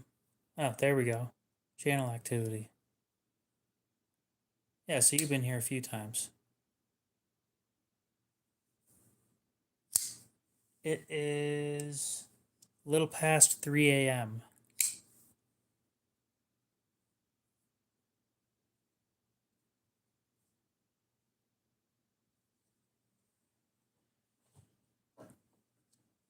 So now we will move up to the 1000 grit, and then the 11 or the 18, and then the 3K.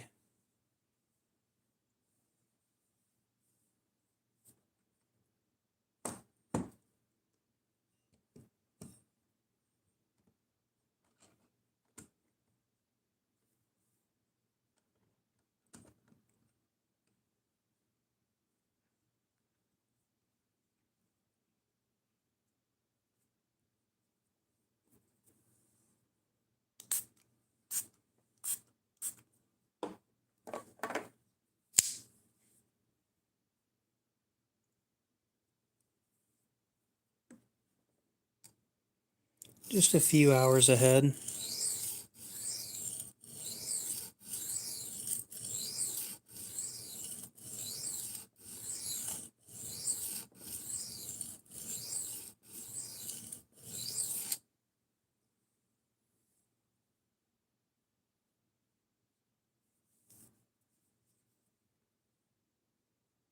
$8CR14.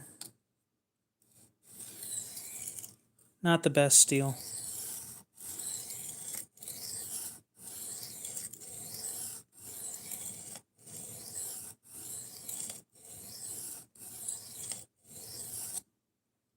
Could be better. It's not the worst though. Especially when Spyderco does it. When Spyderco does it, it's a pretty solid steel.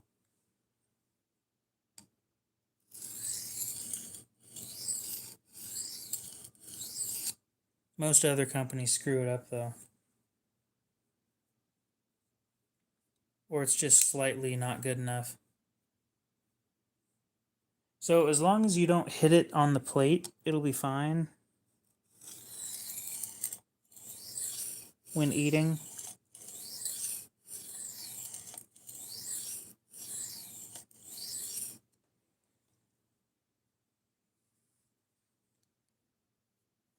I don't know a whole lot about Ganzo. I might be able to, but I've never done it before.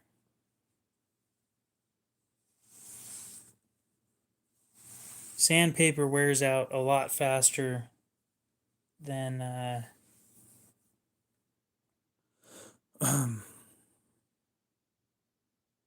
nope, I don't.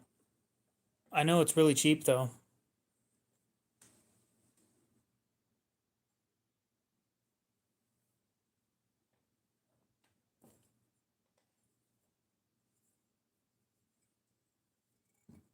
The cold steel kudu, if I'm not mistaken, is in 5CR.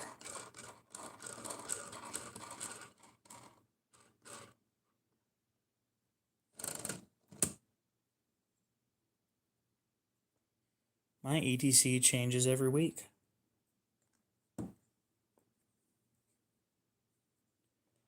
I don't have enough sandpaper to do it. So, no, I can't.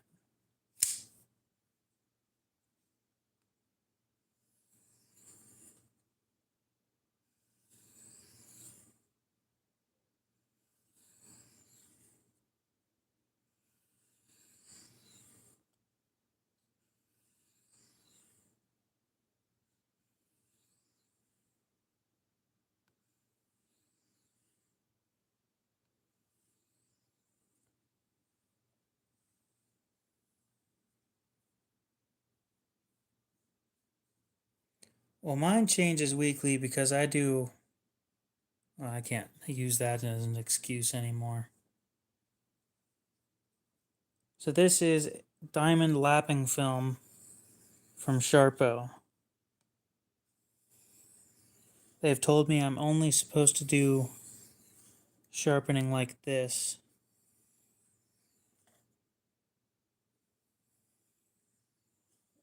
Or else it will damage the films.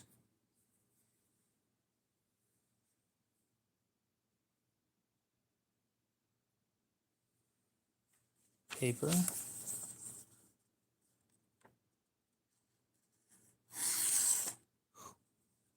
Sharp. Hell yeah.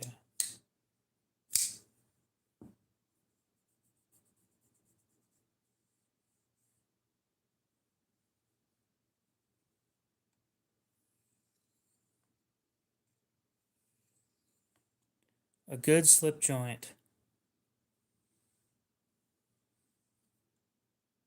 with an 8 to 8.5 centimeter blade. How many is that is in inches?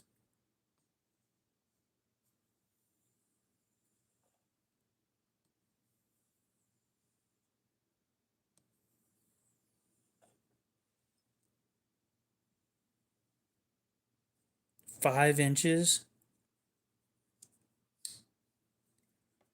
That's not a common blade length.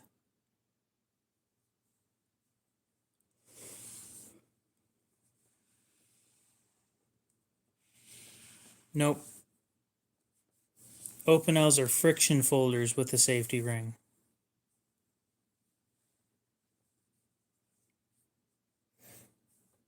Slip joints have a spring on the back that holds the blade in place.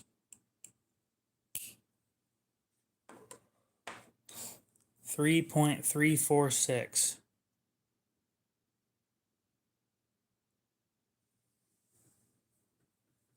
So like a 3.5 inch. How much do you want to spend?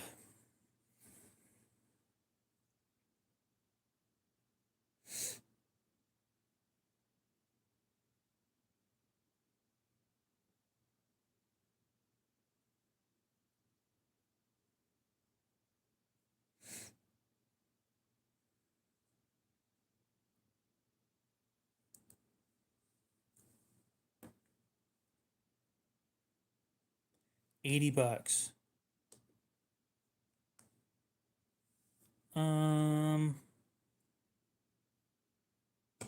Slip joint for under 80.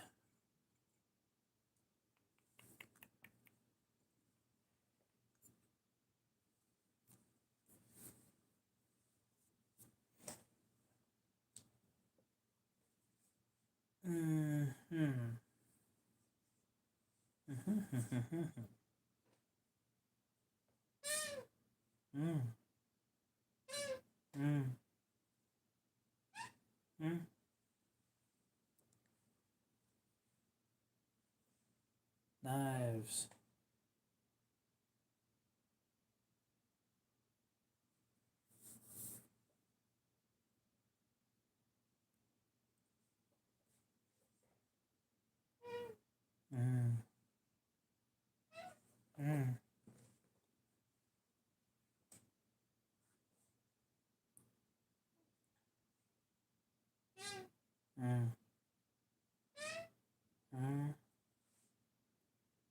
So 3 to 3.5 inch.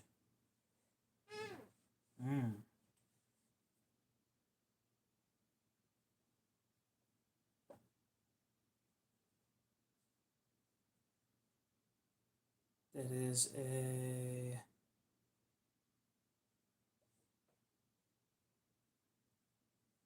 Loctite slip joint. I'd love to beat the shit out of this chair. Low to high.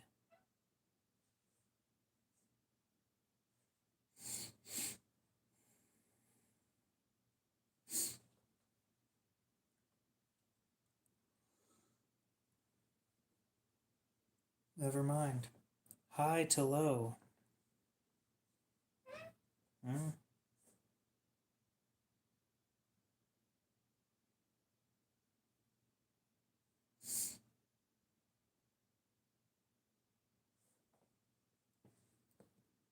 Stinky Pinky, what's up? 3.5 to 4 inches. Okay. I'll change that real quick.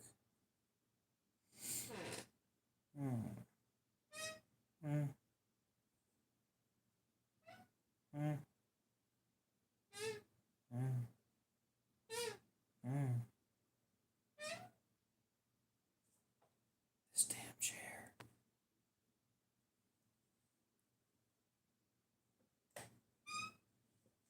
E.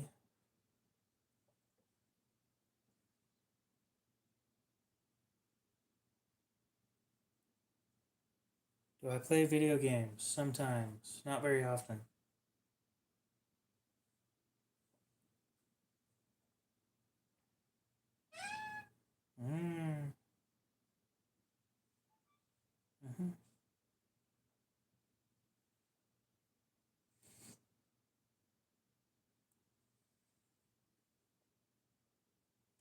Yeah.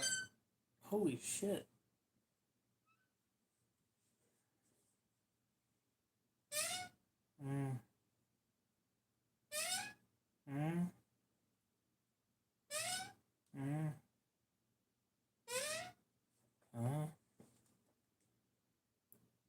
VG10 and N690 are decent, yeah. The one I'm looking at right now is this one.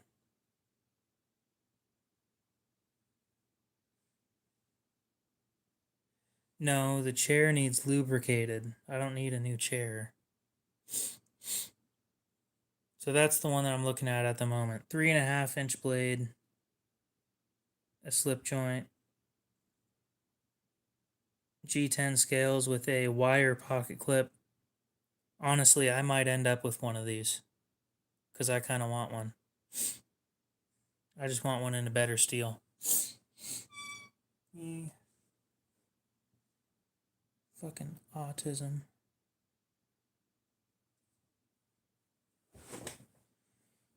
Oh, that's not the autism talking. I forgot what that diagnosis is called. It was $59.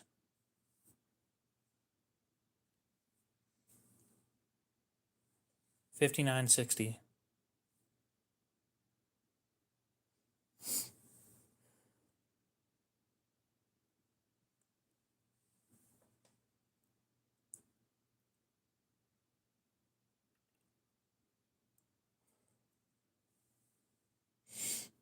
Yeah, that looks like a solid knife. G10 scales. The fact that it actually has a pocket clip, that's hard to find.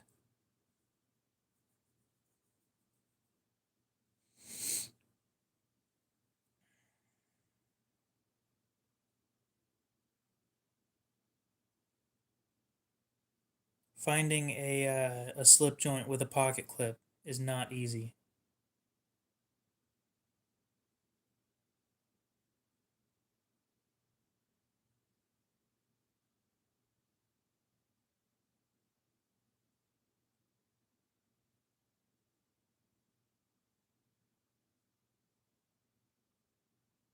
Yep.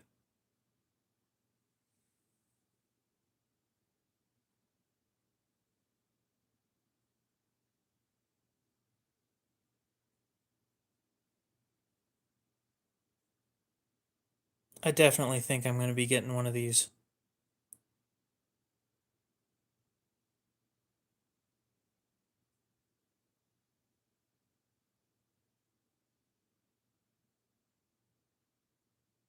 I'm pretty sure they made one with a better steel, though.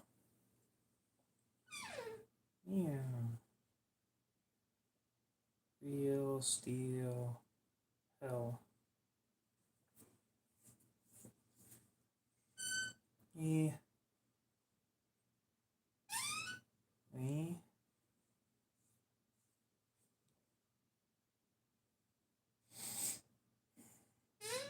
Mm. Mm. Mm.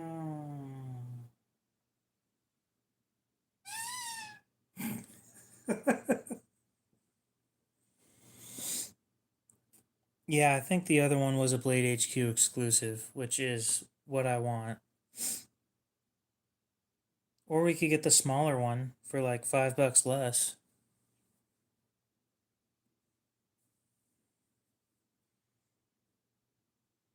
If I buy high carbon steels, I don't think it's high carbon that matters, it's high vanadium.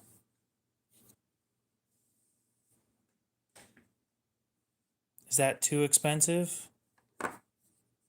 Because it's seems to me like it's like really close to your price range. That's one of those things where if I wanted it, I would stretch and make it work. Because it's close enough to me.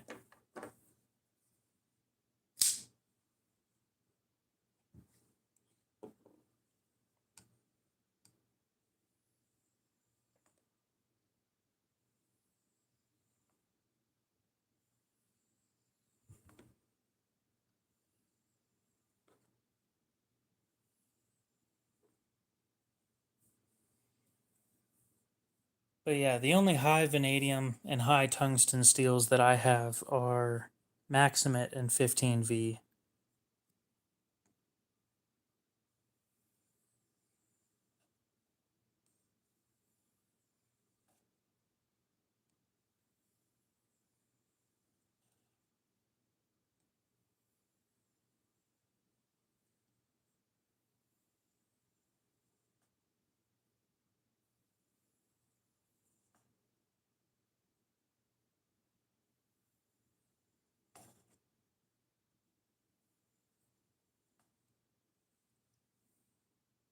Yep, you have a good one.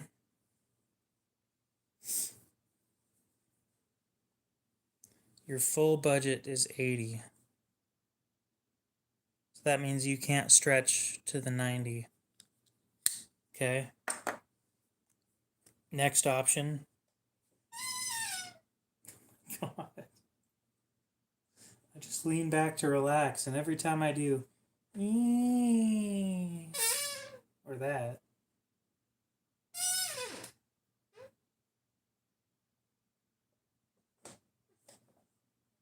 3.5 to 4 inch.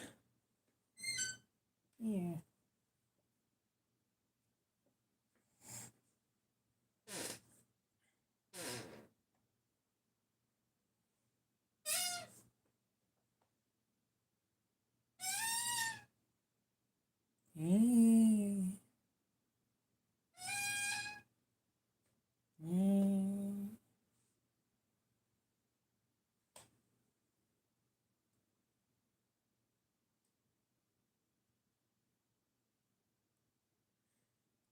It's a chair, and then I'm mocking the chair.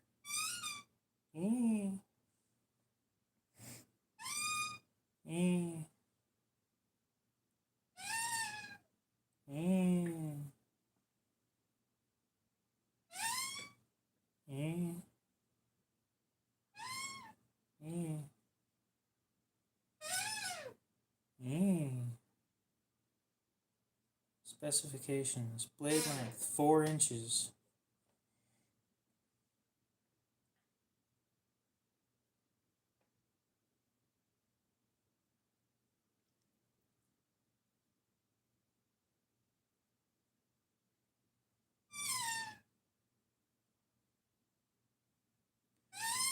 So the yellow one that I have, that I just showed you, is a Case 3138 CV.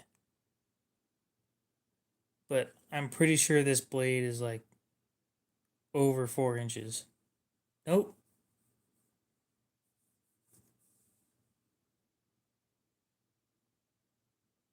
Case Sodbuster in carbon vanadium, or chrome vanadium. The only thing is, if you sweat a lot, you will make this knife rust.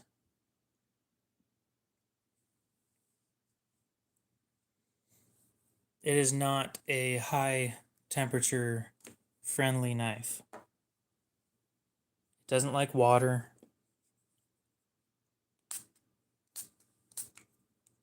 Well, I'm running dry on this. Maybe it would help if I did this.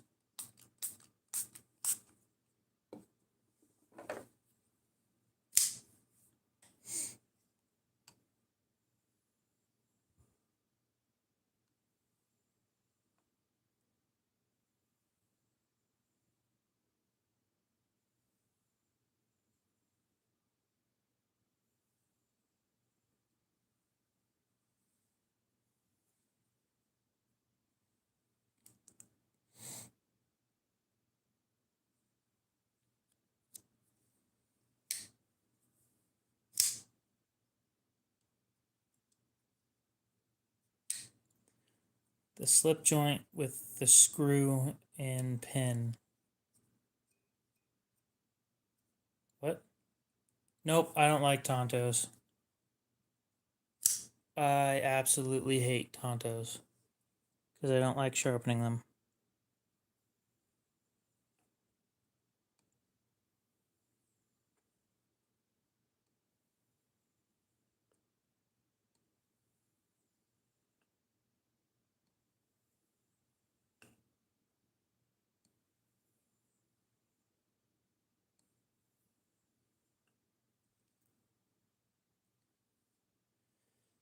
Slip joint with the screw.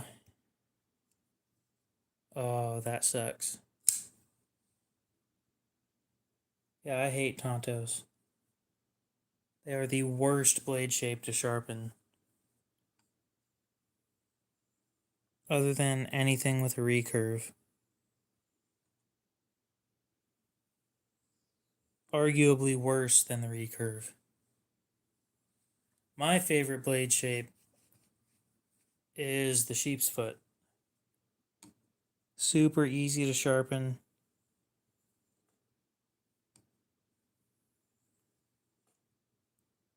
Easy to use. I don't normally need a pointy knife.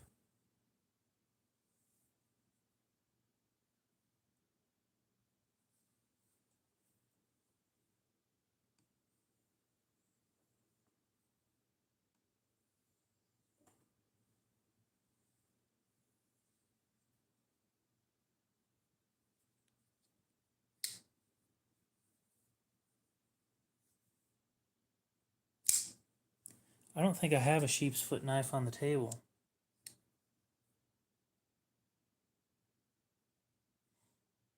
Oh, I do. That blade shape.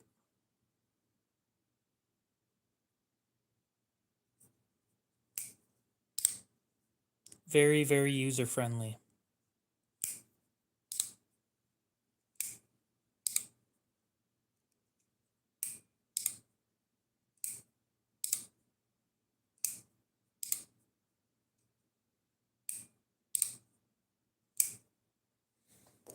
Okay, I think I know which one you're talking about, but I don't think that that's what you think it is.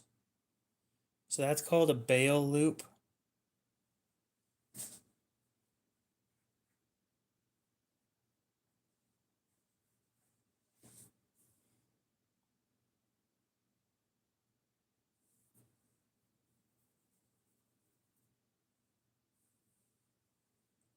One of these ones.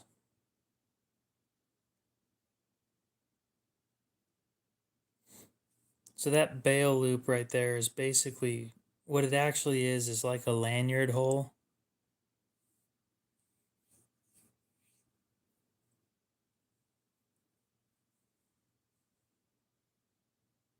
Now that right there is probably a pretty solid knife.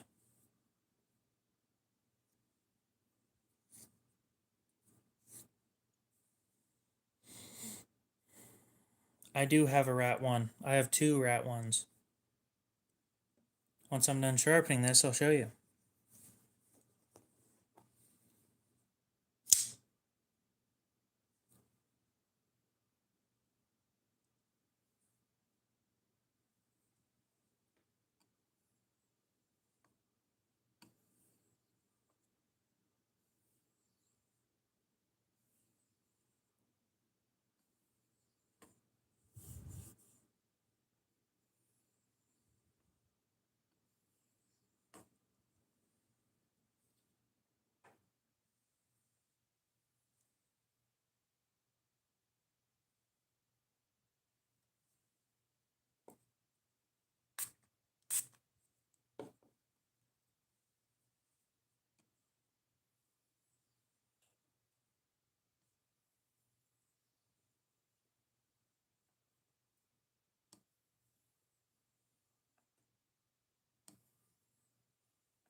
I think I saw what you were talking about earlier, but I'm pretty sure it was too expensive.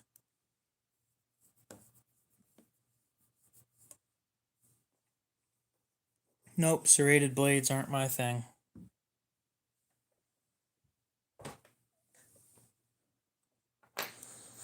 I don't have a use for them.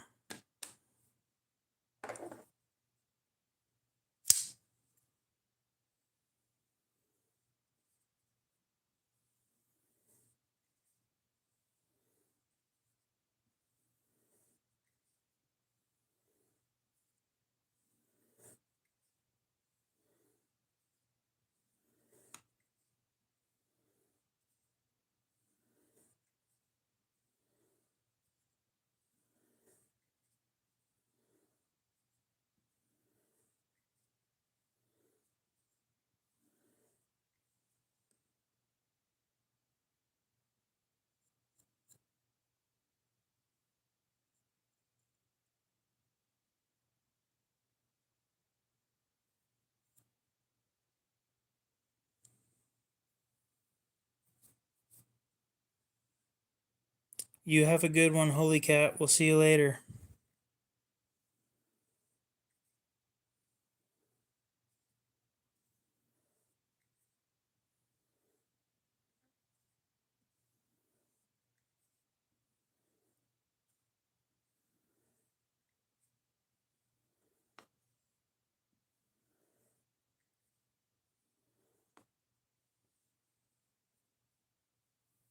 I'll try.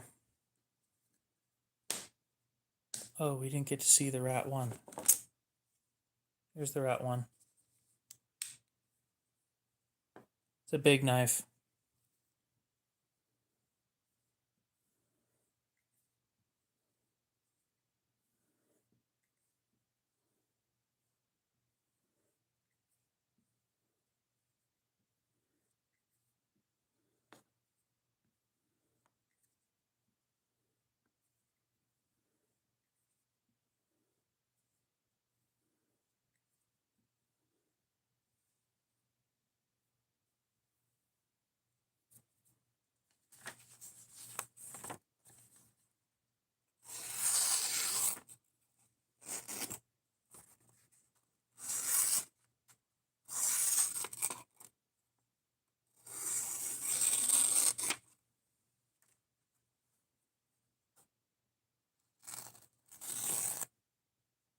Much better.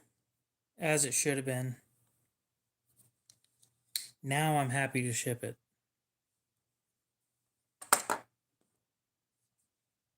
God, the amount of work I put into knives before I ship them.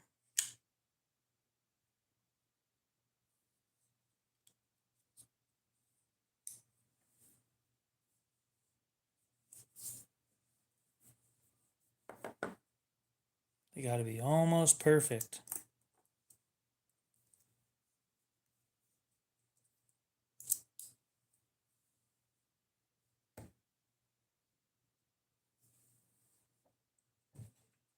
Sometimes I wish I didn't care so much.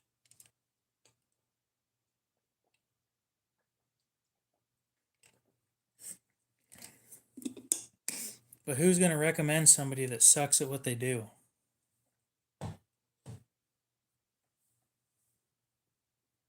Like, no kidding. I wouldn't recommend somebody that sucks at what they do.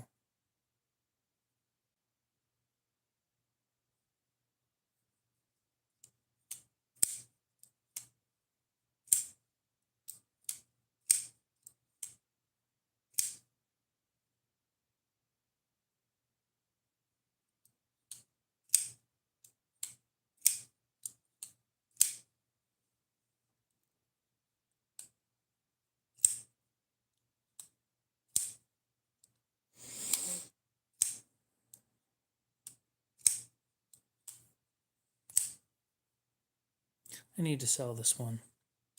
I don't need to, but...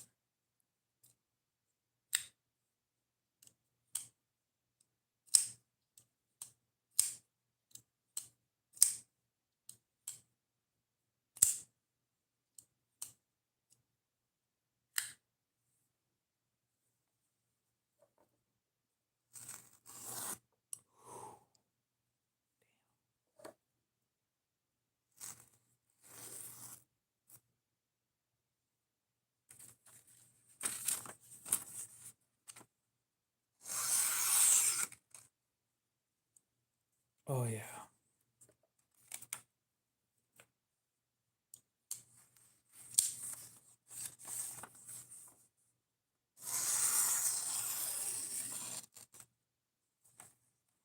Indeed.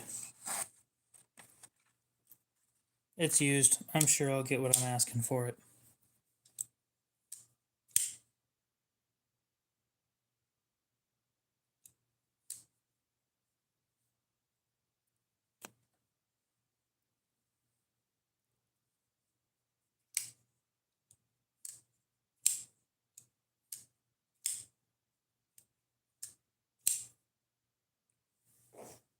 Surely, indeed. I will, and don't call me Shirley.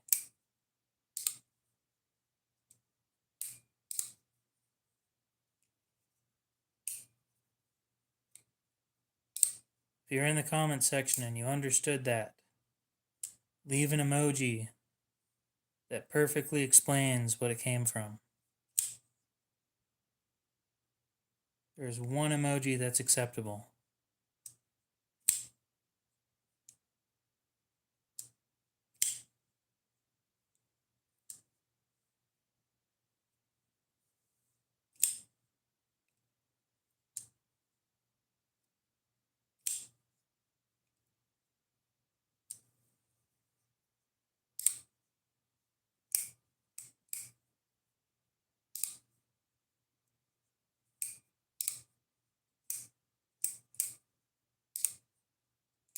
Yep.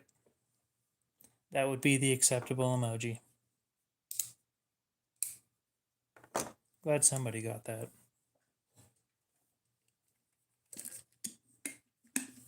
Sitting here starting to feel old, even though I'm not even 25.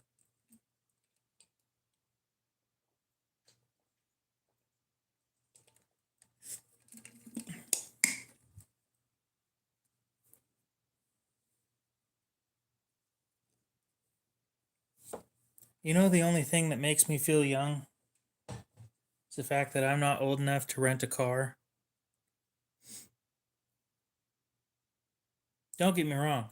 I'm old enough to own a car, get car insurance, go to war, drink, but I'm not old enough to rent a car.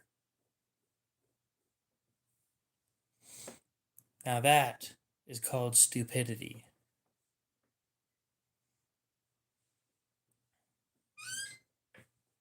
Squeak.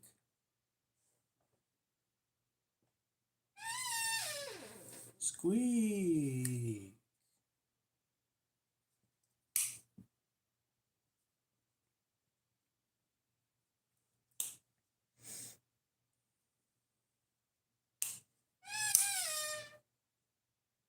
I don't think I'm old enough to be a senator.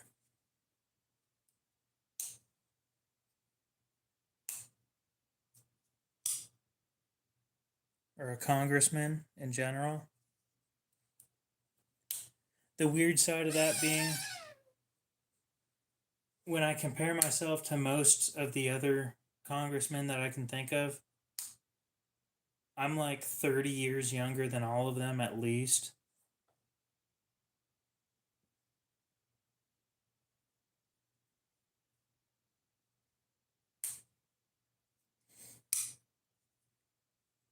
You know, maybe they should give me a chance as a senator.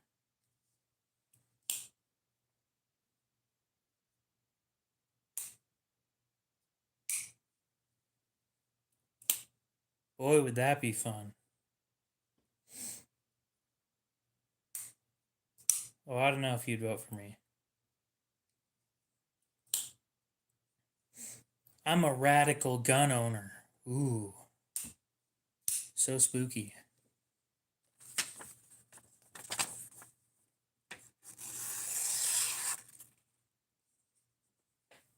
What do they call me?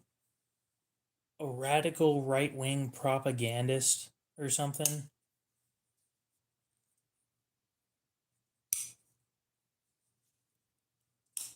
I'm trying to think of what this dude called me.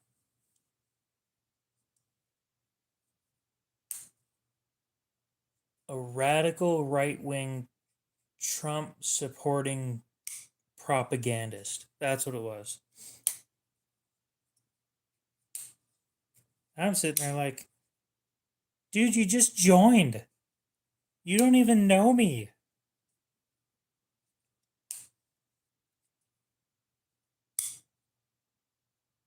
That was a few years ago, or a couple of years ago. Then this dude on the 9th joined in and called me a Trump supporter, and I'm like, how do you know? Because I own knives? And he said, yep. Like, one, way to throw yourself under the bus.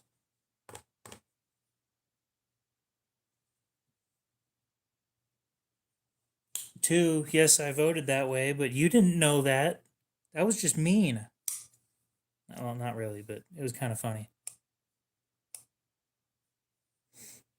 Dude just hopped in and like immediately said that. It was the first thing that the dude said on my channel. And as I told him that day, I am more than happy to have a conversation about that stuff because it doesn't bother me.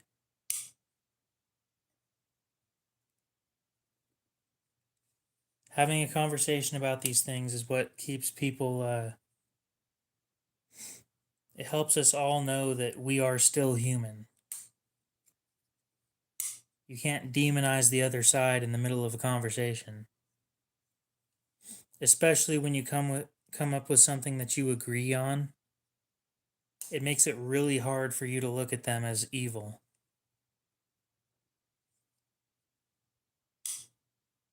Oh, I can't wait to get the modifications for this thing. I'm putting a ceramic ball bearing in here. I'm putting a lighter spring. Oh, this thing's gonna be a dream. No, I don't play Fraught Night.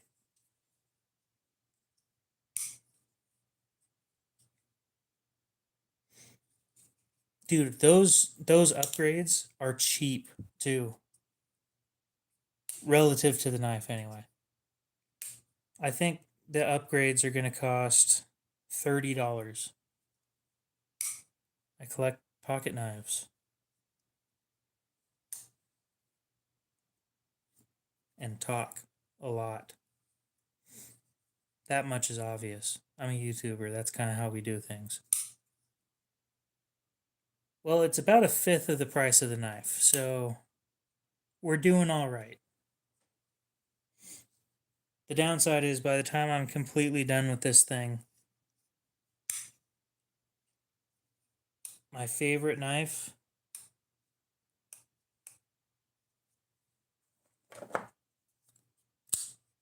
is this one. I regret selling my first one. I really do. God, that chair is annoying. It wasn't like this a week ago. So when I first bought my first pair of 3, I put a Lynch Northwest pocket clip on it, and then I sold it for $200. And then I bought, with that money, I bought this knife. And compared to this knife, this is better. This thing sucked. I was so pissed off the first time I got one of these. Because within the first 3 days, it got lock rock, and then I was really pissed. Yep, karambits are extremely hard to sharpen. You need a round, like a sharpening rod that are round. Anyway, I ended up sending it back. They sent out a new one, and then 3 days into carrying that one, I destroyed the edge on it. So I've just come to understand that when I have this knife, I can't use it. Because both the times that I used it, I have ruined it.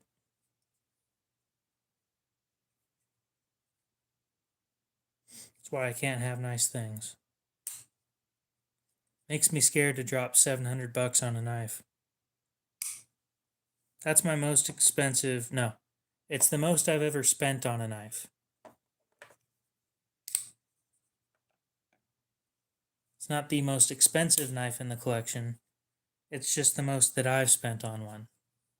At $300 or $306 after shipping. Surprisingly, they didn't charge me tax, which was really nice. I appreciate that. They charged me shipping, though. You know, gotta make money back where it counts.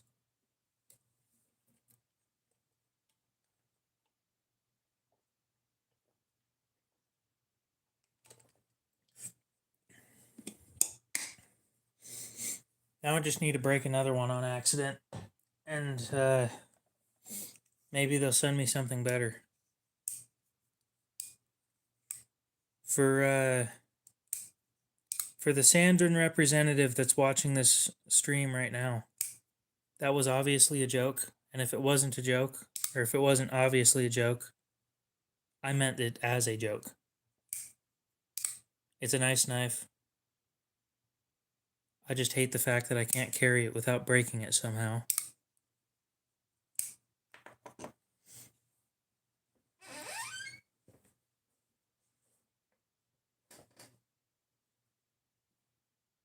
Oh, what's the guy's name? I got in contact with the U.S. rep for Sandin. The dude basically runs the whole U.S. side of things by himself, and that just sounds like a nightmare.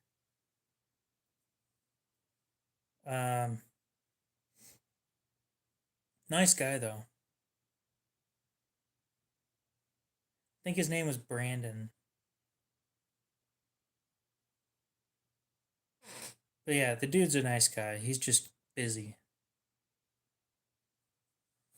I sent them an email a while back before I bought it to see if they'd send me one for free, and they never got back to me. Then I ended up buying it anyway.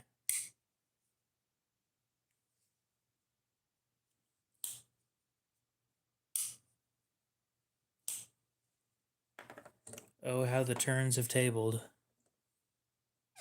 Anyway, here in about 13 minutes, we're going to end the stream. By that time, it'll be 4 something in the morning. And then I will go watch YouTube and then go to sleep.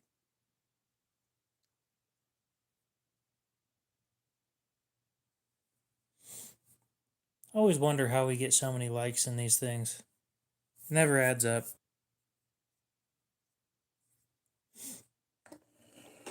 Well, you're free to leave whenever you want to.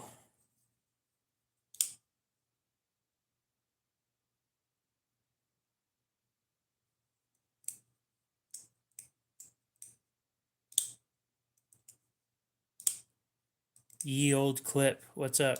How's it going?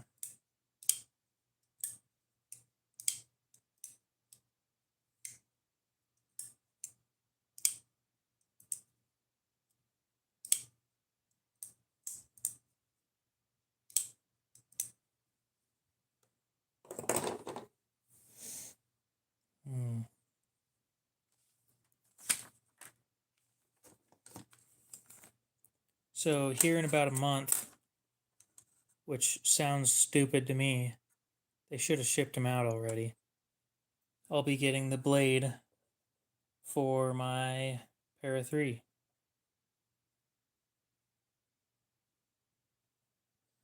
Yeah, you'd be surprised how often that happens to me. For some reason, I'm still awake right now.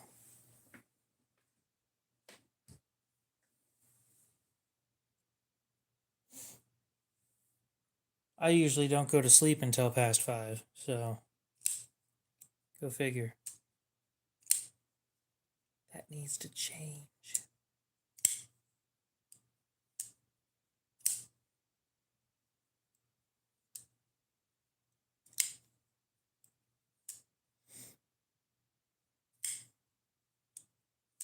I have figured out fun things about the Para 3 and the PM2. And I would like to show you guys these fun things. These fun, wonderful things that I've learned that I doubt anybody else has ever tried. Well, aren't you lucky?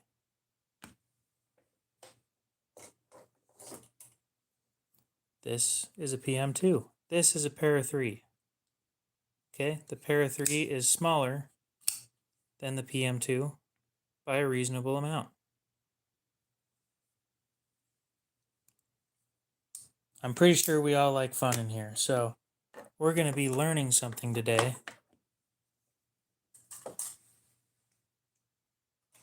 And having some fun doing it. So what does this learning and having fun entail?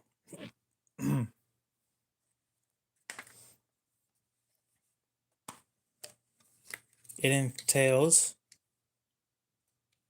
a T8 bit driver.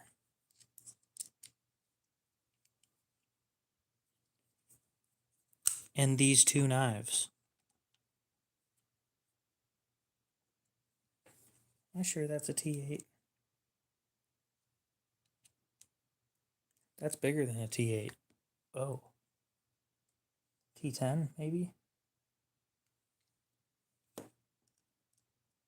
Yep. Is this one a T10?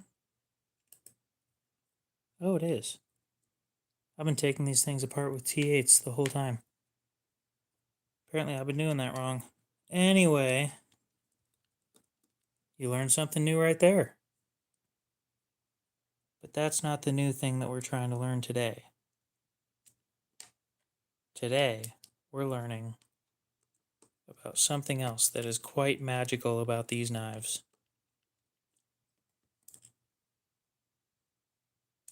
And again, I don't think I've ever seen anybody else do this before.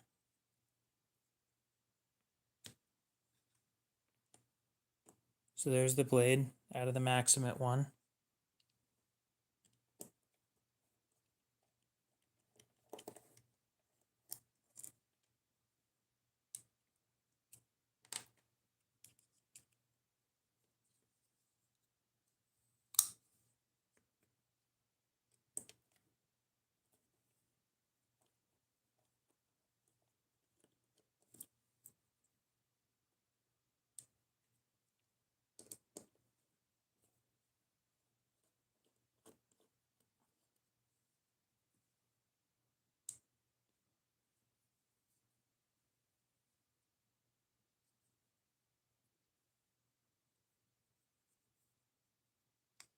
I'm sure at least one of you guys sees where this is headed.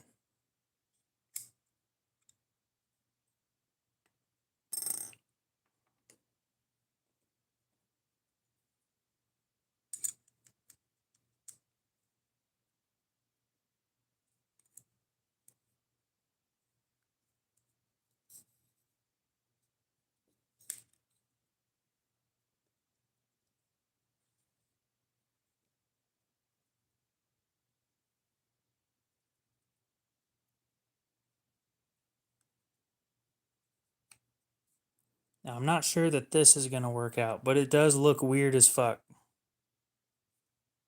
However, I know for a fact that this works out. It just won't close all the way.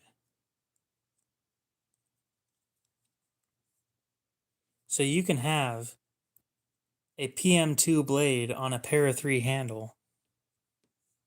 You just can't close the blade all the way. So I will show you guys this firsthand.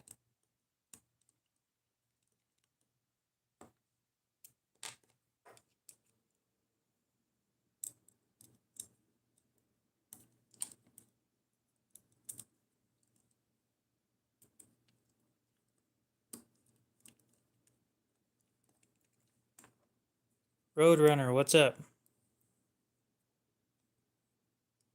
So as you can see, it sticks out, and the barrel here is what the blade is resting on. However, you can have a PM2 blade on a para 3 handle. That works. Now the question that I didn't answer the other night was, can I do this the other way around? And then I have even more questions that I don't have answers for yet.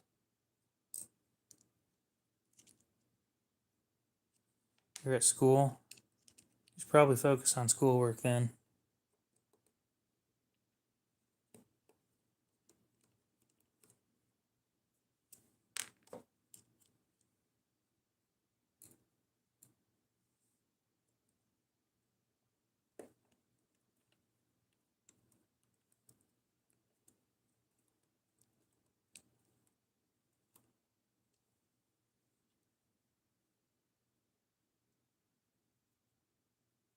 Oh.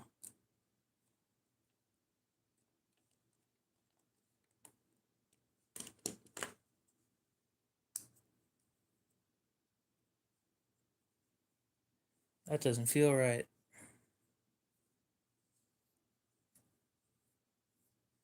Well, it fits. And it looks really, really weird. Oh, that dropped fast. Like, really fast. So it's ugly. Uglier than usual. But it fits. And it barely locks.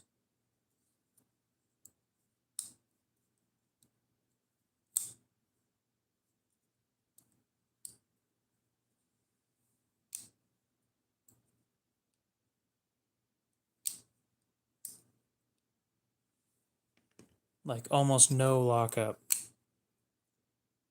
This one's got full lockup. The other one is sitting like right there.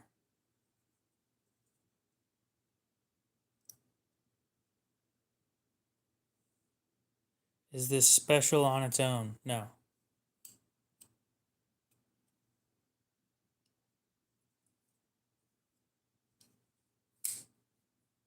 This thing's just hilarious. I might just sharpen all my PM2s like this, because it is easier to hold.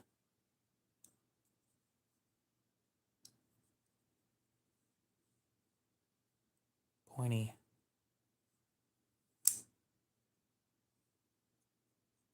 Pull out the Swiss Army knife. No. I don't feel like it. Holy cat, welcome back. This just feels wrong. What the fuck happened here? Oh, that's a good response. I like that. I gotta take a picture of this and then post it on Facebook and be like, look what I did. I'm just showing him off at the moment because it's funny. Well, I took apart my Para 3 and my PM2 and I swapped blades and ended up with this pair of disasters.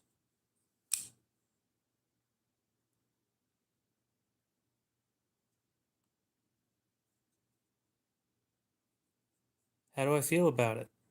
I'm not sure yet.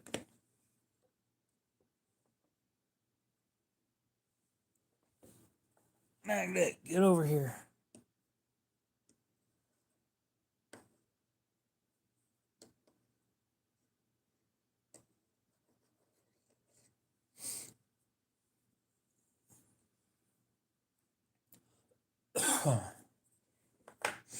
I said it fits. I didn't say it fit well.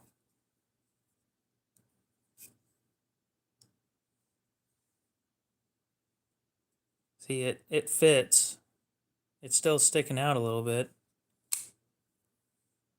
but it locks up perfectly fine. And this is a perfectly usable knife.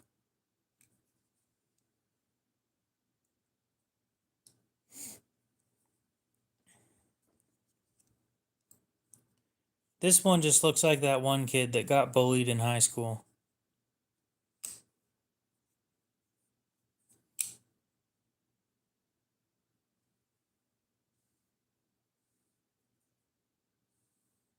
This one's like that other kid that got bullied in high school, but at least he was good at something. Like dodgeball or some bullshit.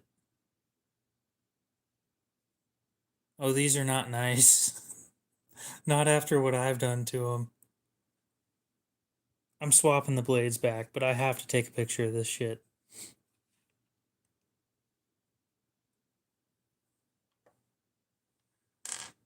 Well, yes, it's fixable, but it looks funny, so...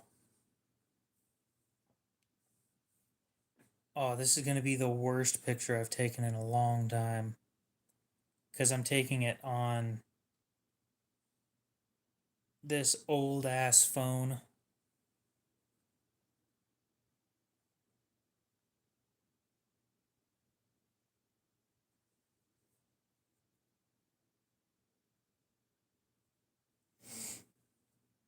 How'd the picture turn out? Not terrible. It's a lot more orange than there should be. It looks better on stream than it does in person.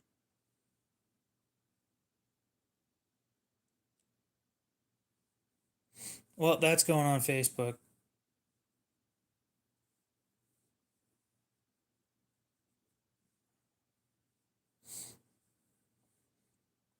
That is definitely going on Facebook. Just like, hey guys, look what I did.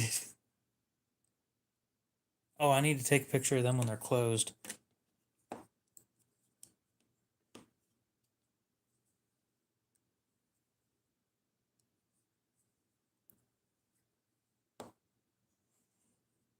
Just don't explain anything.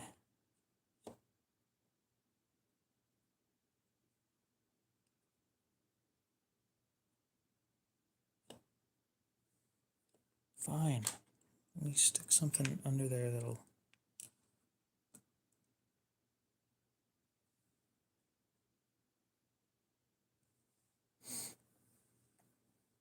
I'll show you where to find it. This shit's gonna be hilarious.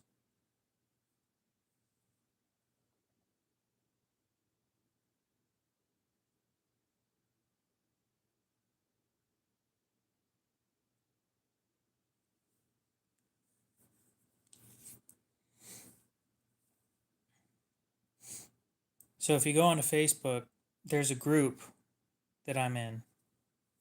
It's called NAF's Moon Crew.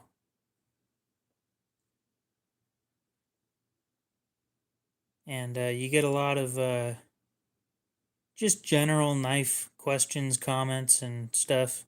It's a good time. So, here we go. I have sinned. We're just going to start with that. The blasphemy.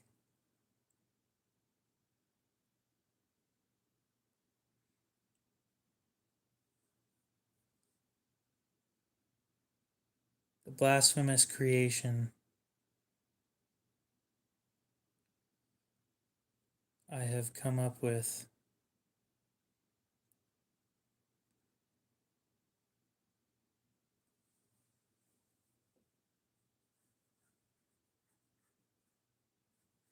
Oh, yeah, they won.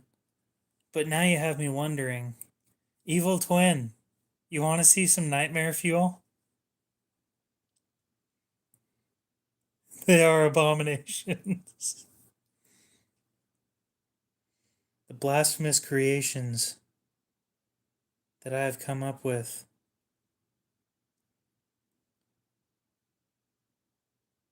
are nothing short of unholy. So, this is my Para 3 with a Para 2 or PM2 blade.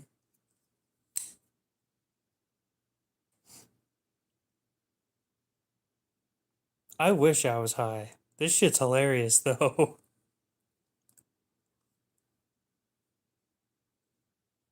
So you can't close it all the way because the lanyard barrel is in the way. And the blade would still stick out if it wasn't.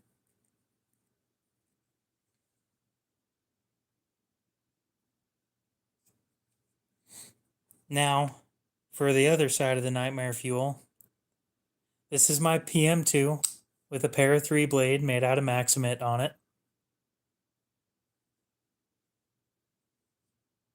This thing barely locks. Like the lockup is just barely there. This thing does full lockup.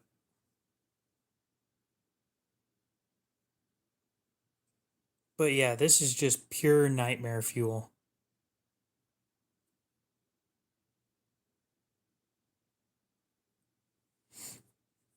I almost regret it. Almost. So now we're sharing some pictures of this on Facebook.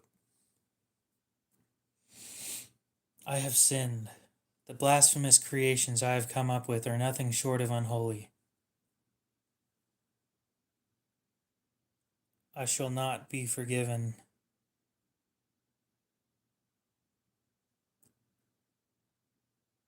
By the Spyderco purists.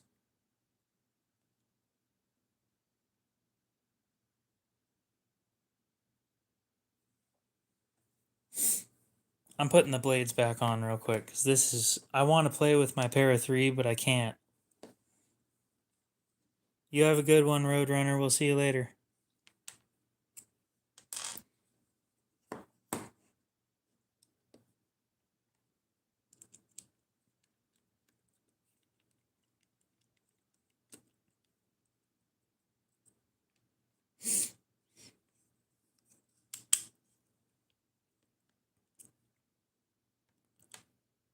What's a junkyard dog worth? It depends. Yep, NAF's Moon Crew on Facebook. You have to request permission to join. The 2 with the compound blade. Depends. Why are you asking?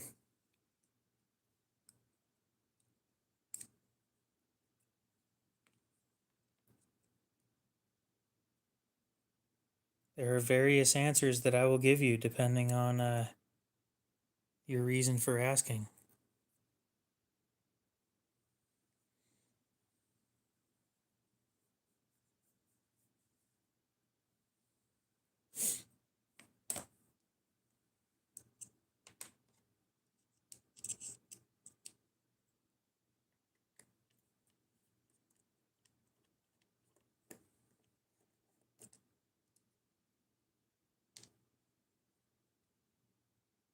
Your buddy wants to sell his? Really? Is it titanium? Or G10?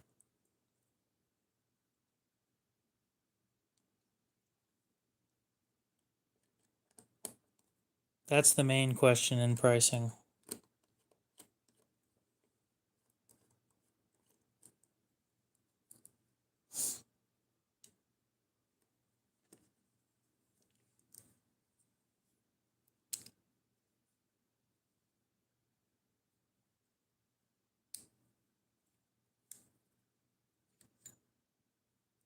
I mean, yeah, these are worth money.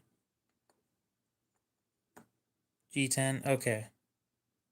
I was going to say, if it's titanium, I might be interested. But the problem is, Jim has one that I want. And I keep forgetting to send him a message. And then I also keep forgetting that I've promised everybody that I'll be buying a Grail before I buy that.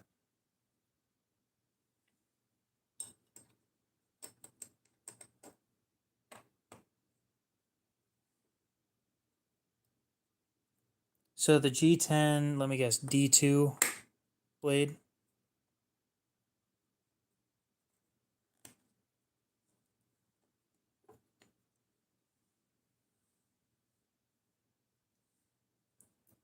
So you have the box for it at least.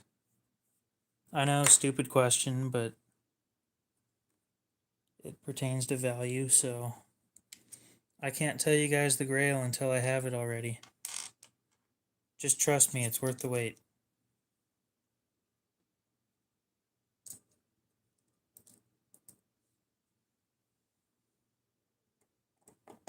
It's something that you guys have never seen in my hands before.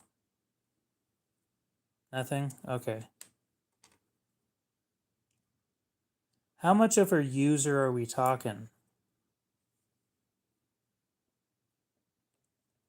Oh, you say nothing special.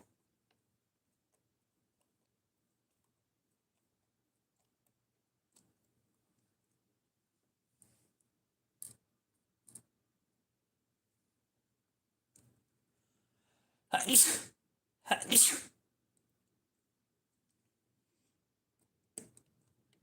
don't know, I've never put the term gay on a knife before, so never really thought about it.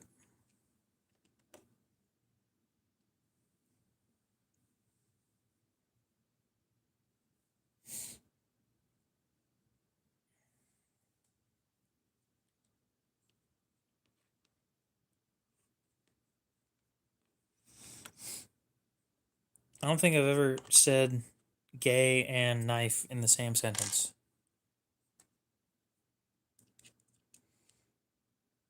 Good lockup, no chips. See, the problem is I want it, but I don't have the money for it. I know I don't have the money for it.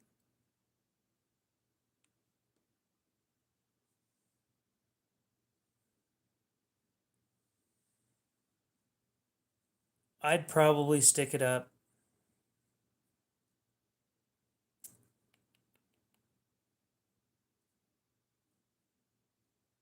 Let me double check. It's been a bit since I've looked on for those prices. The worst knife I've ever had, I don't remember. I've owned a lot of shitty knives.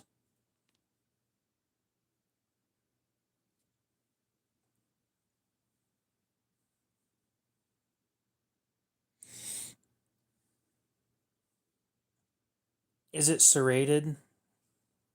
Because serrations are going to lower the value on it.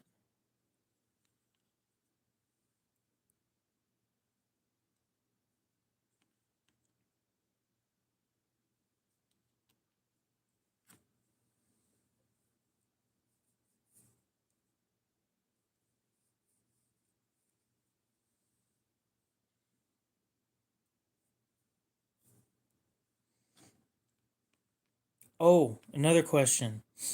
Does it still have the original pocket clip? It's not serrated. Okay. So that's good.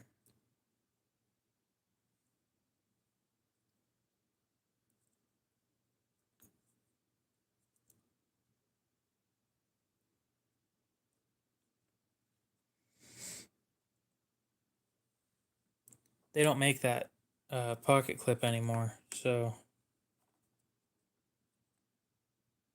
cool. That giant ass pocket clip that it comes with. Let me put this back together so I can play with it, and then I'll look around at pricing. Give you a number.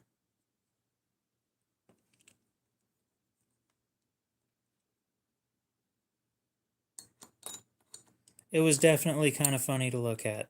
Don't get me wrong. Would I ever actually carry them like that? No. The lockup sections weren't right and it just didn't work out properly. If they actually locked up properly and were sitting in the right position closed, maybe. Nope.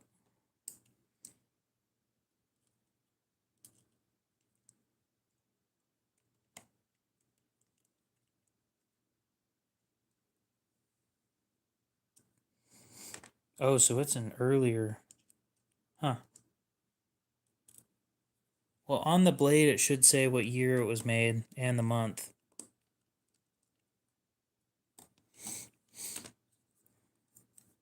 Yeah, you need broken in again, don't you? Nope. That's what I thought. Maximate just doesn't give a shit.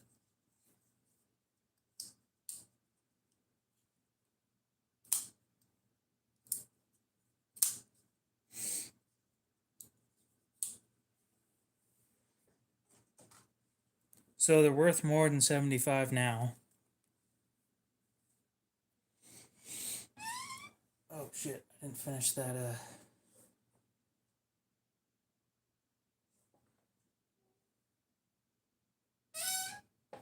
nothing short of an unholy kaboom. No, an unholy abomination.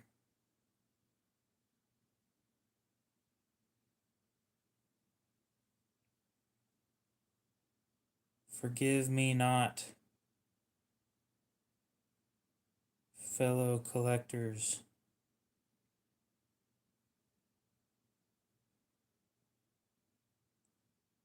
For I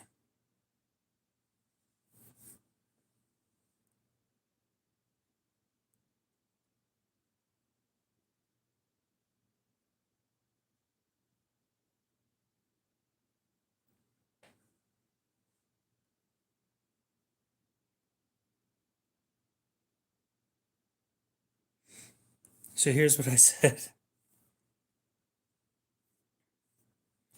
It's cheap. Really cheap. Okay. Wait. Let's go back a little bit. I don't know what you mean by not the head pattern. You're saying a couple $100 in most places. Yeah. It is a Pittsburgh Pro set from Harbor Freight. It's like $10, but it's got a lifetime warranty and I get them replaced because I break them all the time. The upside of these tools breaking is when they break, you can get them replaced, and they don't break the screws that you're using. So my post says, "I have sinned.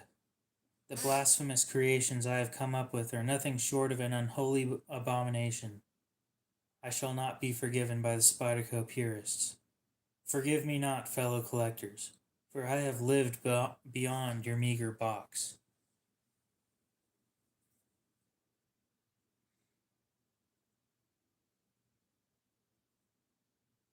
For I have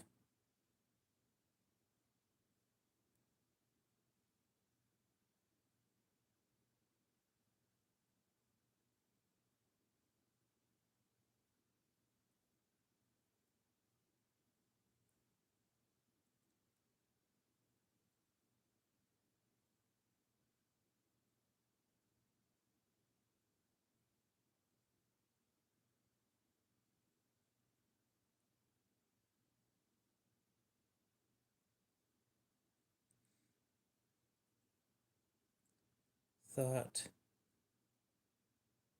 outside of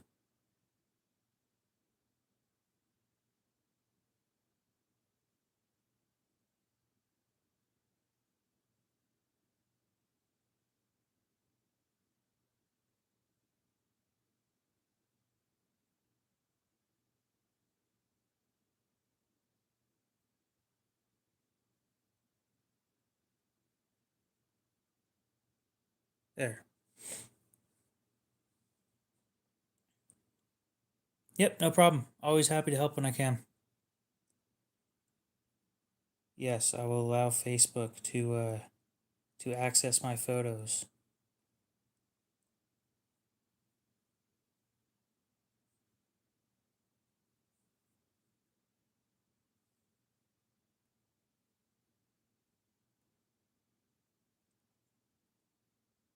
These are my Spydercos.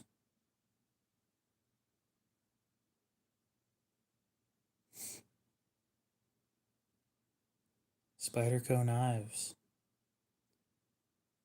A Para 3 with a PM2 blade and a PM2 handle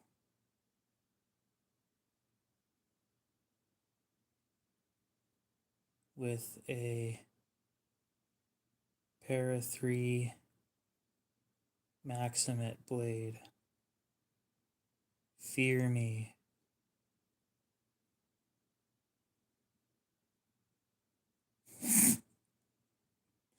This shit's gonna be great.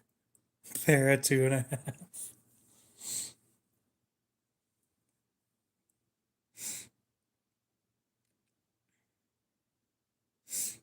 Oh, this shit's gonna be great.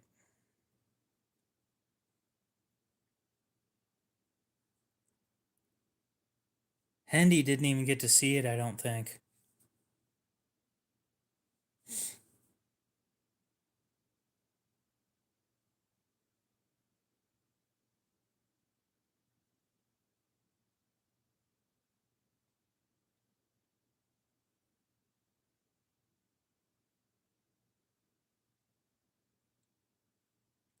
Beautiful. Oh, I took pictures. Don't worry. Yeah, we were talking about that earlier. That Para 2, I fixed the tip.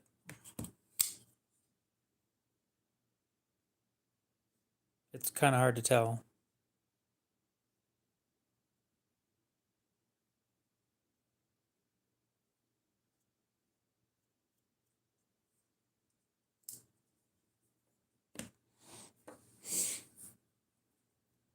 Basically what we did, or what I did, the monster that I am, go onto Facebook and just show you the pictures.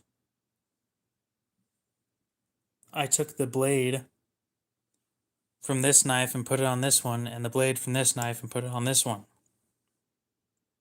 They didn't work great. The as you can see here, the blade of the PM2 is sticking out at the end of the Para 3 handle. And this one didn't lock closed properly. There's no detent. Other than that, this one locked up fine when opened, this one didn't.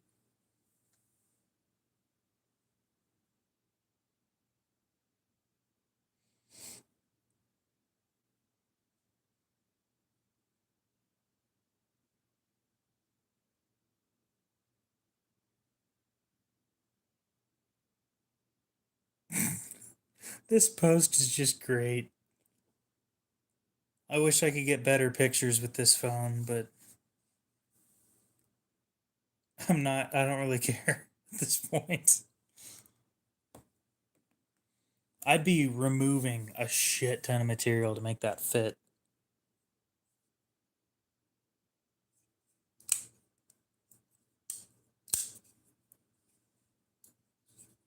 An Enduro with a compression lock? No. A Manix with a compression lock would be pretty fucking cool, though.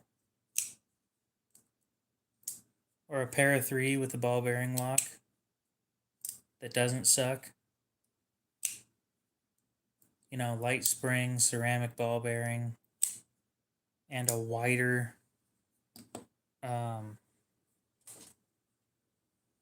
and these things sticking out a little bit further so it's easier to grab.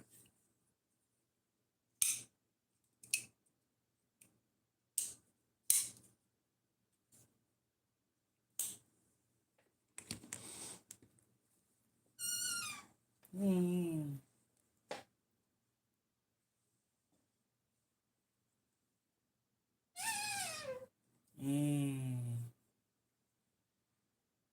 Endura.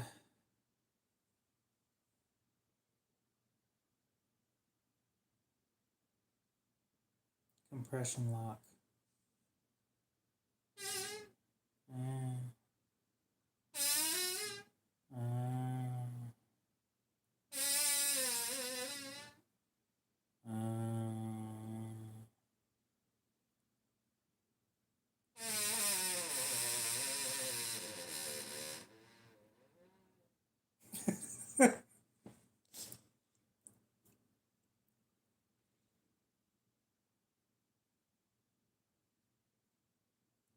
Oh, I hate heavy springs.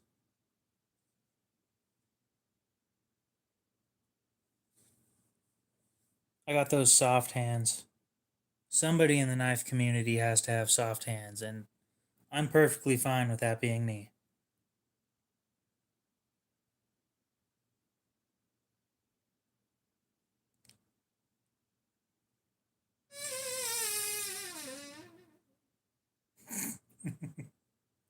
This fucking chair. Alright, eBay. Junkyard Dog 2.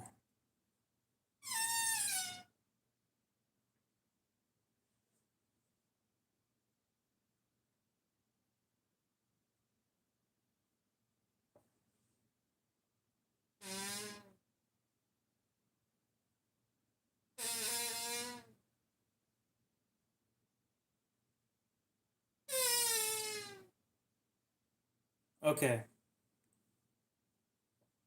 So we've got a pretty solid price here that it's not going to sell for. The Military 2 was definitely a compression lock.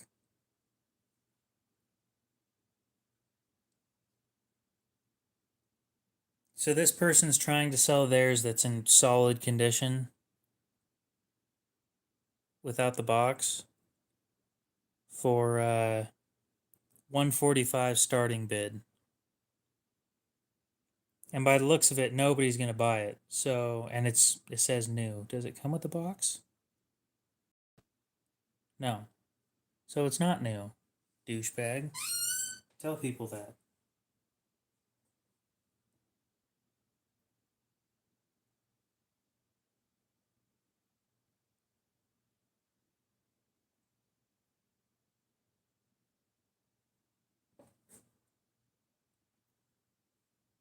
So I'd stick it up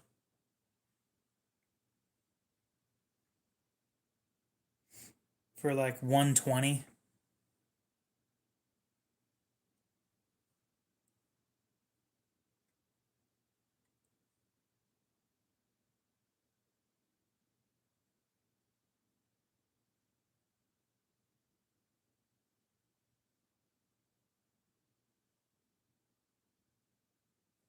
Hey,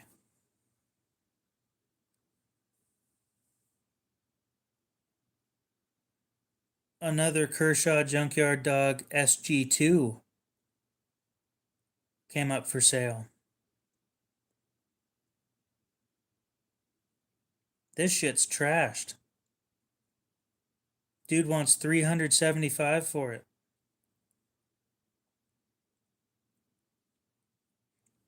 Just stick it up for 120 or best offer and see what shows up.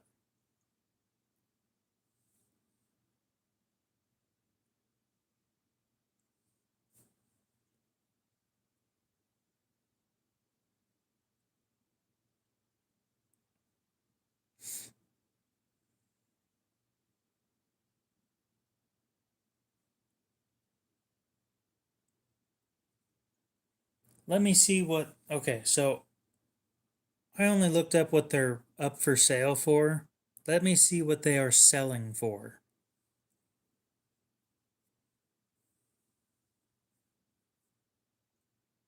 Oh shit. Dude, one of my Grail knife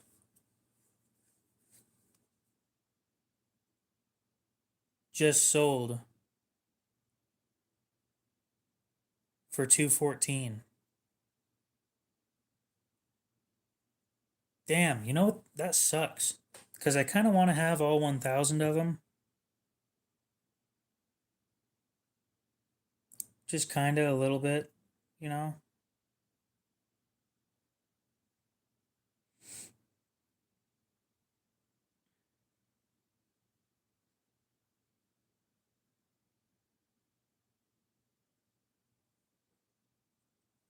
I did miss out on that, but I'm saving for something better. It just sucks because I likely won't ever get that knife again. So they're selling for about 100. New.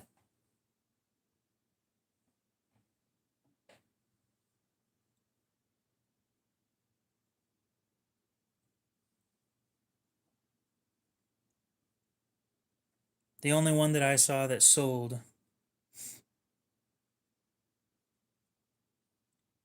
was sold items.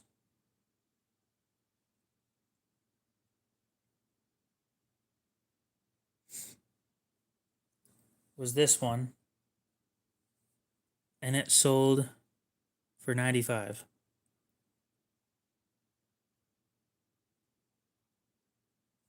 So maybe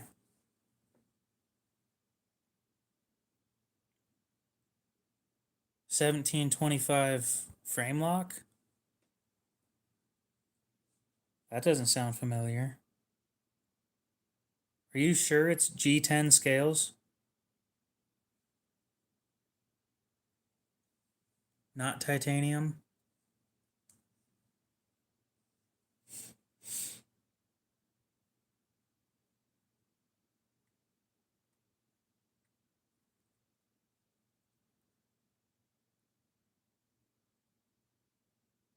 They all had the rivets. Well, no, I know which one you're talking about.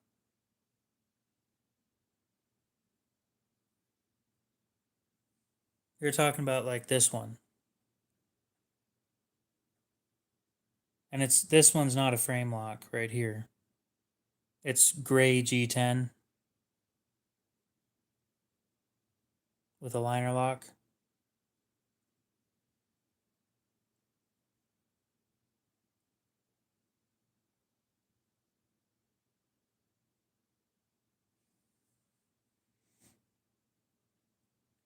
So 1720.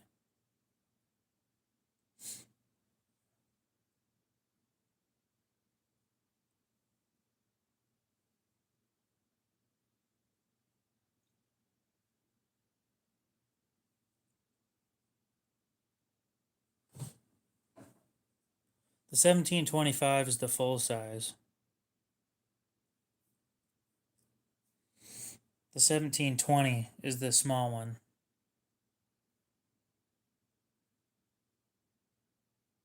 It's a good gift. In 2006, I was 4 years old.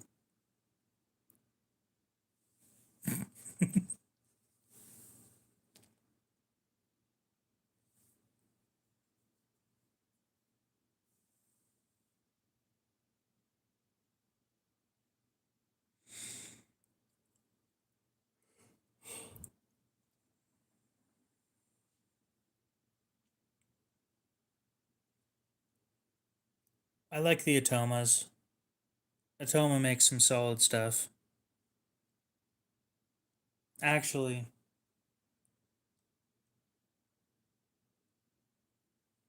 damn, you're making me pick between the Chiefer Cut and the Atomas.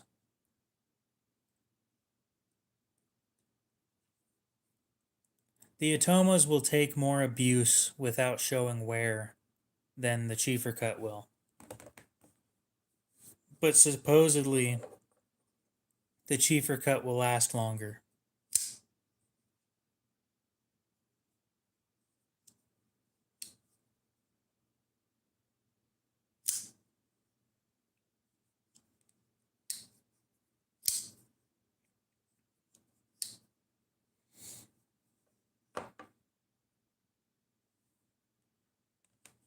So far, I've only ever used diamond stones and diamond plates. Actually, today I think is the first time I've used aluminum oxide ever, and it didn't go how I planned. I don't think that I like aluminum oxide. Just based off of today's testing, I wasn't impressed. And there's no point in going with anything less than diamonds because they're kind of cheap. And they cut everything.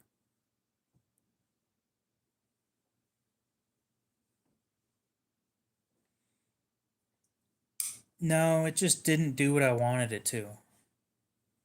The aluminum oxide lapping films, they didn't do anything that I was planning on them doing. The edge ended up looking worse than it was supposed to.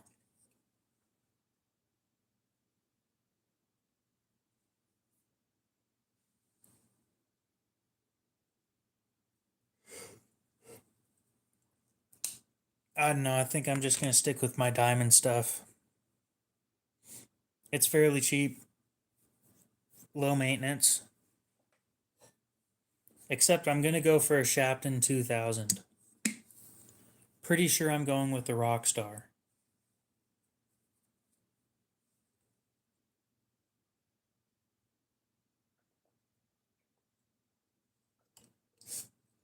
The Rockstar is 10 millimeters thick. That thing is fucking thick.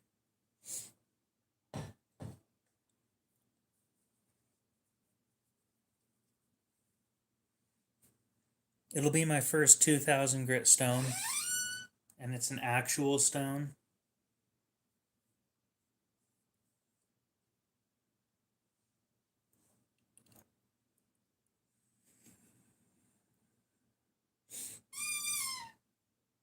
Yeah, the aluminum oxide, the 8000 and the 14,000 grit, just didn't do what I wanted them to do. They didn't cut quite right, and then I was thinking about getting a glass, but the Rockstars, I think it's new. And frankly, it's just the next step up to the higher grit stuff. After the 2000, I think I'm going for a 5000, and then that's about it. Nope, it's the chair I'm sitting in whenever I lean back.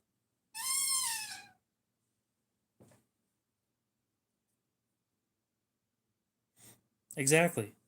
The Shapton glass is like 5-6 millimeters thick, and the Rockstar is 10. So why wouldn't I go with 10 for the same price?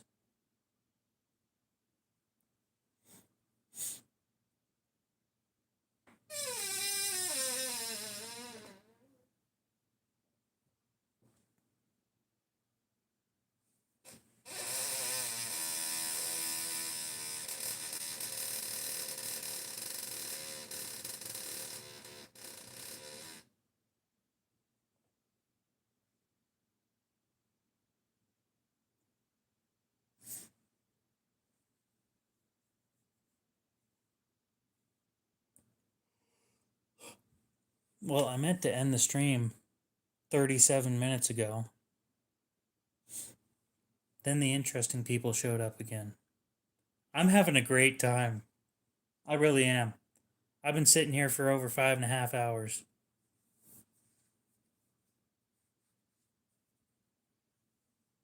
Now that I'm thinking about it.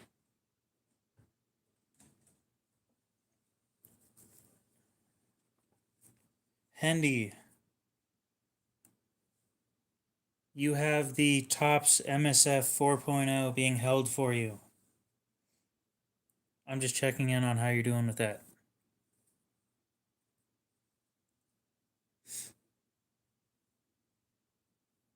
Mountain time. I haven't even gone to sleep yet, so I think I'll end this at 6 hours because I like even numbers like that. I don't think Dakota's still here. I already talked to him about it. Michael didn't show up today.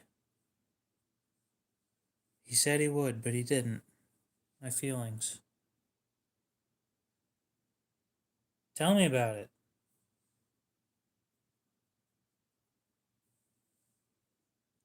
You up way too late. That's obvious. No, just checking in to see how things are going. You've got, what's today? 13th?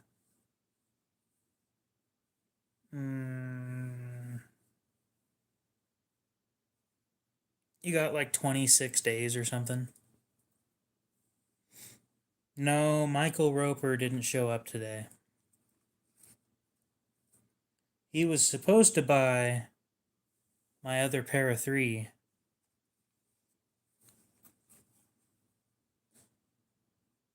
today.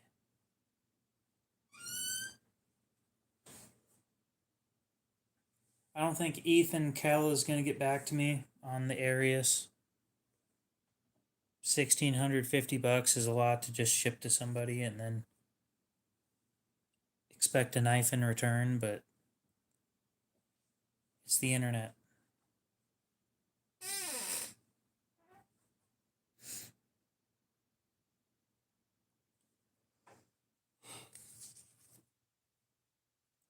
Tennessee Yee never got back to me.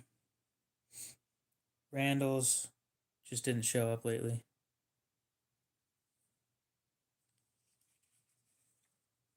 They don't have the Civivi Brazen at my store. The one that's closest to me.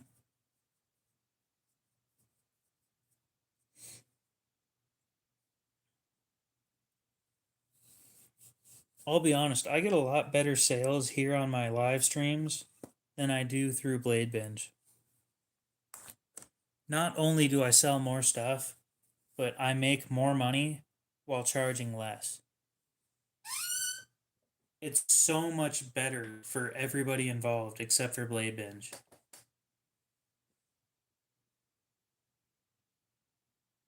Supposedly, it's supposed to be the Yonder's supposed to be out there already. and there was a giveaway that was supposed to be going on, and all you had to do is post a picture of them, the Yonder and the Baby Banter at your local Walmart on Instagram with some sort of hashtag or whatever. But like they never showed up at like half the stores in the US.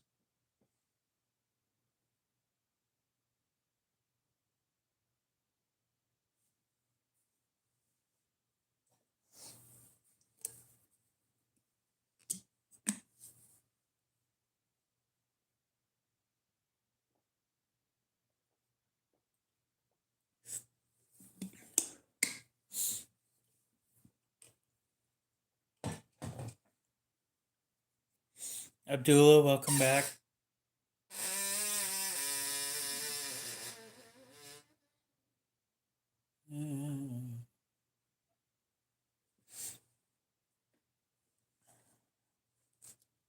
Where's that leak that I sharpened?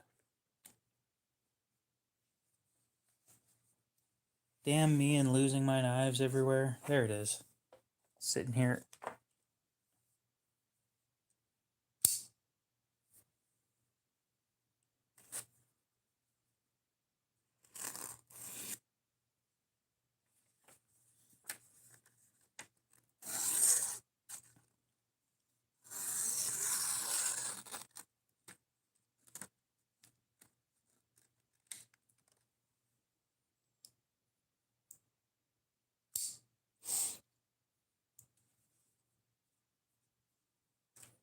You know how long it took them to get this thing at my Walmart? Everybody else already had their videos up on it, and then mine showed up. I was pissed. Like, kinda. Like, I wasn't gonna buy them to begin with, but then I went to Walmart and they just happened to have them there.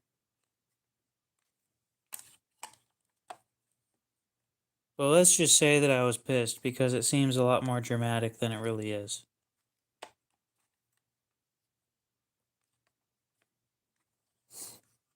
Keeps people interested or something. I don't know. People like drama.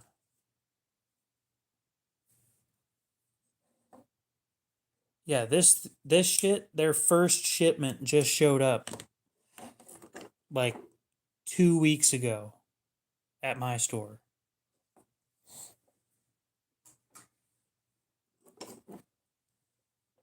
Like, I was a little more than mildly irritated for once. Need to finish sharpening this thing.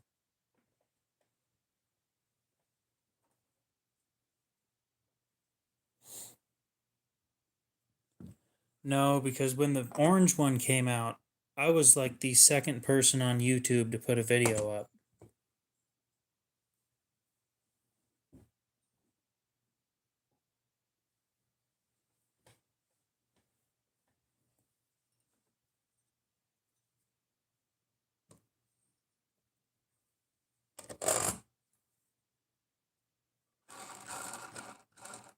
I'll tell you what, that video did really damn well. The first one was 7,000 views, the next one was 4,000. And then I think the third one was like 3,000.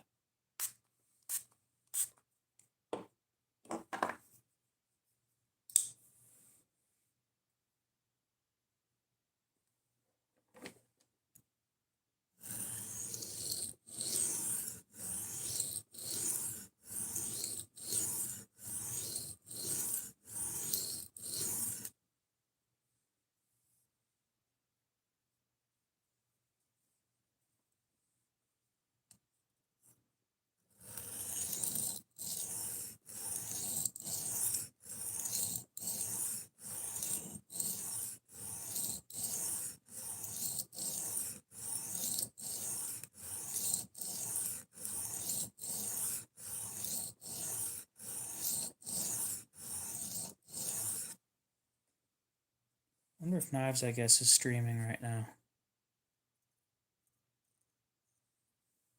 Let me check real quick, because as soon as I end this stream, if he's streaming, I'm going to send people over there. You think you're wanting a Griptilian? Yeah, you think so.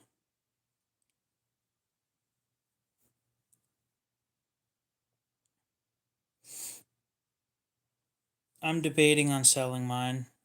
I'm not sure yet, though.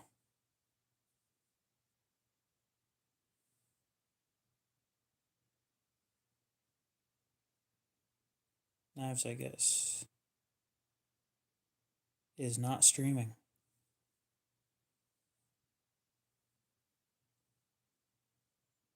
Damn, Saints EDC does a really good. Oh,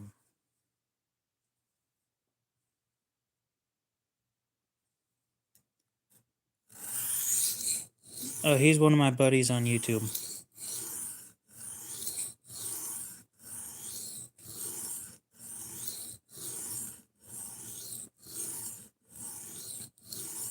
I'll show you in a minute. Oh, Saints? I don't know. He does really good thumbnails, though. I was really impressed. My thumbnails look like shit, but that looks pretty solid. Knives, I guess, is this dude. Way more videos than me, way more, well, relatively more subscribers than me.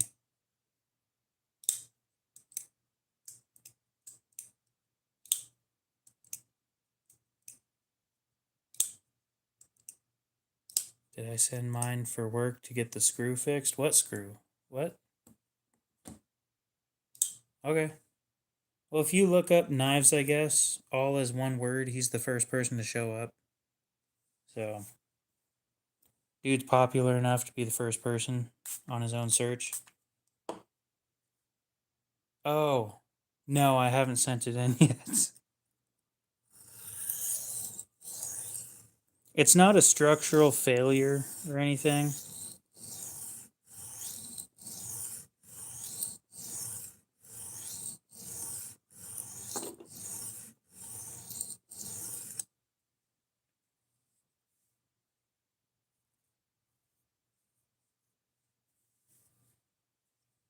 I'll work on it.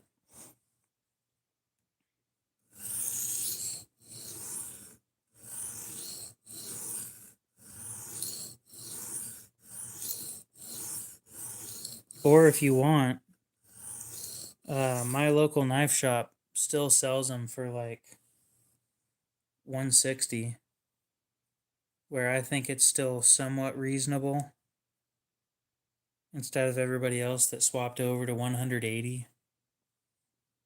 It's worth looking into anyway.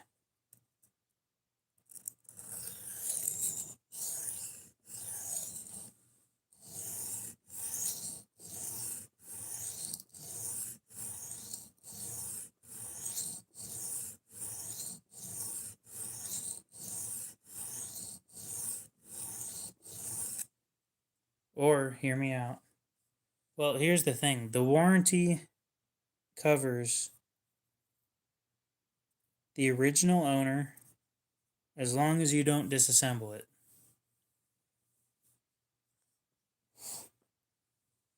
God, Freedom Knife Shop seems, from everything that I've heard about it, like all their deals just sound like a scam.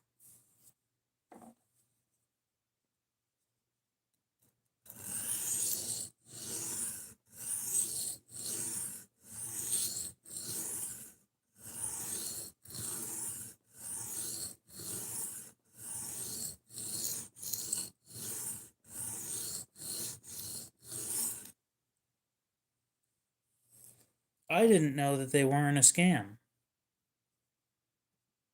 Somebody sent me a message asking, "Is Freedom Knife Shop legit?" I'm like, I don't know.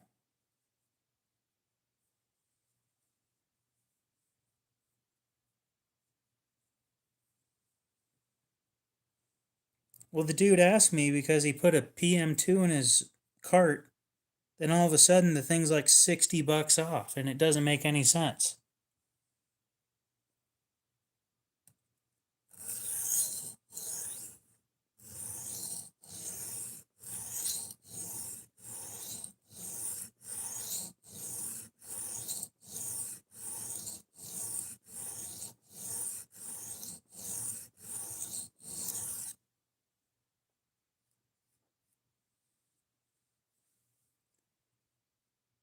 I mean, a few people say that they're legitimate. I've just never messed with them.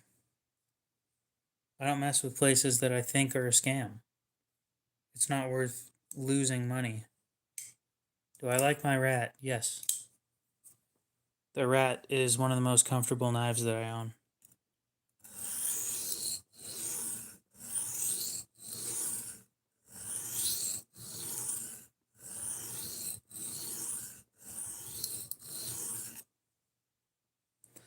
Hi from America.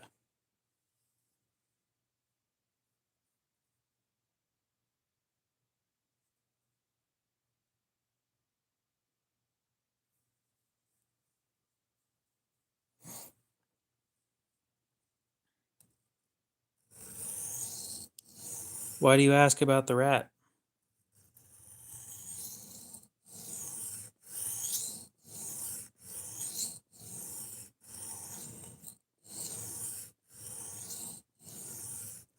Blade HQ used to have good shipping like that.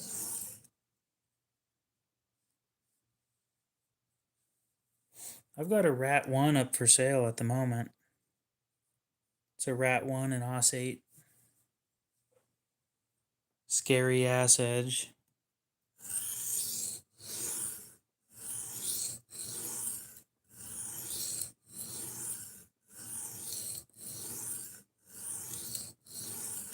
As long as you're in the US.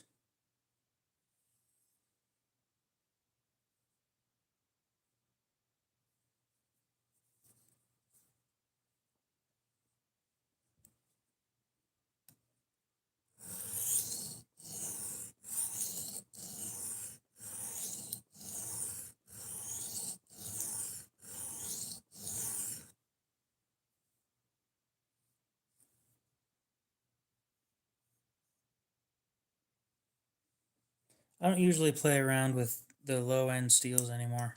The low end and the mid steels. I like playing around with the weird stuff, so Maximate 15V, 4V, 3V, S110V, most of the V series steels.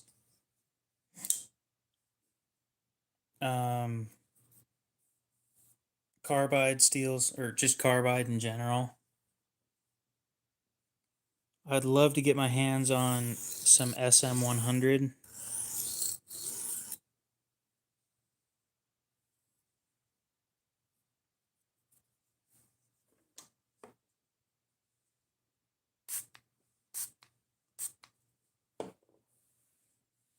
Got about 5 minutes until I end the stream. Let's hope I can be finished by then.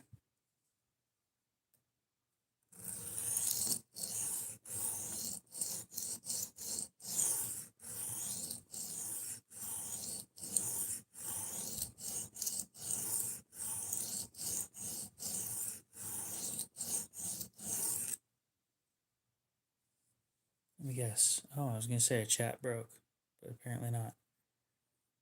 I can't afford exotic steels often.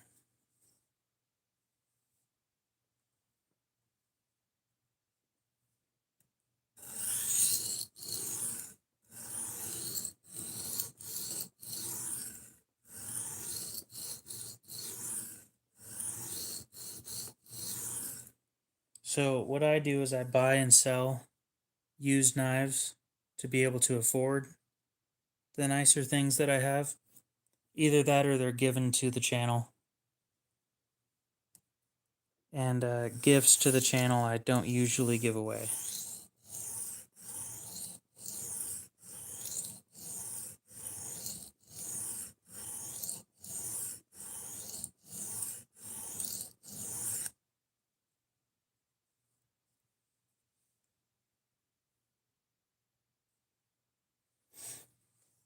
Y'all are going to want to stick around for the 5K giveaway, by the way.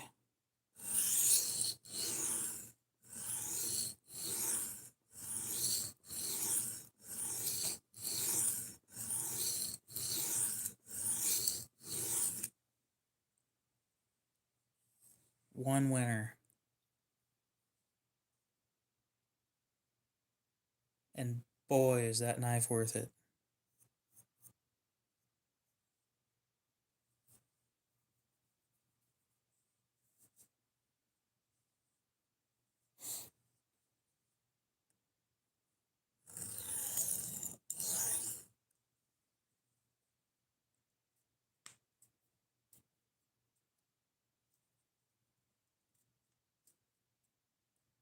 No, it's not a Griptilian.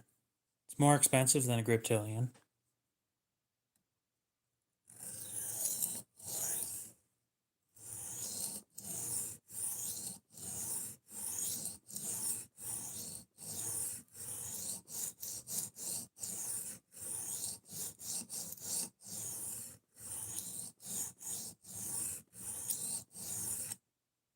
As long as it all works out and I can get one for a good deal, it will be a Spyderco.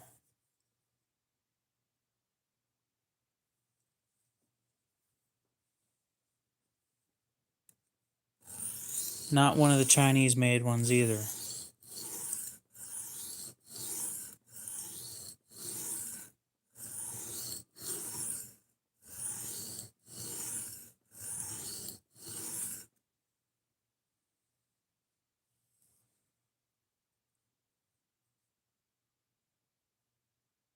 You know, the ones that people deserve.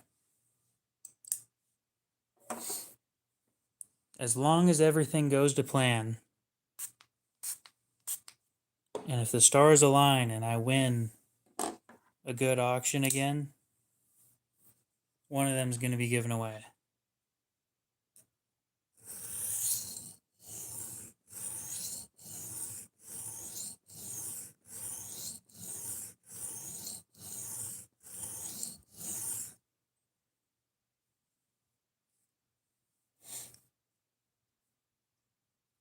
Because I would bring a woman over to my place. Pfft. Yeah, right. Very funny. Me going to a club?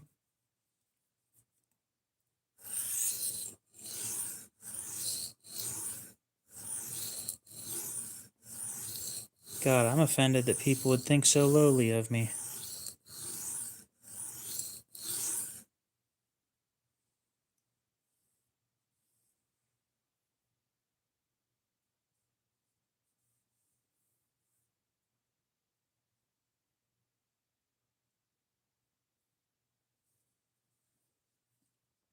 Looks like I'm going over my limit again.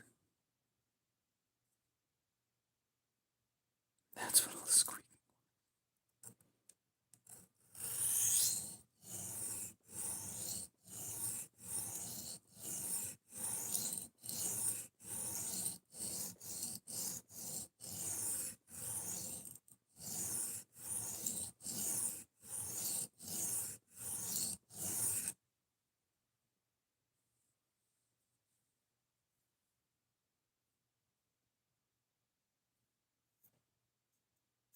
Oh my god, I'm almost there.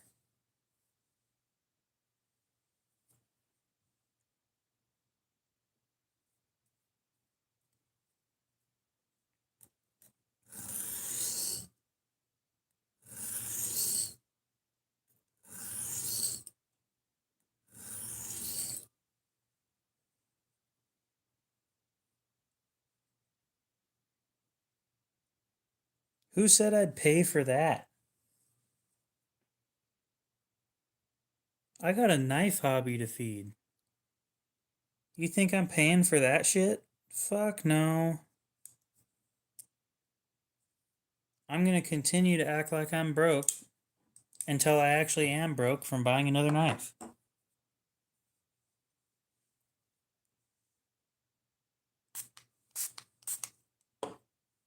Well, I don't have the talent to be the one getting paid, so. Or the assets.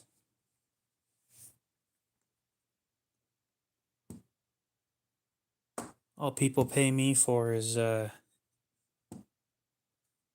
knife sharpening.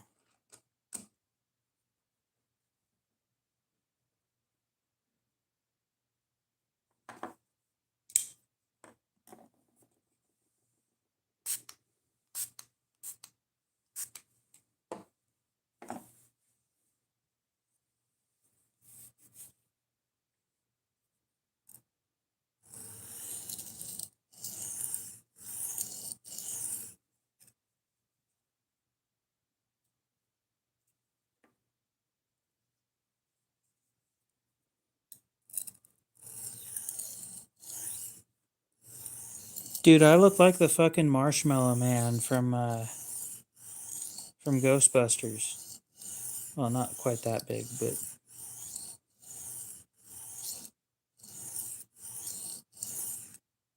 you get the point.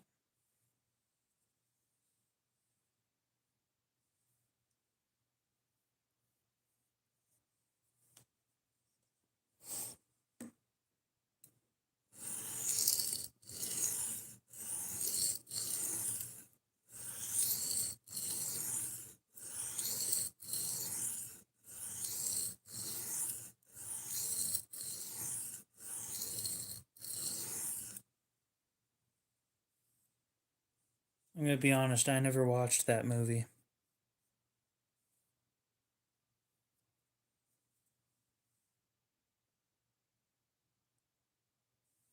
Movies just aren't my thing.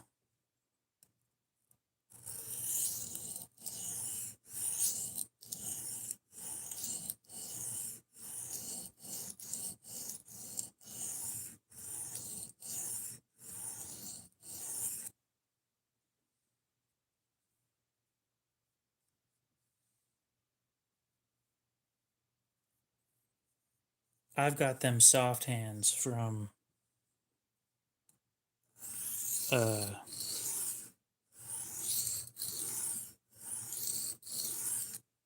retail. I've never seen any of them. I heard the one where they swapped genders wasn't very good though.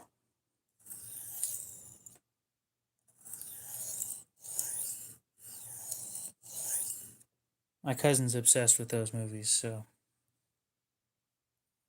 if he says it sucks, it probably sucked.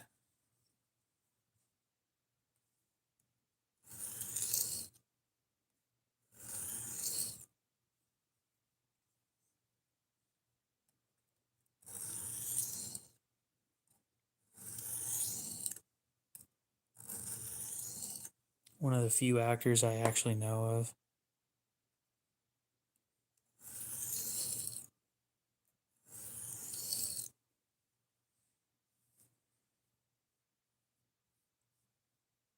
Y'all got to keep in mind, I don't watch movies.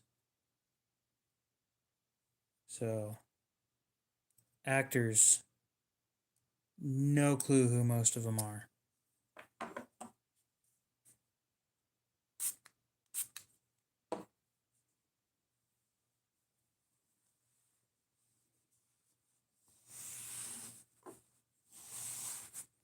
I haven't played with 154 cm at high grit yet.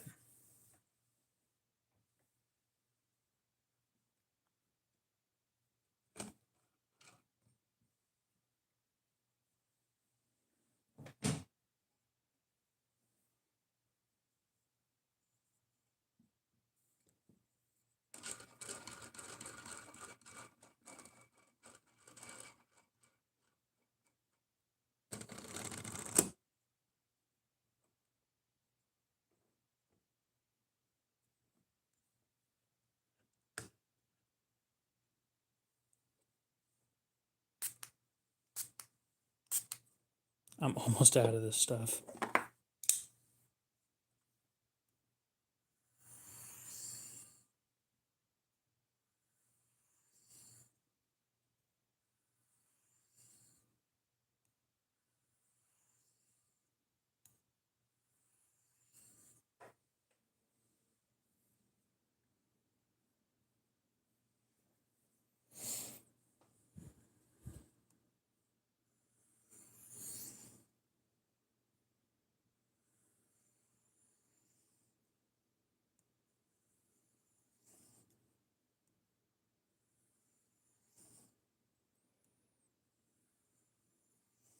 They tell me to start at the tip with this thing, but every time, or not every time, but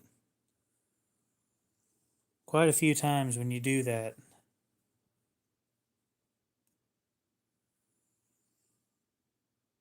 you end up gouging the thing that you're working on. You thought what was water?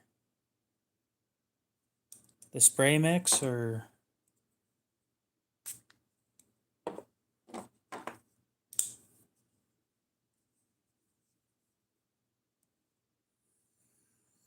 Would you think I was just magically sharpening shit on water?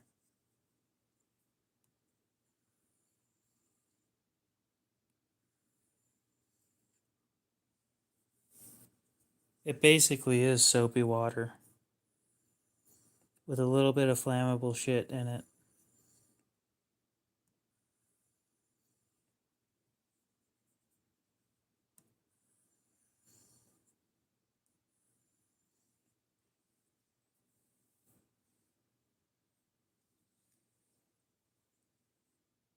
No, just isopropyl alcohol.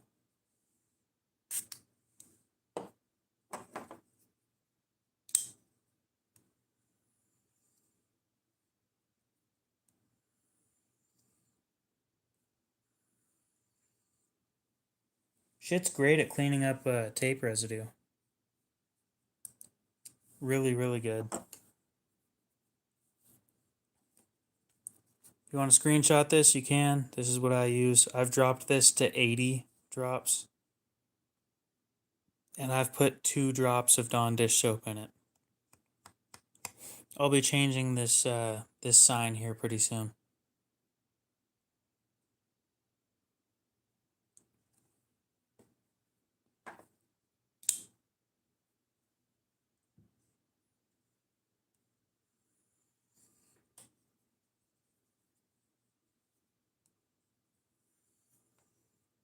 Yeah, the stuff I use, I added isopropyl alcohol,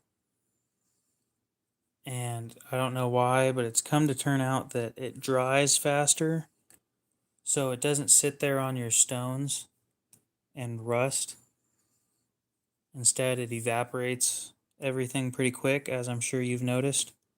There's a lot of dry spots on here the longer it sits there for very short periods of time.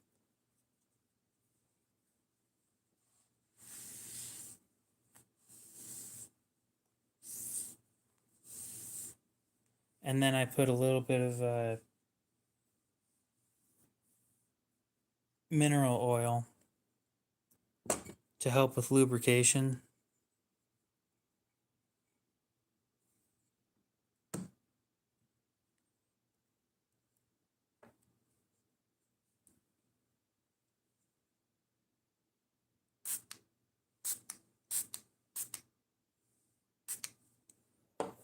And the mineral oil supposedly helps prevent oxidation on the edge as well.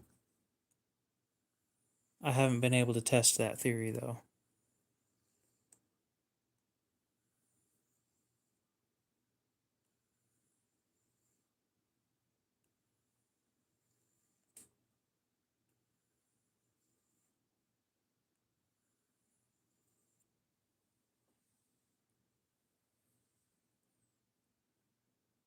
A lot of people bring up 3CR more often than I think they should. And the reason I say that is because it's not a common steel at all.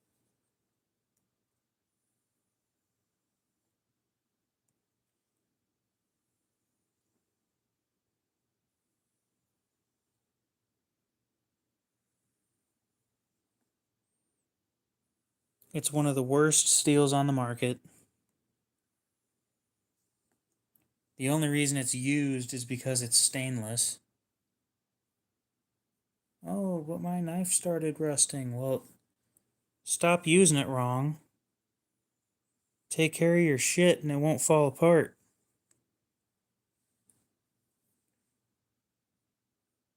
Back when a traditional pocket knife wasn't stainless.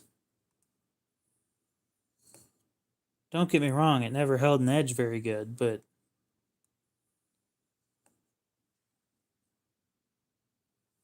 I never thought that I needed a stainless traditional.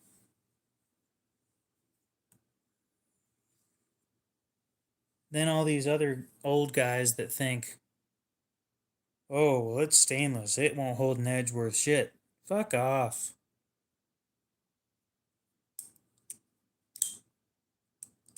S110V will outperform your 1095 bullshit any day of the week.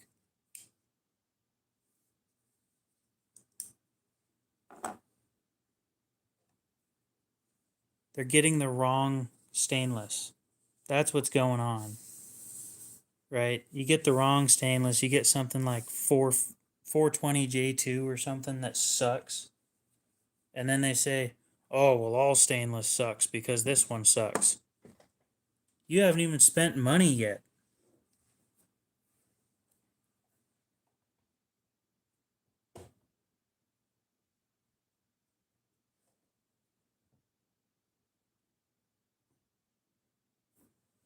Like my guy. 420J2, you're guaranteed less than $20 into that knife.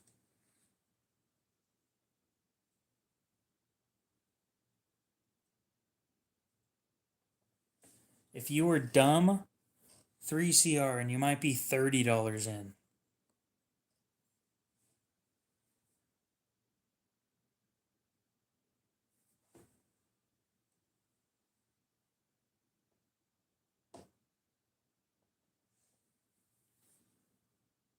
Hashtag gas station knife. Basically,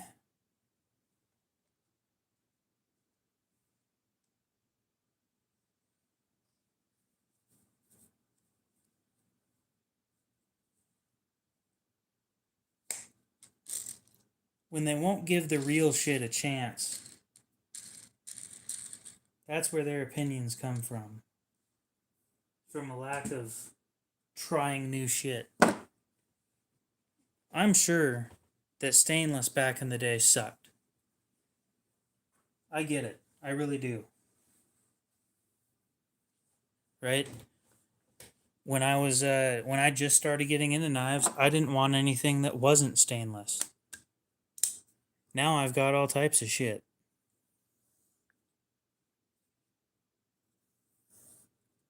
You're right, I don't have any idea. I've only been doing this for like 3 years.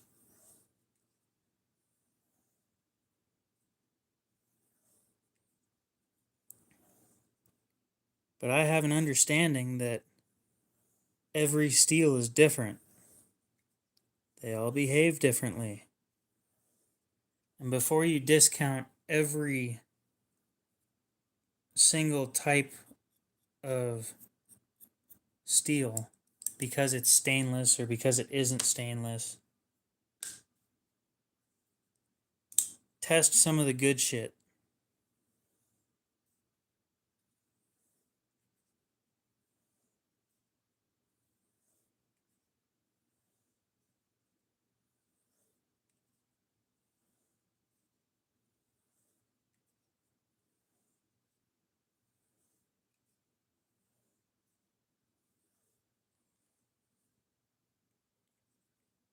That sounds like dark times. When stainless was just 304. Literally the stuff that they made pots out of. Literally the stuff that they still make pots out of.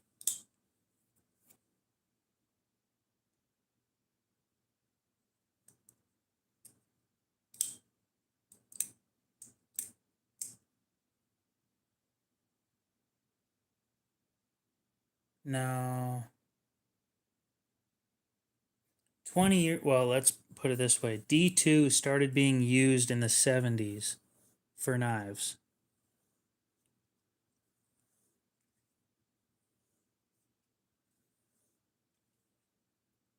Now those knives were like $300, $400 knives because D2 back then was a super steel. It had superior edge retention over almost everything and was almost stainless. That was a big deal. Nowadays, D2 isn't shit.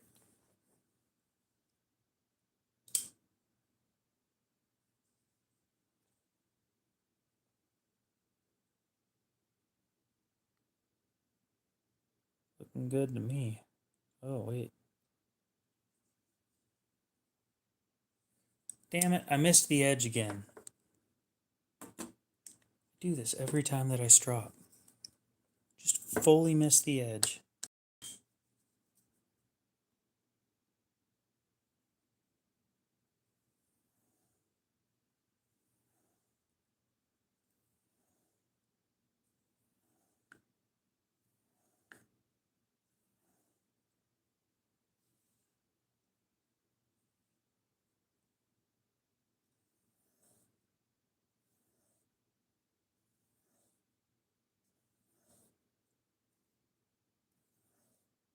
Never fucking apex with this shit, and it's all my fault.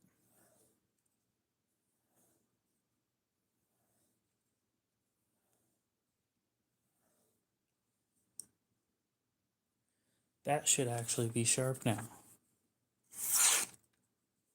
It's better, but something's going on here.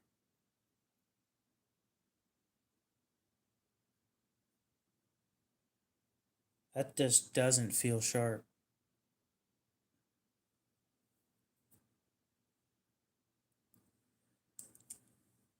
Well, I'm going to say that 12C27 doesn't like a polished edge. Bobber Jean, what's up?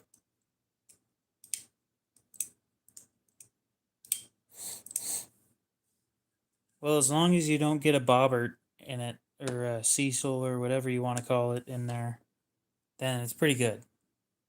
I think it's a Carson something. Well, 14C is picky. It doesn't like high polish, which is weird. 12C27. Yeah, this shit should love it, but it doesn't.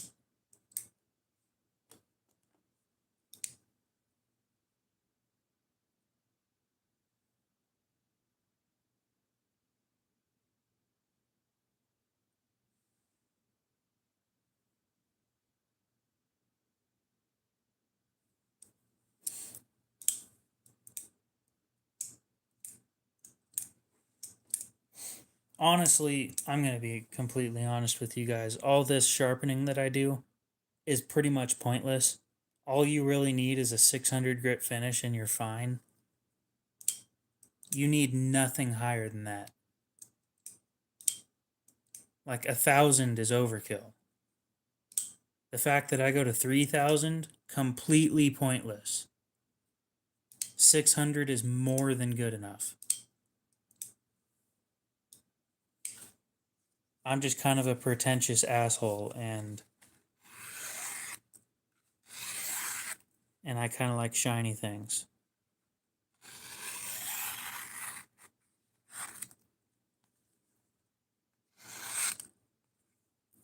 But I'm honest about it.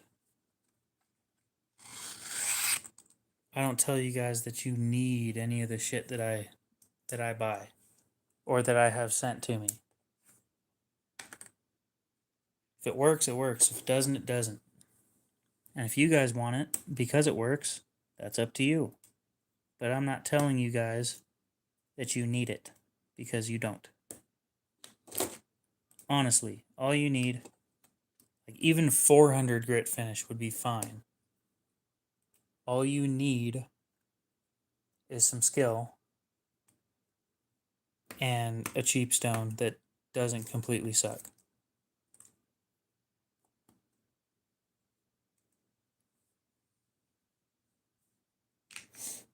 Anyway, guys, I'm going to fill this up, and then right after that, I'm going to end the stream. So if you want to stick around until it's full, then you can. If you don't, then now you know when the stream's ending. Oh, my legs. Put the candle out before I forget again.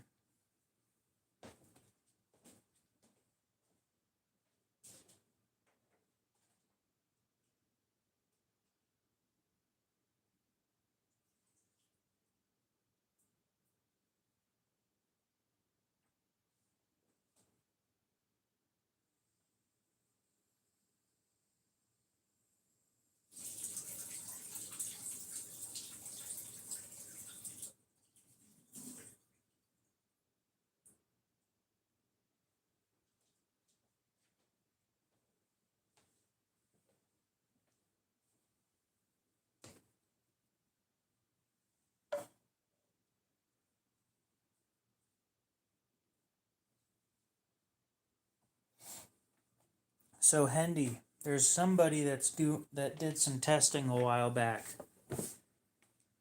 where they put a 3000 grit finish on one side of the knife and a 600 grit finish on the other. So like this side would be a 3000 grit and the other side would be 600. And supposedly it added extra edge retention, but I haven't done that testing yet.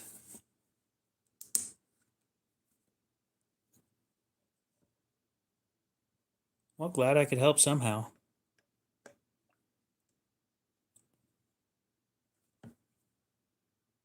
It's nice when I can help people quickly like that.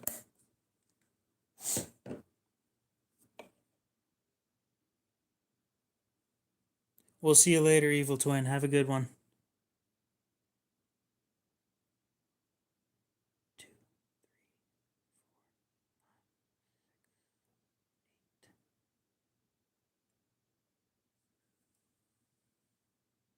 Yep, you have a good one.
Let's go ahead and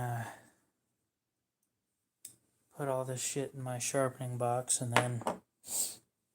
then I'll end it.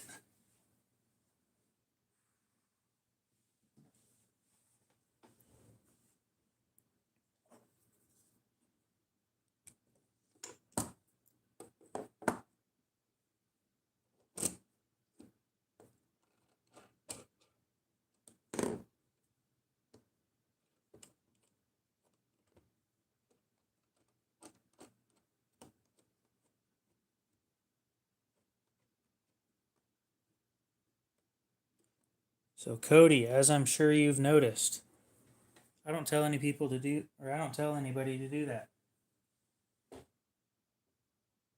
And the reason I don't, personally, is I find it annoying when other people tell me what to do. So, I don't tell people to subscribe. I let my subscribers do it for me.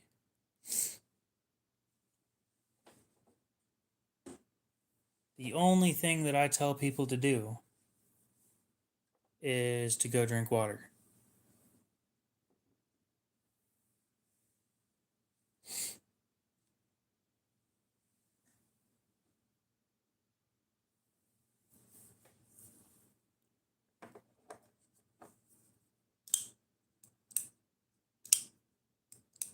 So yeah, you can tell people to subscribe and like all you want, but I won't say it because I find it annoying. Specifically because every time that I hear it, right, I'm like 10, 15 seconds into your video and you just pop out of nowhere and say that. Nothing interesting has happened, right? It's been 10 seconds into your video and nothing interesting has happened, and you're trying to remind me of something that I really don't care about. The moment I see something interesting, cool, or something like that, I'll think about it. Because I know it helps support people. But telling me to do it is just annoying.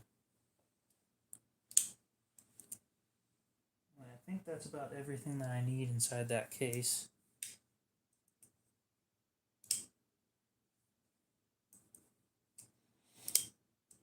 Anyway, I'm going to go ahead and end it there. Hopefully you guys have a great rest of your night, day, morning, whatever it is. And yeah, we'll see you. Oh shit, later today, I guess. Yep, you too, Cody. Have a good one.